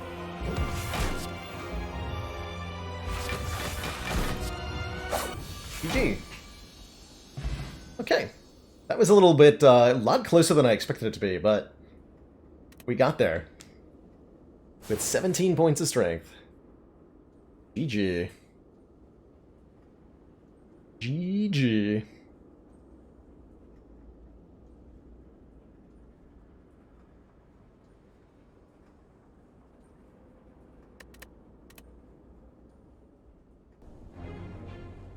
Just punch him to death.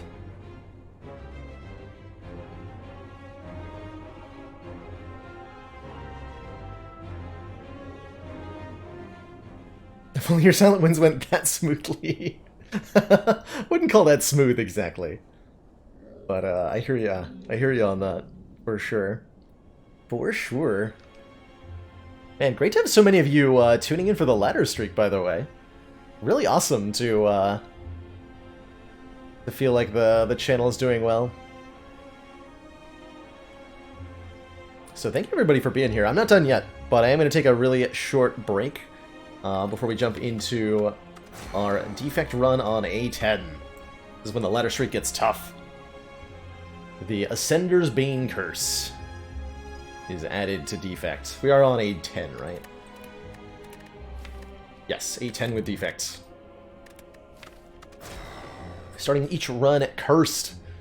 Ascension 10 defect has been the failing point of the run on more than one occasions. So, will it continue from here? Gonna take a quick little break, refill my legs, stretch my water. When I'm back, the dreaded Ascension 10 defect. Does it get tough because of Ascender's Bane or because we're playing defect? Ascender's Bane is the larger increase in difficulty here. But both of those reasons are significant jumps up in difficulty.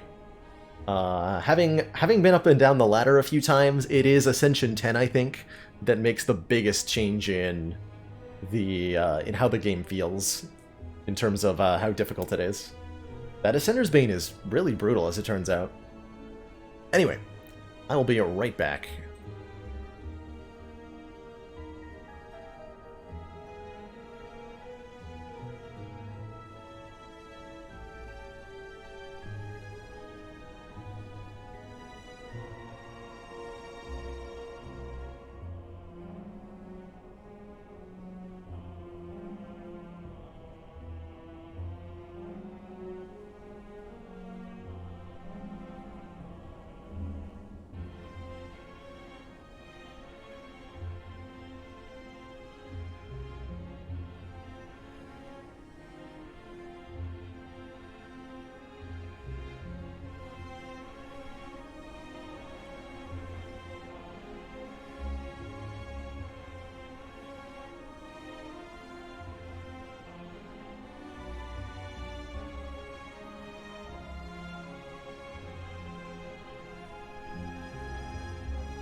Alrighty, everybody, we have returned. Thank you so much for the patience.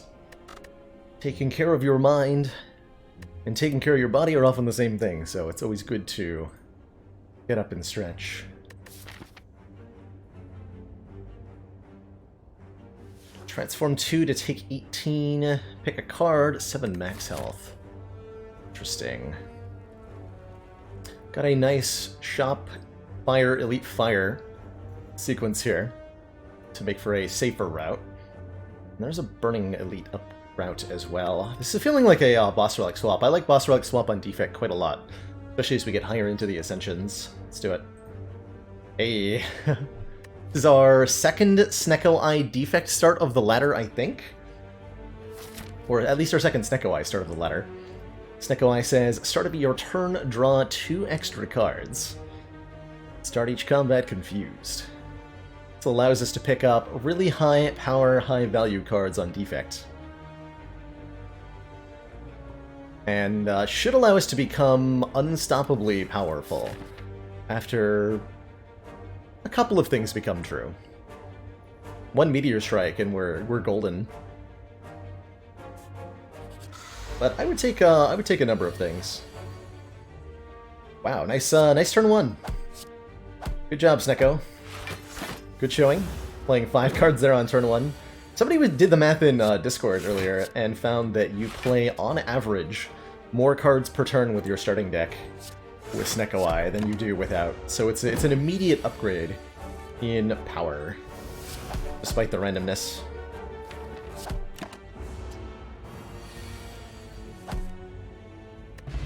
Sunder? Charge Battery I like a lot with Snecko Eye. It's a good block card that gives us additional energy on future turns. The other two, I mean, like a Rebound is fine. Oh wait, the Battery. Take the Battery.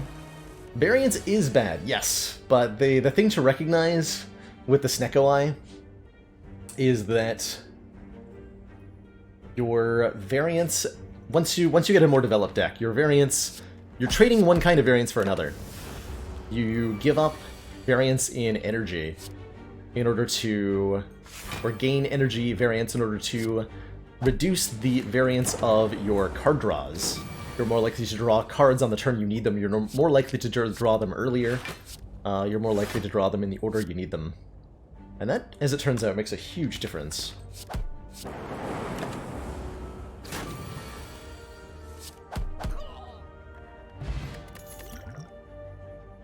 Okay, I have to take a damaging card, because we're going into Elites pretty soon, so Darkness is fine. We channel a Dark Orb. It does damage when evoked. I'll pick it up. Right before a shop, 75 gold. No Sunder. Unacceptable.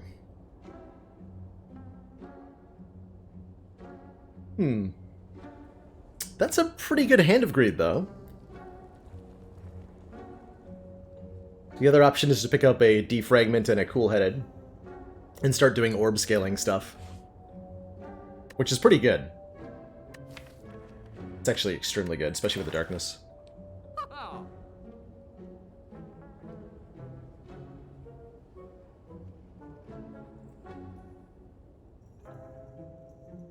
I was actually about to... I was going to watch the first couple episodes of The Witcher tonight, Toka. If I like it, I'll probably talk about it on Discord or something. But I'm looking forward to checking that. I've heard like the reactions I've heard for the most part from Witcher are, man, that was like better than I expected it to be. Pretty consistently.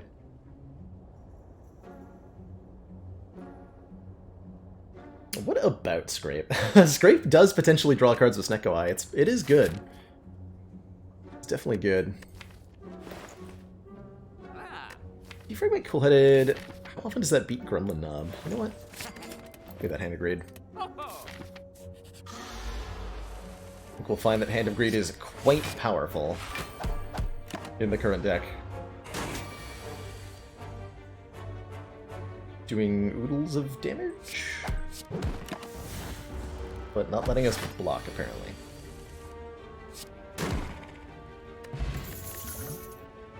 Second charge battery. Probably have to take this Ball Lightning. No, I don't.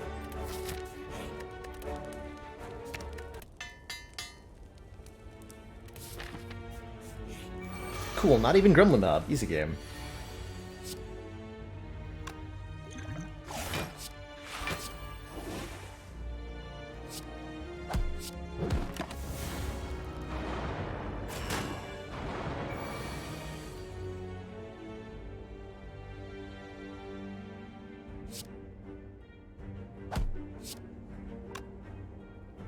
Luck, cool. Hopefully can Hand of Greed 2 of them.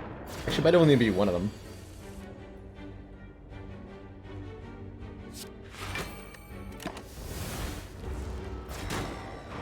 Depends on what all we draw.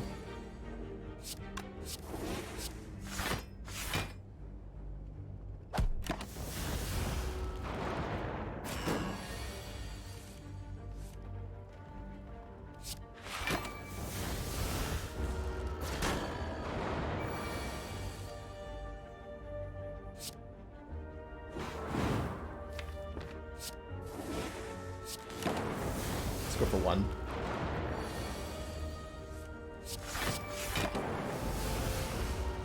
Five out of 12 chance, or 7 out of blah.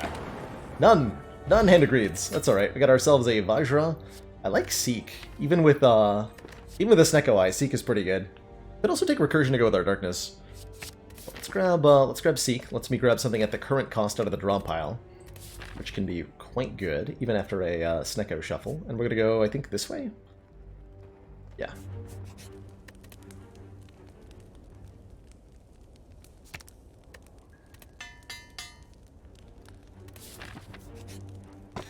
Smiling Mask this early on and before we're about to go to a shop for cheaper removals is pretty exciting. I accept.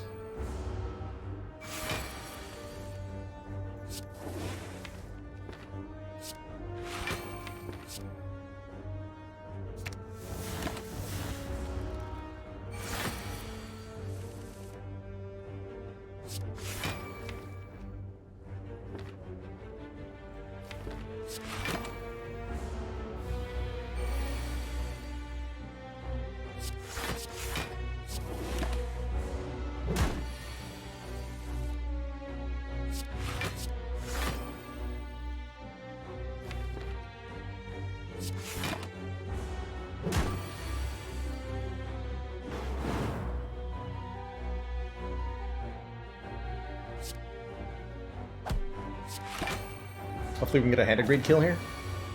Come on. Yes. There we go. Shuriken. More strength.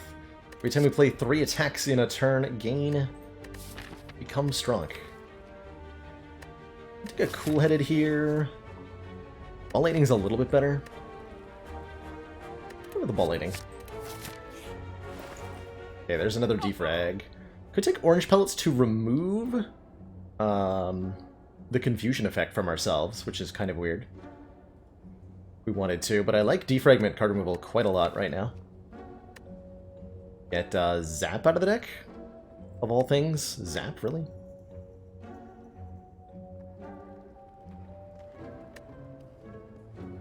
Get Strike out of the deck. Pick up all the low-cost attacks. Yeah, exactly. Orange Pellets is so strong on Defect. Am I really taking Defragment over that? I guess so. Perhaps that was not the right choice. We'll see.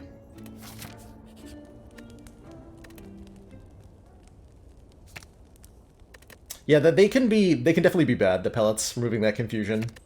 The main reason to do it is Defect can do things like get Biased Cognition into play for free. Hey, Cleric Face. At the end of each combat, we raise our max hit points by 1, which is super exciting.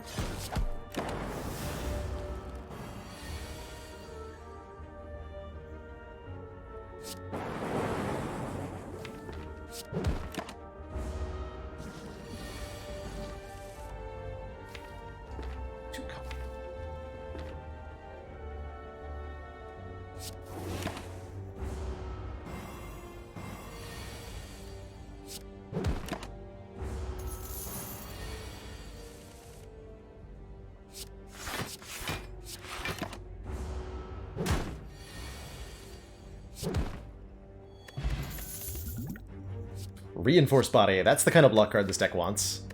One that scales with our energy, and one that... I'm gonna upgrade that. One that costs the same with Snecko Eye no matter what. I'm gonna pick every Reinforced Body we see, probably.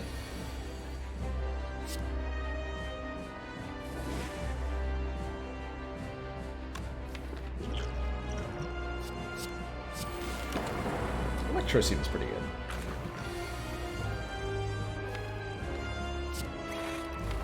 Putting that out there.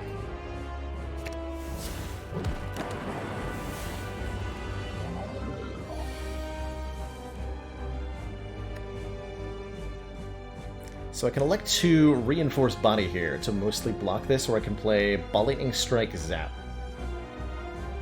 Split. Do that.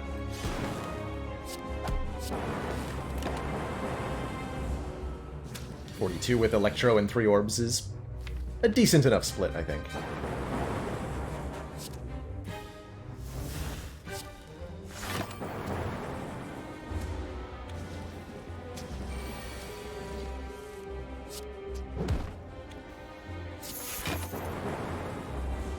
They're all dead. Okay, good fight.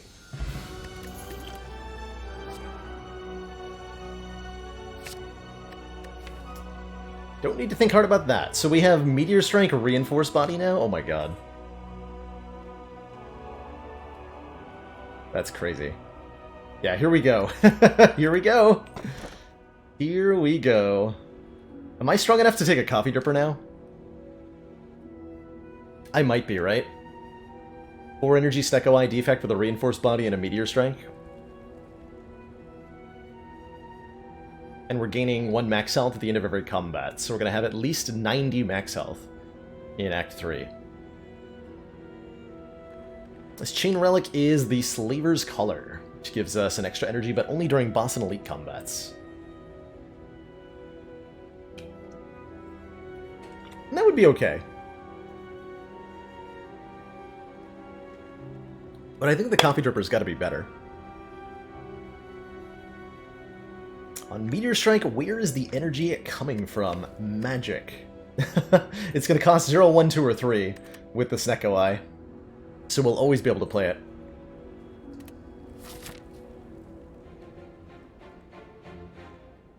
Literally every time. Okay, I don't think we go for the Burning Elite this act. Probably head up this way. Maybe go to this shop? We'll see. But we can just, like, play it whenever we want. Then I have all the energy in the world to do whatever I want.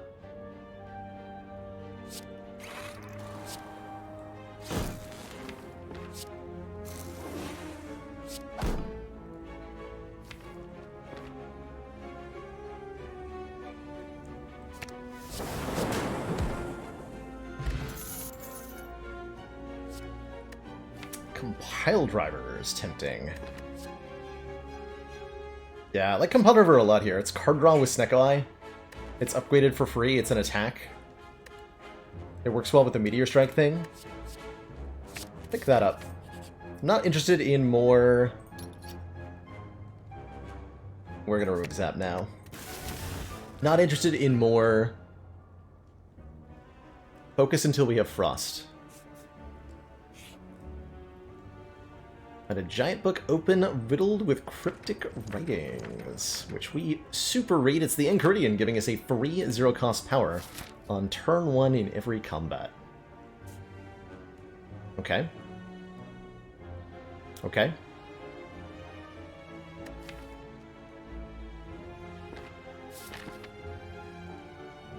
Get another card removed.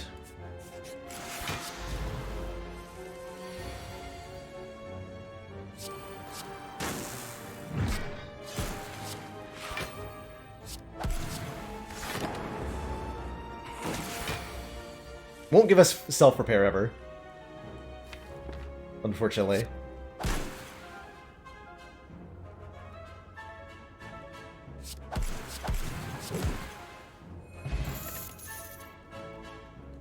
Third charge battery plus. I'll take heat sinks plus. Don't really have that many powers though. Auto shields could be good as well. Genuinely. I think I'd rather take the battery, though. Honestly, I think I'd rather skip than do either of those things. Okay, now we take the orb cards. Glacier Data Disk. I'm in. Although, hold on. All for one? Hold on. This store is ridiculous. Oh my god. Data Disk says start combat with 1 focus. Glacier is 7 block and 2 frost for 2 energy. All for one. is random cost and puts anything that Snecko made 0 cost back into our hand. It's absurdly good with the Snecko Eye.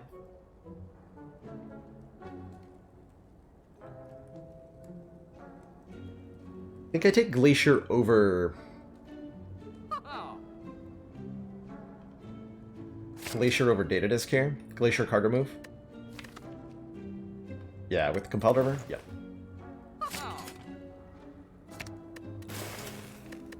Feels bad to say goodbye to the Data Disk like that.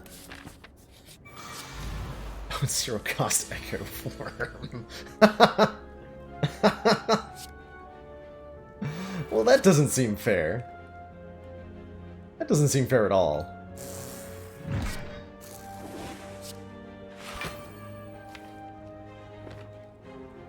Let's see, get 2 cost. Get a Sender's Bane and a Reinforced Body? Oh wait, bad at video games. It's not an upgraded Seek. What am I on about?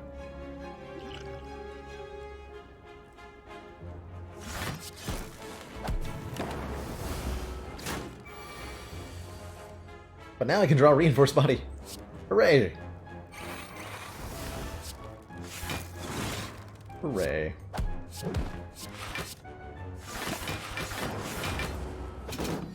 How's it going, Tony Scarface?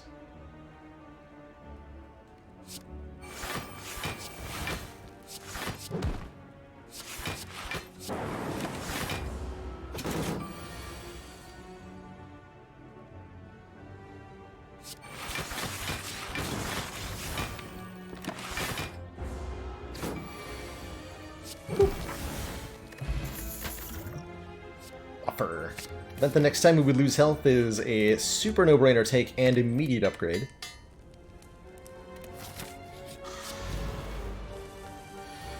Pretty much. Can't seek for Meteor Strike. I feel like should be illegal. Not being able to do that. Scrape does work with Snecko Eye. Yes, it does.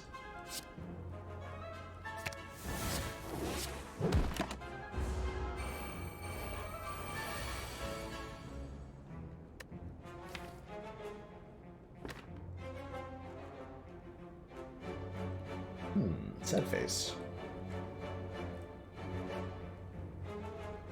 Looks like an energy potion. Not where I wanted to use my energy potion. Not where I wanted to use that at all. Yeah, now we're talking. Dual cast kills 1. Meteor Strike kills 2.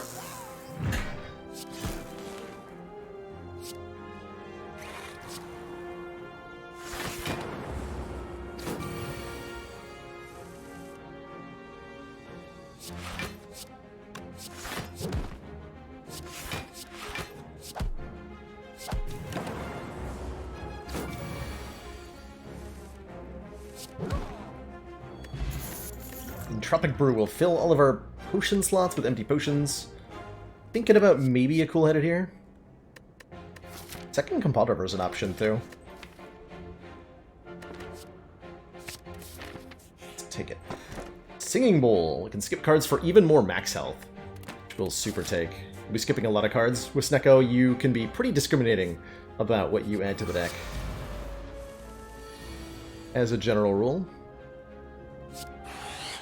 0 cost Seek feels pretty good. I can get Defragment into play before I play this Glacier.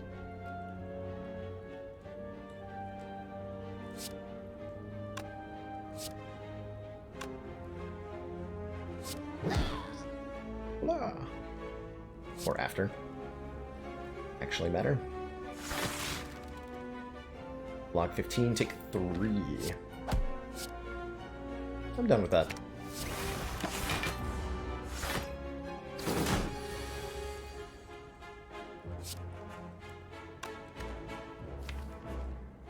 Back a strike.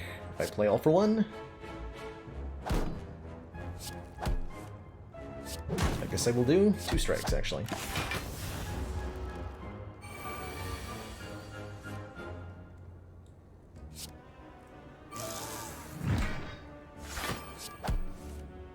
Yeah, now we're talking. Now it begins. Once we get the plasma orbs in play, we can just spam cards for days. And life is good. Large battery, ball lightning, compile rubber, defend all come back.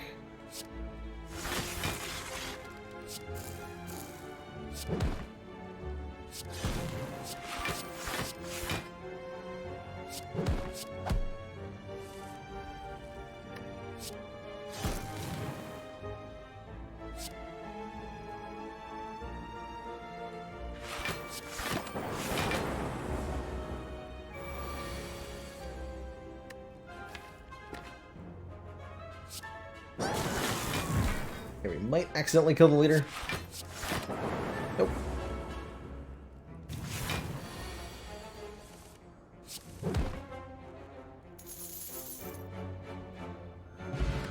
Potion Belt. Oh man, Potion Belt and Tropic Brew. I think we're okay to take a second defragment now that we have a Glacier. Otherwise the Hyper Beam would be good. Get another card removal with our Smiling Mask. Sounds excellent to me. Oh my god. What is this opening hand? Zero cost Meteor Strike, zero cost All for One. Well now. If that doesn't sound good, I don't know what does.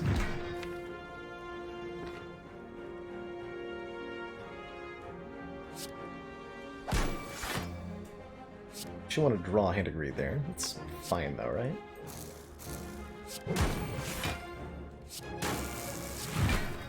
Is fine. Good fight.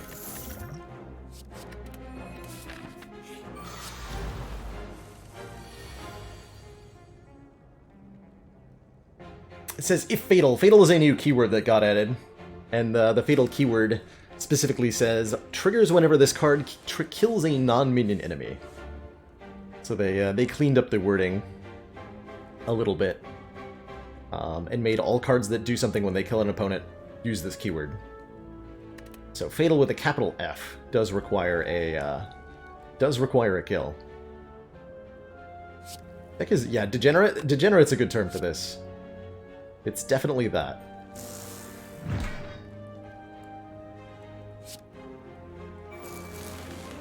Ah, you're still in the live branch. Gotcha. Yeah, they haven't brought it completely around. Strength. Really good fight.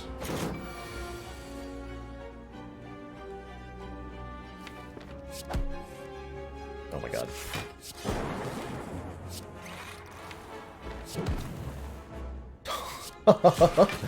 Is it... hopefully these turns are explaining why I chose to take a second compile driver over defragment earlier. Really? Oh, this works. Bag of Prep. 2 extra cards on turn 1. Beautiful. Another defragment. Honestly, I don't think we need 3. I'll take the 2 hit points. Turbo is okay, too. Find some more potions. More card draw potions. Runic Capacitor says, start combat with 3 extra orb slots. And honestly, that sounds great. We can also buy a hologram here, which is incredible with a Snecko Eye. Helps us get back Meteor Strike and play it again, so we can do hologram, Runic Capacitor, card remove. Get another... honestly, start removing defense at this point. Could take the White Beast instead, but honestly, I think we're fine, potion-wise. And we immediately upgrade hologram, because an upgraded hologram and an all-for-one can create an infinite combo. At random, with our Snecko Deco here. Oh, we almost got it. We almost immediately got it. So close.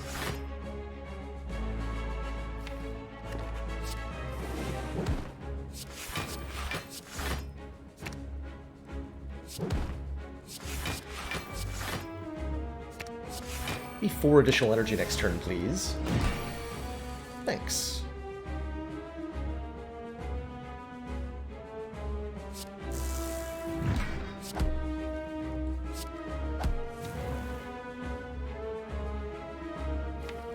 really see any reason to take any damage here.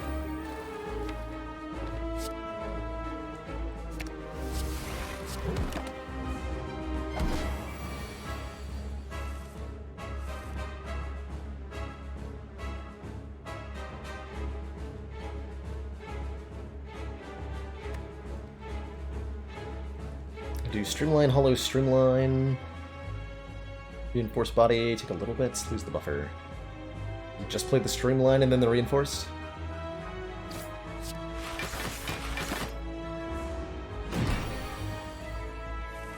Bit of a weak turn, that's okay.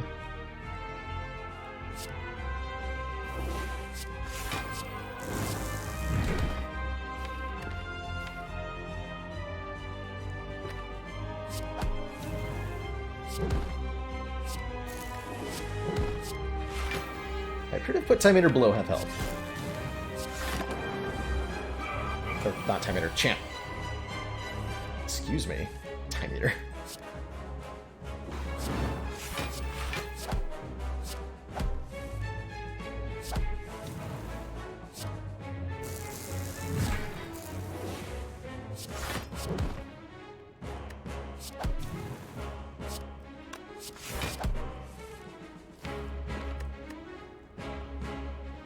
Glacier will kill you.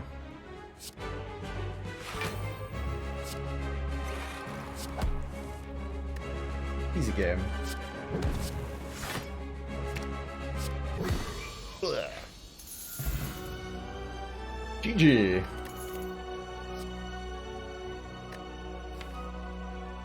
Didn't actually take orange pellets. This is where the orange pellets would have been like, whoa, amazing. We generate almost no lightning orbs, so Thunderstrike's not that good. This is still like, we have a ancient potion, this is still ridiculous block, so, or ridiculous focus. And we have 6 orb slots, so I will take it. But I'll be a little upset about it. Inserter, even more orb slots every 2 turns. I actually quite like that, with how many orbs that we can put out, and the benefits of having so many passively. I don't really want a choker, because it cuts off the entire all-for-one hologram nonsense. Empty Cage removes 2 cards, but Smiling Mask is mostly doing that for me anyway. Let's take an inserter here. Giving me even more scaling for the longer fights of the game, assuming there are any. We have to go to this Burning Elite, so let's make sure I do that. Yeah, if you haven't played Factorio, by the way, incredibly, incredibly good. Highly recommend it.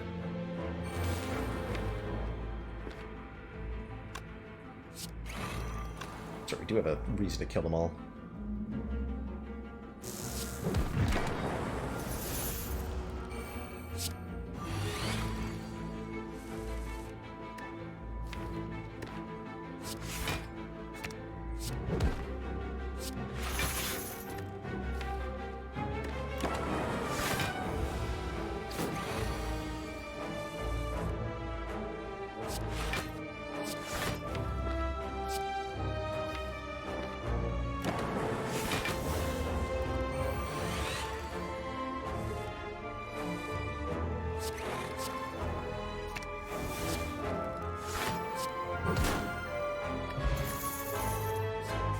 Snap pick, second hologram. Let's look at a bunch of cards here. We can gain max health for each one, so there's no reason not to look at all of them. Enlightenment could be kind of cute. But I think mostly just take 6 maximum hit points here. Be pretty okay with that. Here. Dark and Terrible Flames.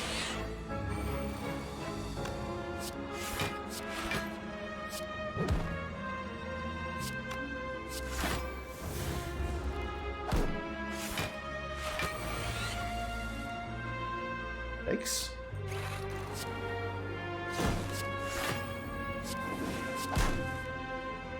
Okay, 1 cost hologram for 0 cost compositor feels okay. Or I can do 1 cost hologram into 1 cost Hand of Greed, and then buffer, and then we take nothing. Guaranteed nothing.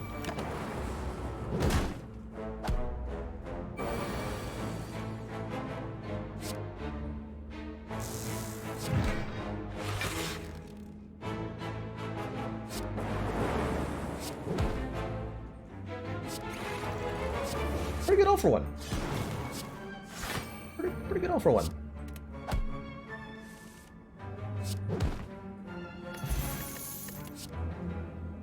Pretty good.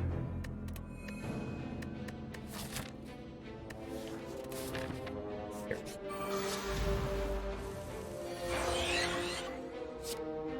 Starting with 7 orb slots is so cool.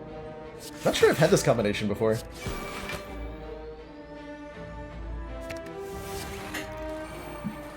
Like, I don't know that I've ever had that combo.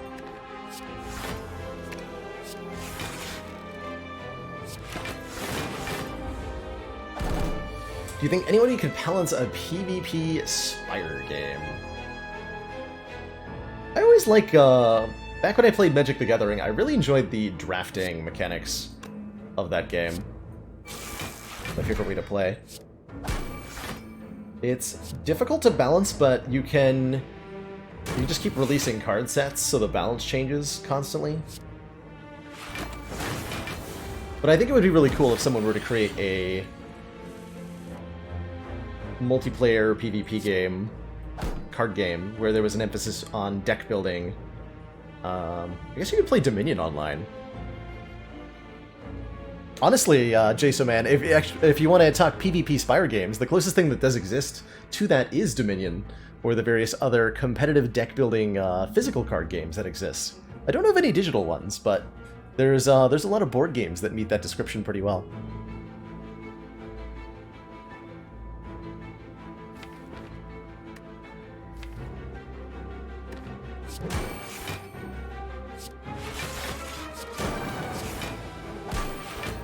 Many of which are even good.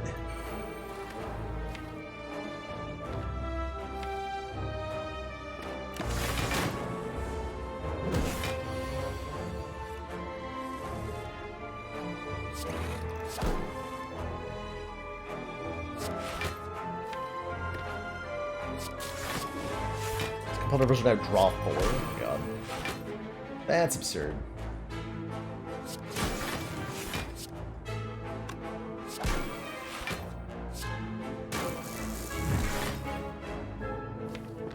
That is actually ridiculous.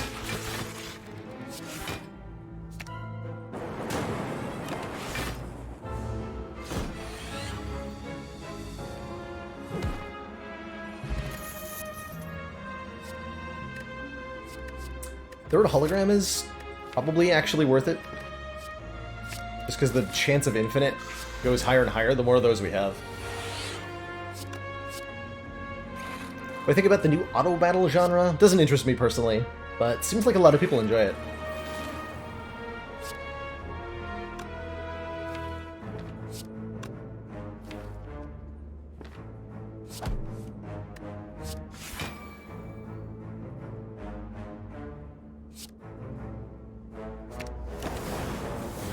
Oh, no, we can turn one. Oh, fair.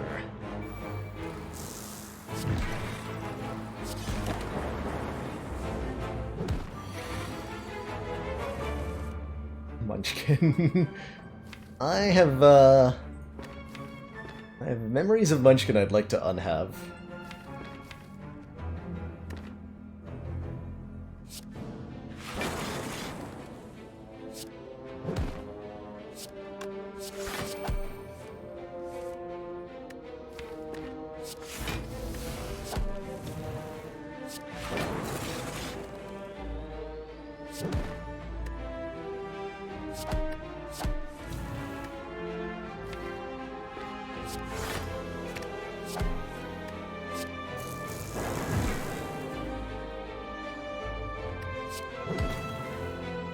Turn that never ends.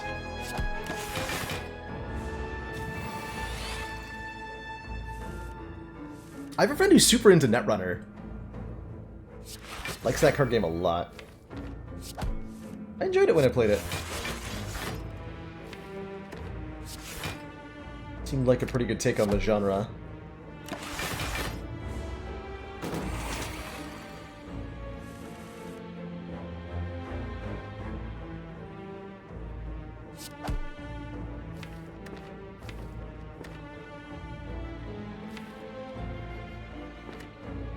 Oh, we have an infinite here, by the way.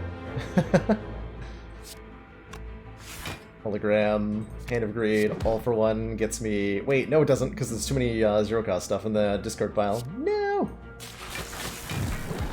Disaster. Disaster.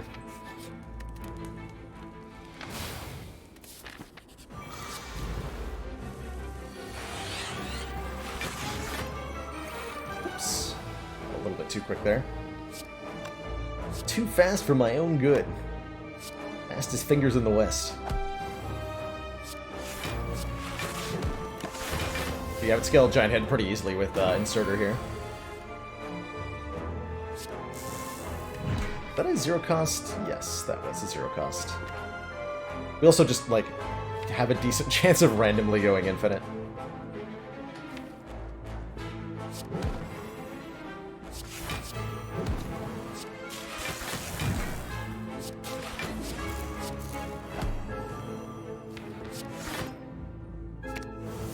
And even if we don't actually go infinite, we can do degenerate things.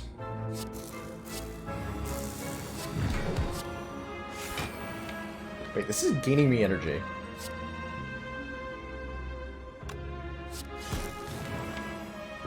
Now, hold on a gosh darn minute.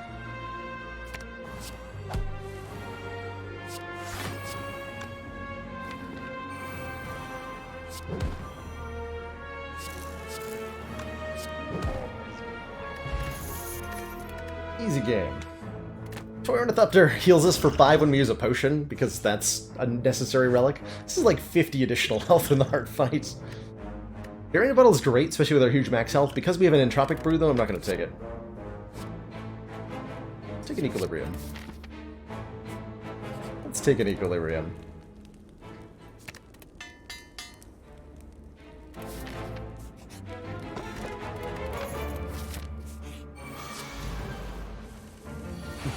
Now the deck is degenerate. Only now. Only now. If we finally reached peak degeneracy.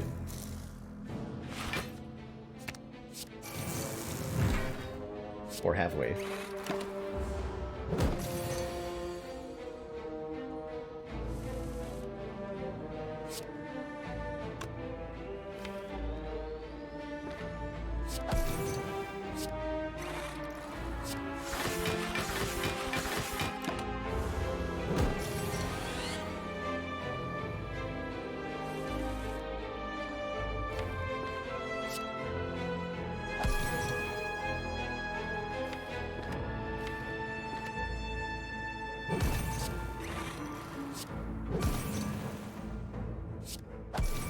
Do have a zero cost hologram.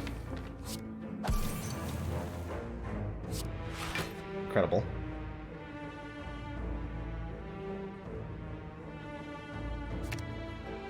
Hologram for hologram. Excellent.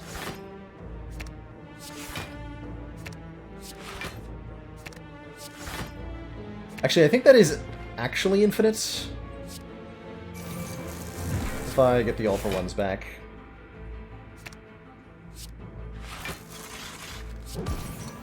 I get 2 holograms. So I can hologram Meteor Strike. Hologram All for One.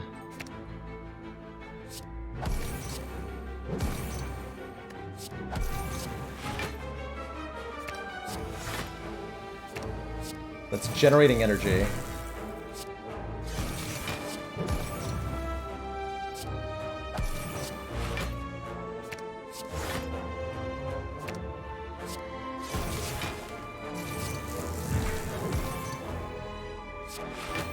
There.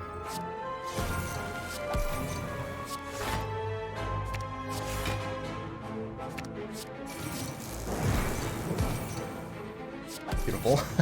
And this is why we put so many holograms in the deck.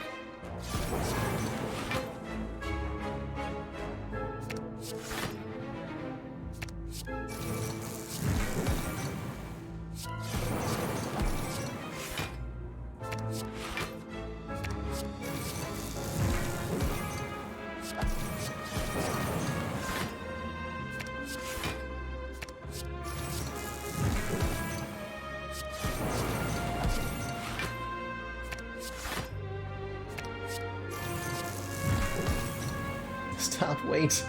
Illegal. It is illegal to get 25 gold from Transient. Ching! Honestly, do not need. Take 2 max health.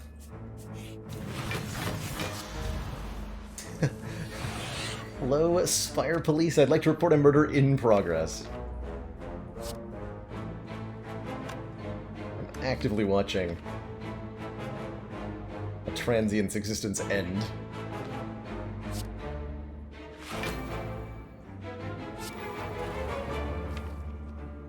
Hologram gets back. Church battery. We can seek for any one card here.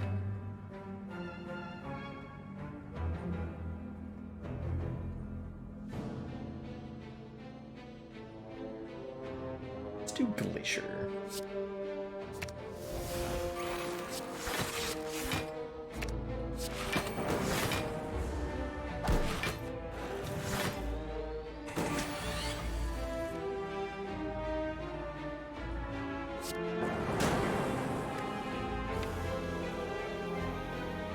Just charge battery and dual cast? It's not incredible.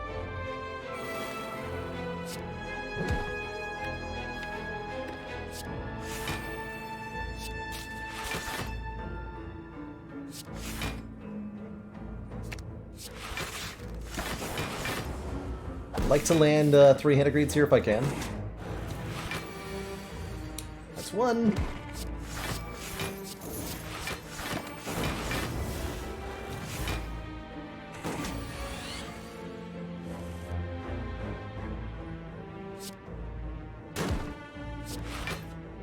That's 2.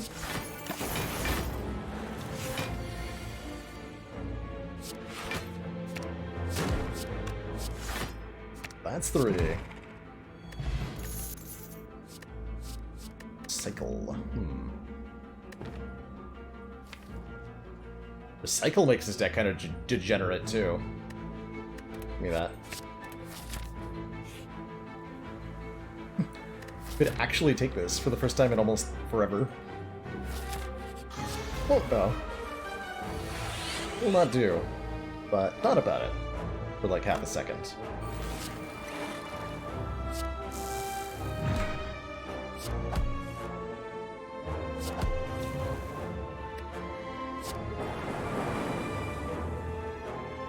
Zero costed hologram. Seems acceptable.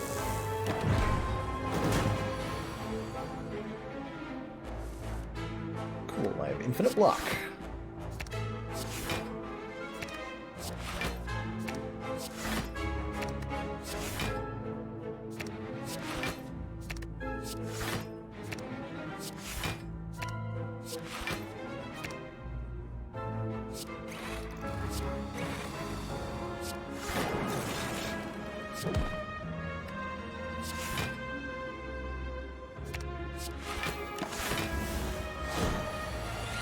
Not sure why I chose those to retain, but whatever.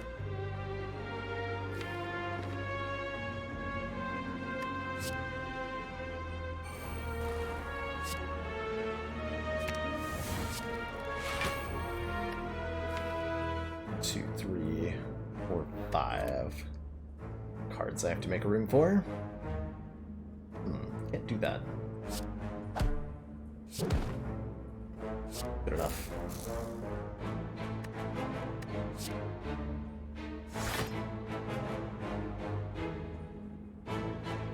Back just 2.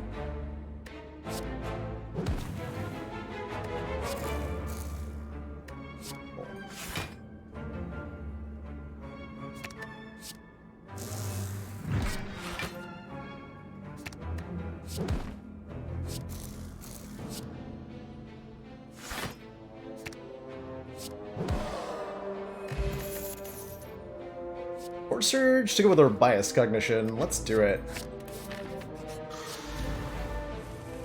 Lowering the cost of my cards, Snecko Eye is doing it at random. Every time we draw a card, its cost is 0. 0 is either 0, 1, 2, or 3 at random.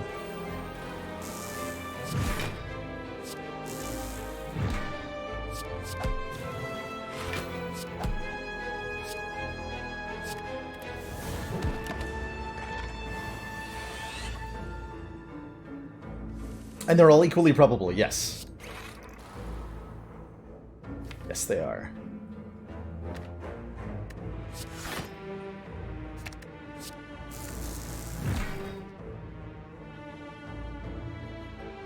I mean, that's an infinite already, right?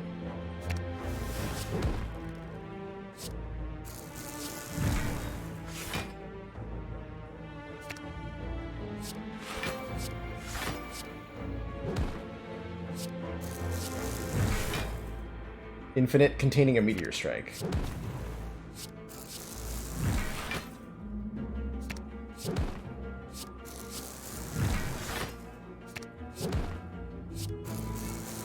As I said, they'll just kind of happen at random.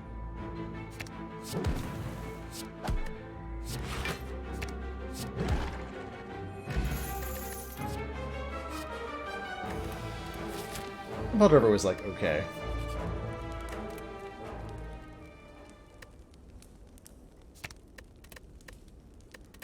I guess if Bias Cog can be permanently thing, that we should upgrade it or whatever.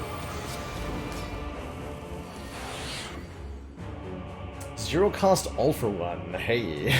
That's half of something good. It's definitely half of something good.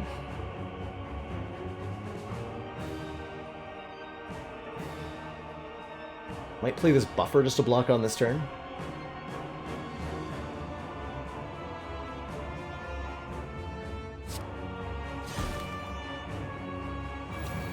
I will.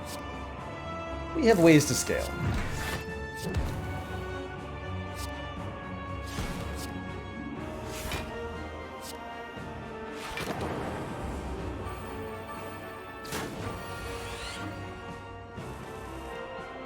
And we win. Hooray. Yep, that's an infinite. Again.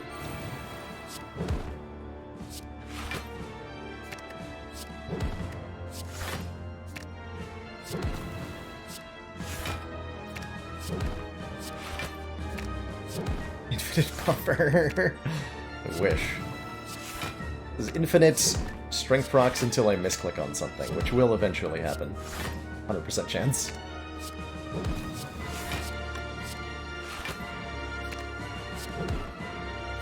Hands.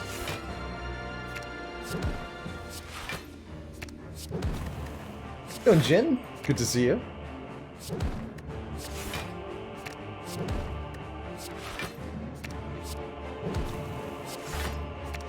You've come in at a appropriate time.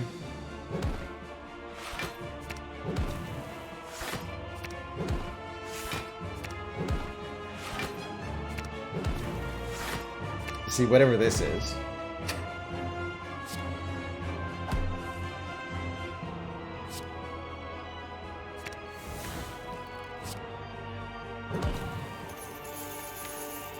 Recall.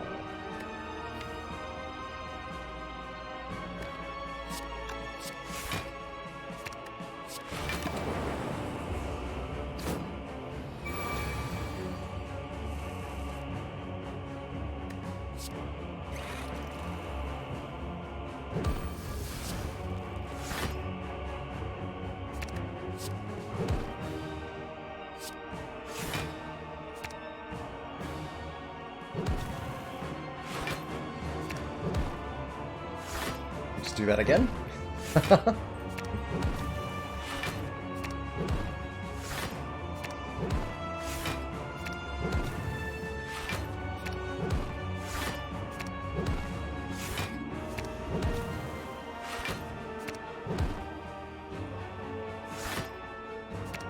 Commander, one of our most valued supporters. Sure. Says continued support of the XCOM. Pacific Orange, thank you so much for the 6 months of Twitch Prime support. Greatly appreciate that. Continued council funding, and Happy New Year to you as well. Hologram doesn't exhaust, not the upgraded version. That's the big thing the upgrade does, is take it from exhausting to not exhausting, which is really important.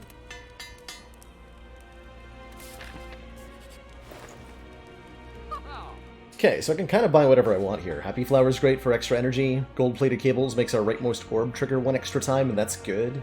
We have very good potions. We can afford a card removal.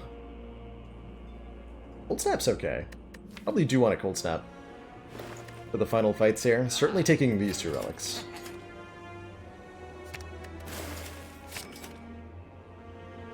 I guess we might as well take Frozen Eye, because there's... Like, I don't need more potions. Other potions, okay. Let's take Frozen Eye. Let's me view the cards in draw order. We probably won't use it.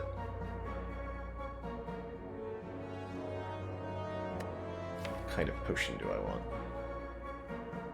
Weak Pot's really good. Ancient Pot's really good. We have what we need. There's apparently a 0-cost Echo form on turn 1. That seems fair and balanced. Don't you think? Seems completely fair to me. Let's see. I can Meteor Strike, Hologram, Meteor Strike, Hologram, Meteor Strike if I use Recycle to get rid of either Hand of Greed or Bias Cog. We can lose Hand of Greed.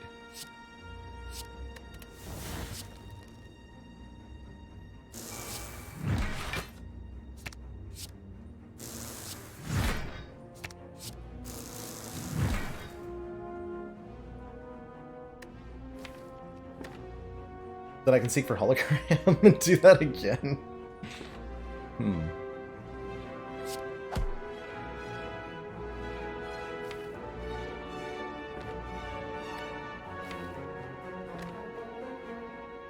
Thinking about it.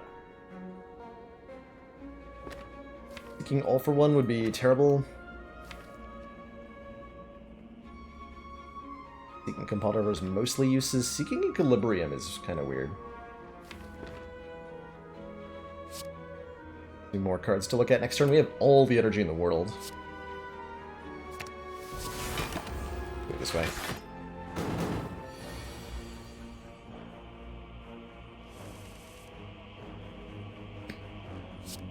Okay. Sure.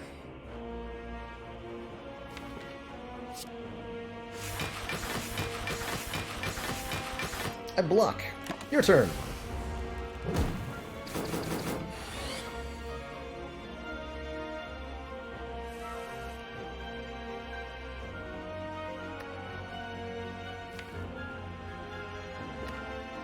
I'm gonna double cast Hologram to get back Hologram and Hologram.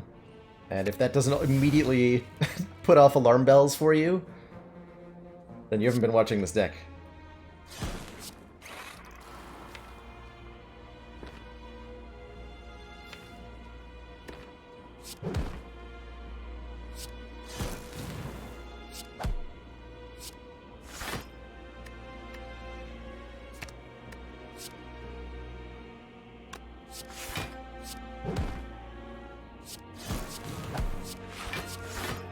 Actually just do that a bunch of times, right? It's not infinite. This will break after about 20 cycles. Maybe a few more.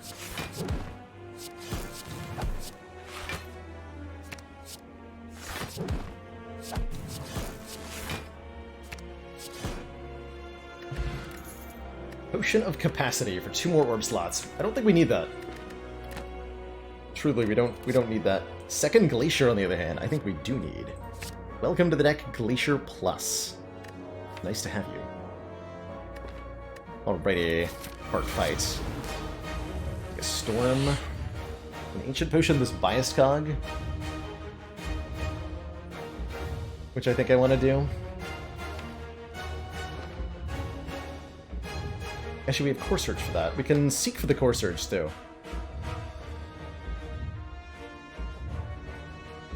So that's extra fine.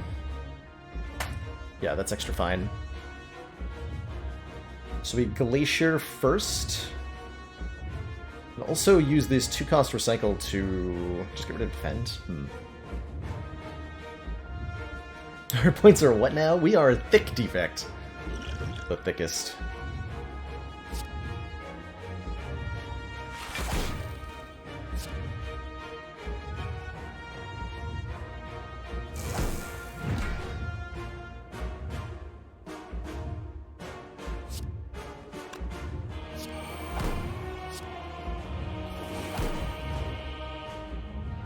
Oh, if I seek for...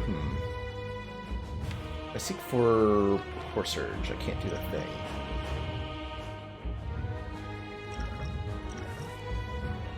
Okay.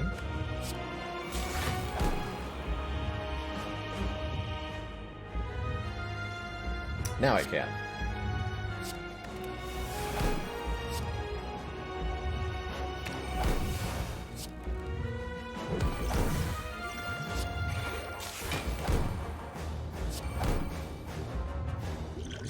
All three of these potions next turn. Block the vulnerable and the focus down from Bias Cog. And have a good time.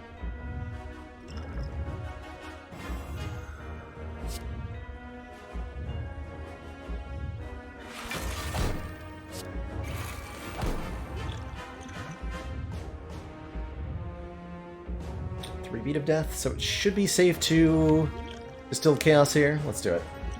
Oh, I knew it was on top of the deck, too. Sure. It's fine.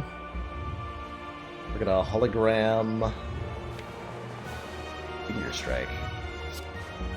Sounds juicy.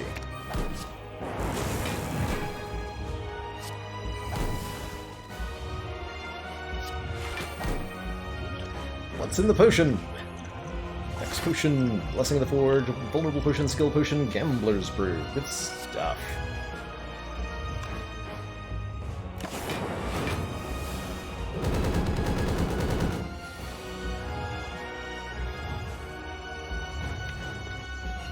No easy infinite.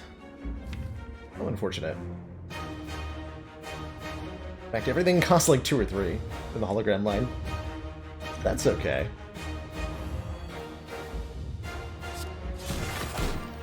That is okay.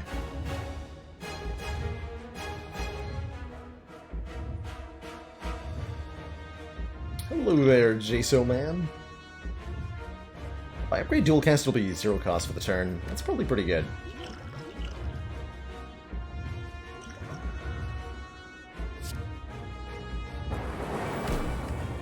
So we get 1, 2, 3, 4 0 cost cards. So I need to make 1 more space in hands.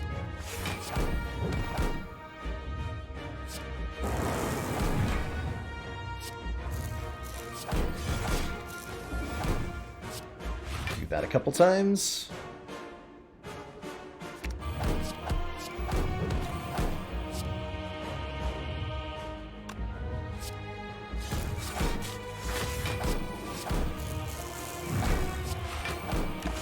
Good turn.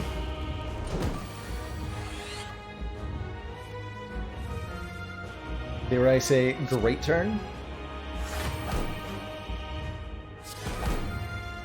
Potter draws these 4 cards. Where's an eye? This gambling brew is really good here.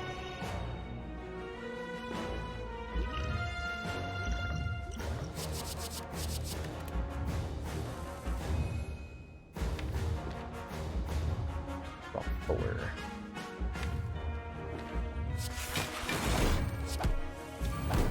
Hey, 0 cost Meteor Strike, welcome back. Land of not getting drawn because I had too many cards. Easiest game I ever played.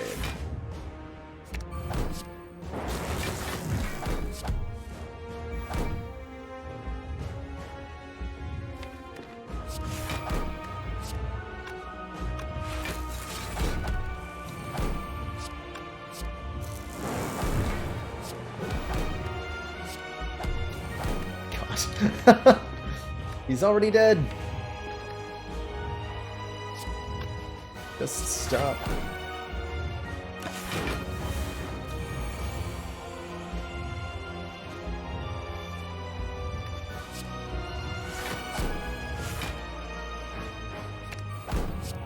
Oof.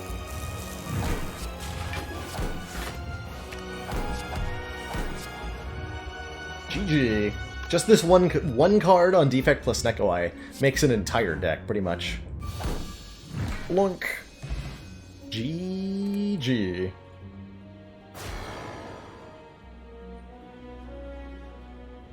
That was a hell of a Defect A10 run, wow.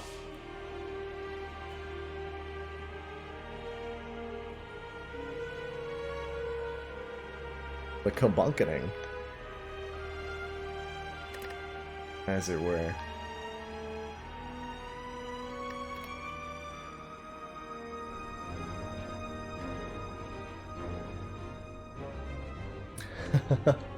Alrighty then. That is where we're going to wind things down for tonight, but I wanted to say thank you everybody for joining me. It's been an absolute pleasure streaming to all of you. If you're new here and you like Slay the Spire, then you're in the right place. The channel is live 6 days a week, usually for 6 hours a day, and we mostly play Slay the Spire, currently working on the Ladder Streak Challenge, where the goal is to defeat the corrupt Heart of the Spire on every Ascension level back-to-back. If you'd like to be notified when we're live, you can either follow the channel or join us on Discord or on Twitter for live announcements.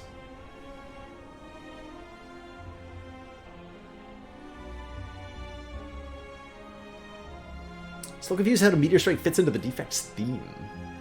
He's a wizard, pretty much. That's I think that's the real reason for it. The three characters, at least this is my headcanon as of right now. The three characters, the original three, Ironclad, Silent, and Defect, all kind of fit into the fighter, thief, and wizard kind of RPG themes, but with a bit of a twist. Ironclad is a warrior who gains lots of strength and does flame stuff too, because he's got a demonic pact. Silent is nimble, agile, and inflicts poison on our enemies. And the Defect channels various elemental orbs. Blasts his opponent with lightning, with blizzard, like blizzard. Some of these are outright the name of spells in various games. And Meteor Strike is certainly no exception. Meteor Strike or Meteor Swarm in Dungeons & Dragons is one of the highest level magic spells you can cast. And very iconic. So that's my own headcanon as to why Defect has it, because he's a wizard. Calls this robot planet to drop a meteor from the sky. Exactly. Exactly.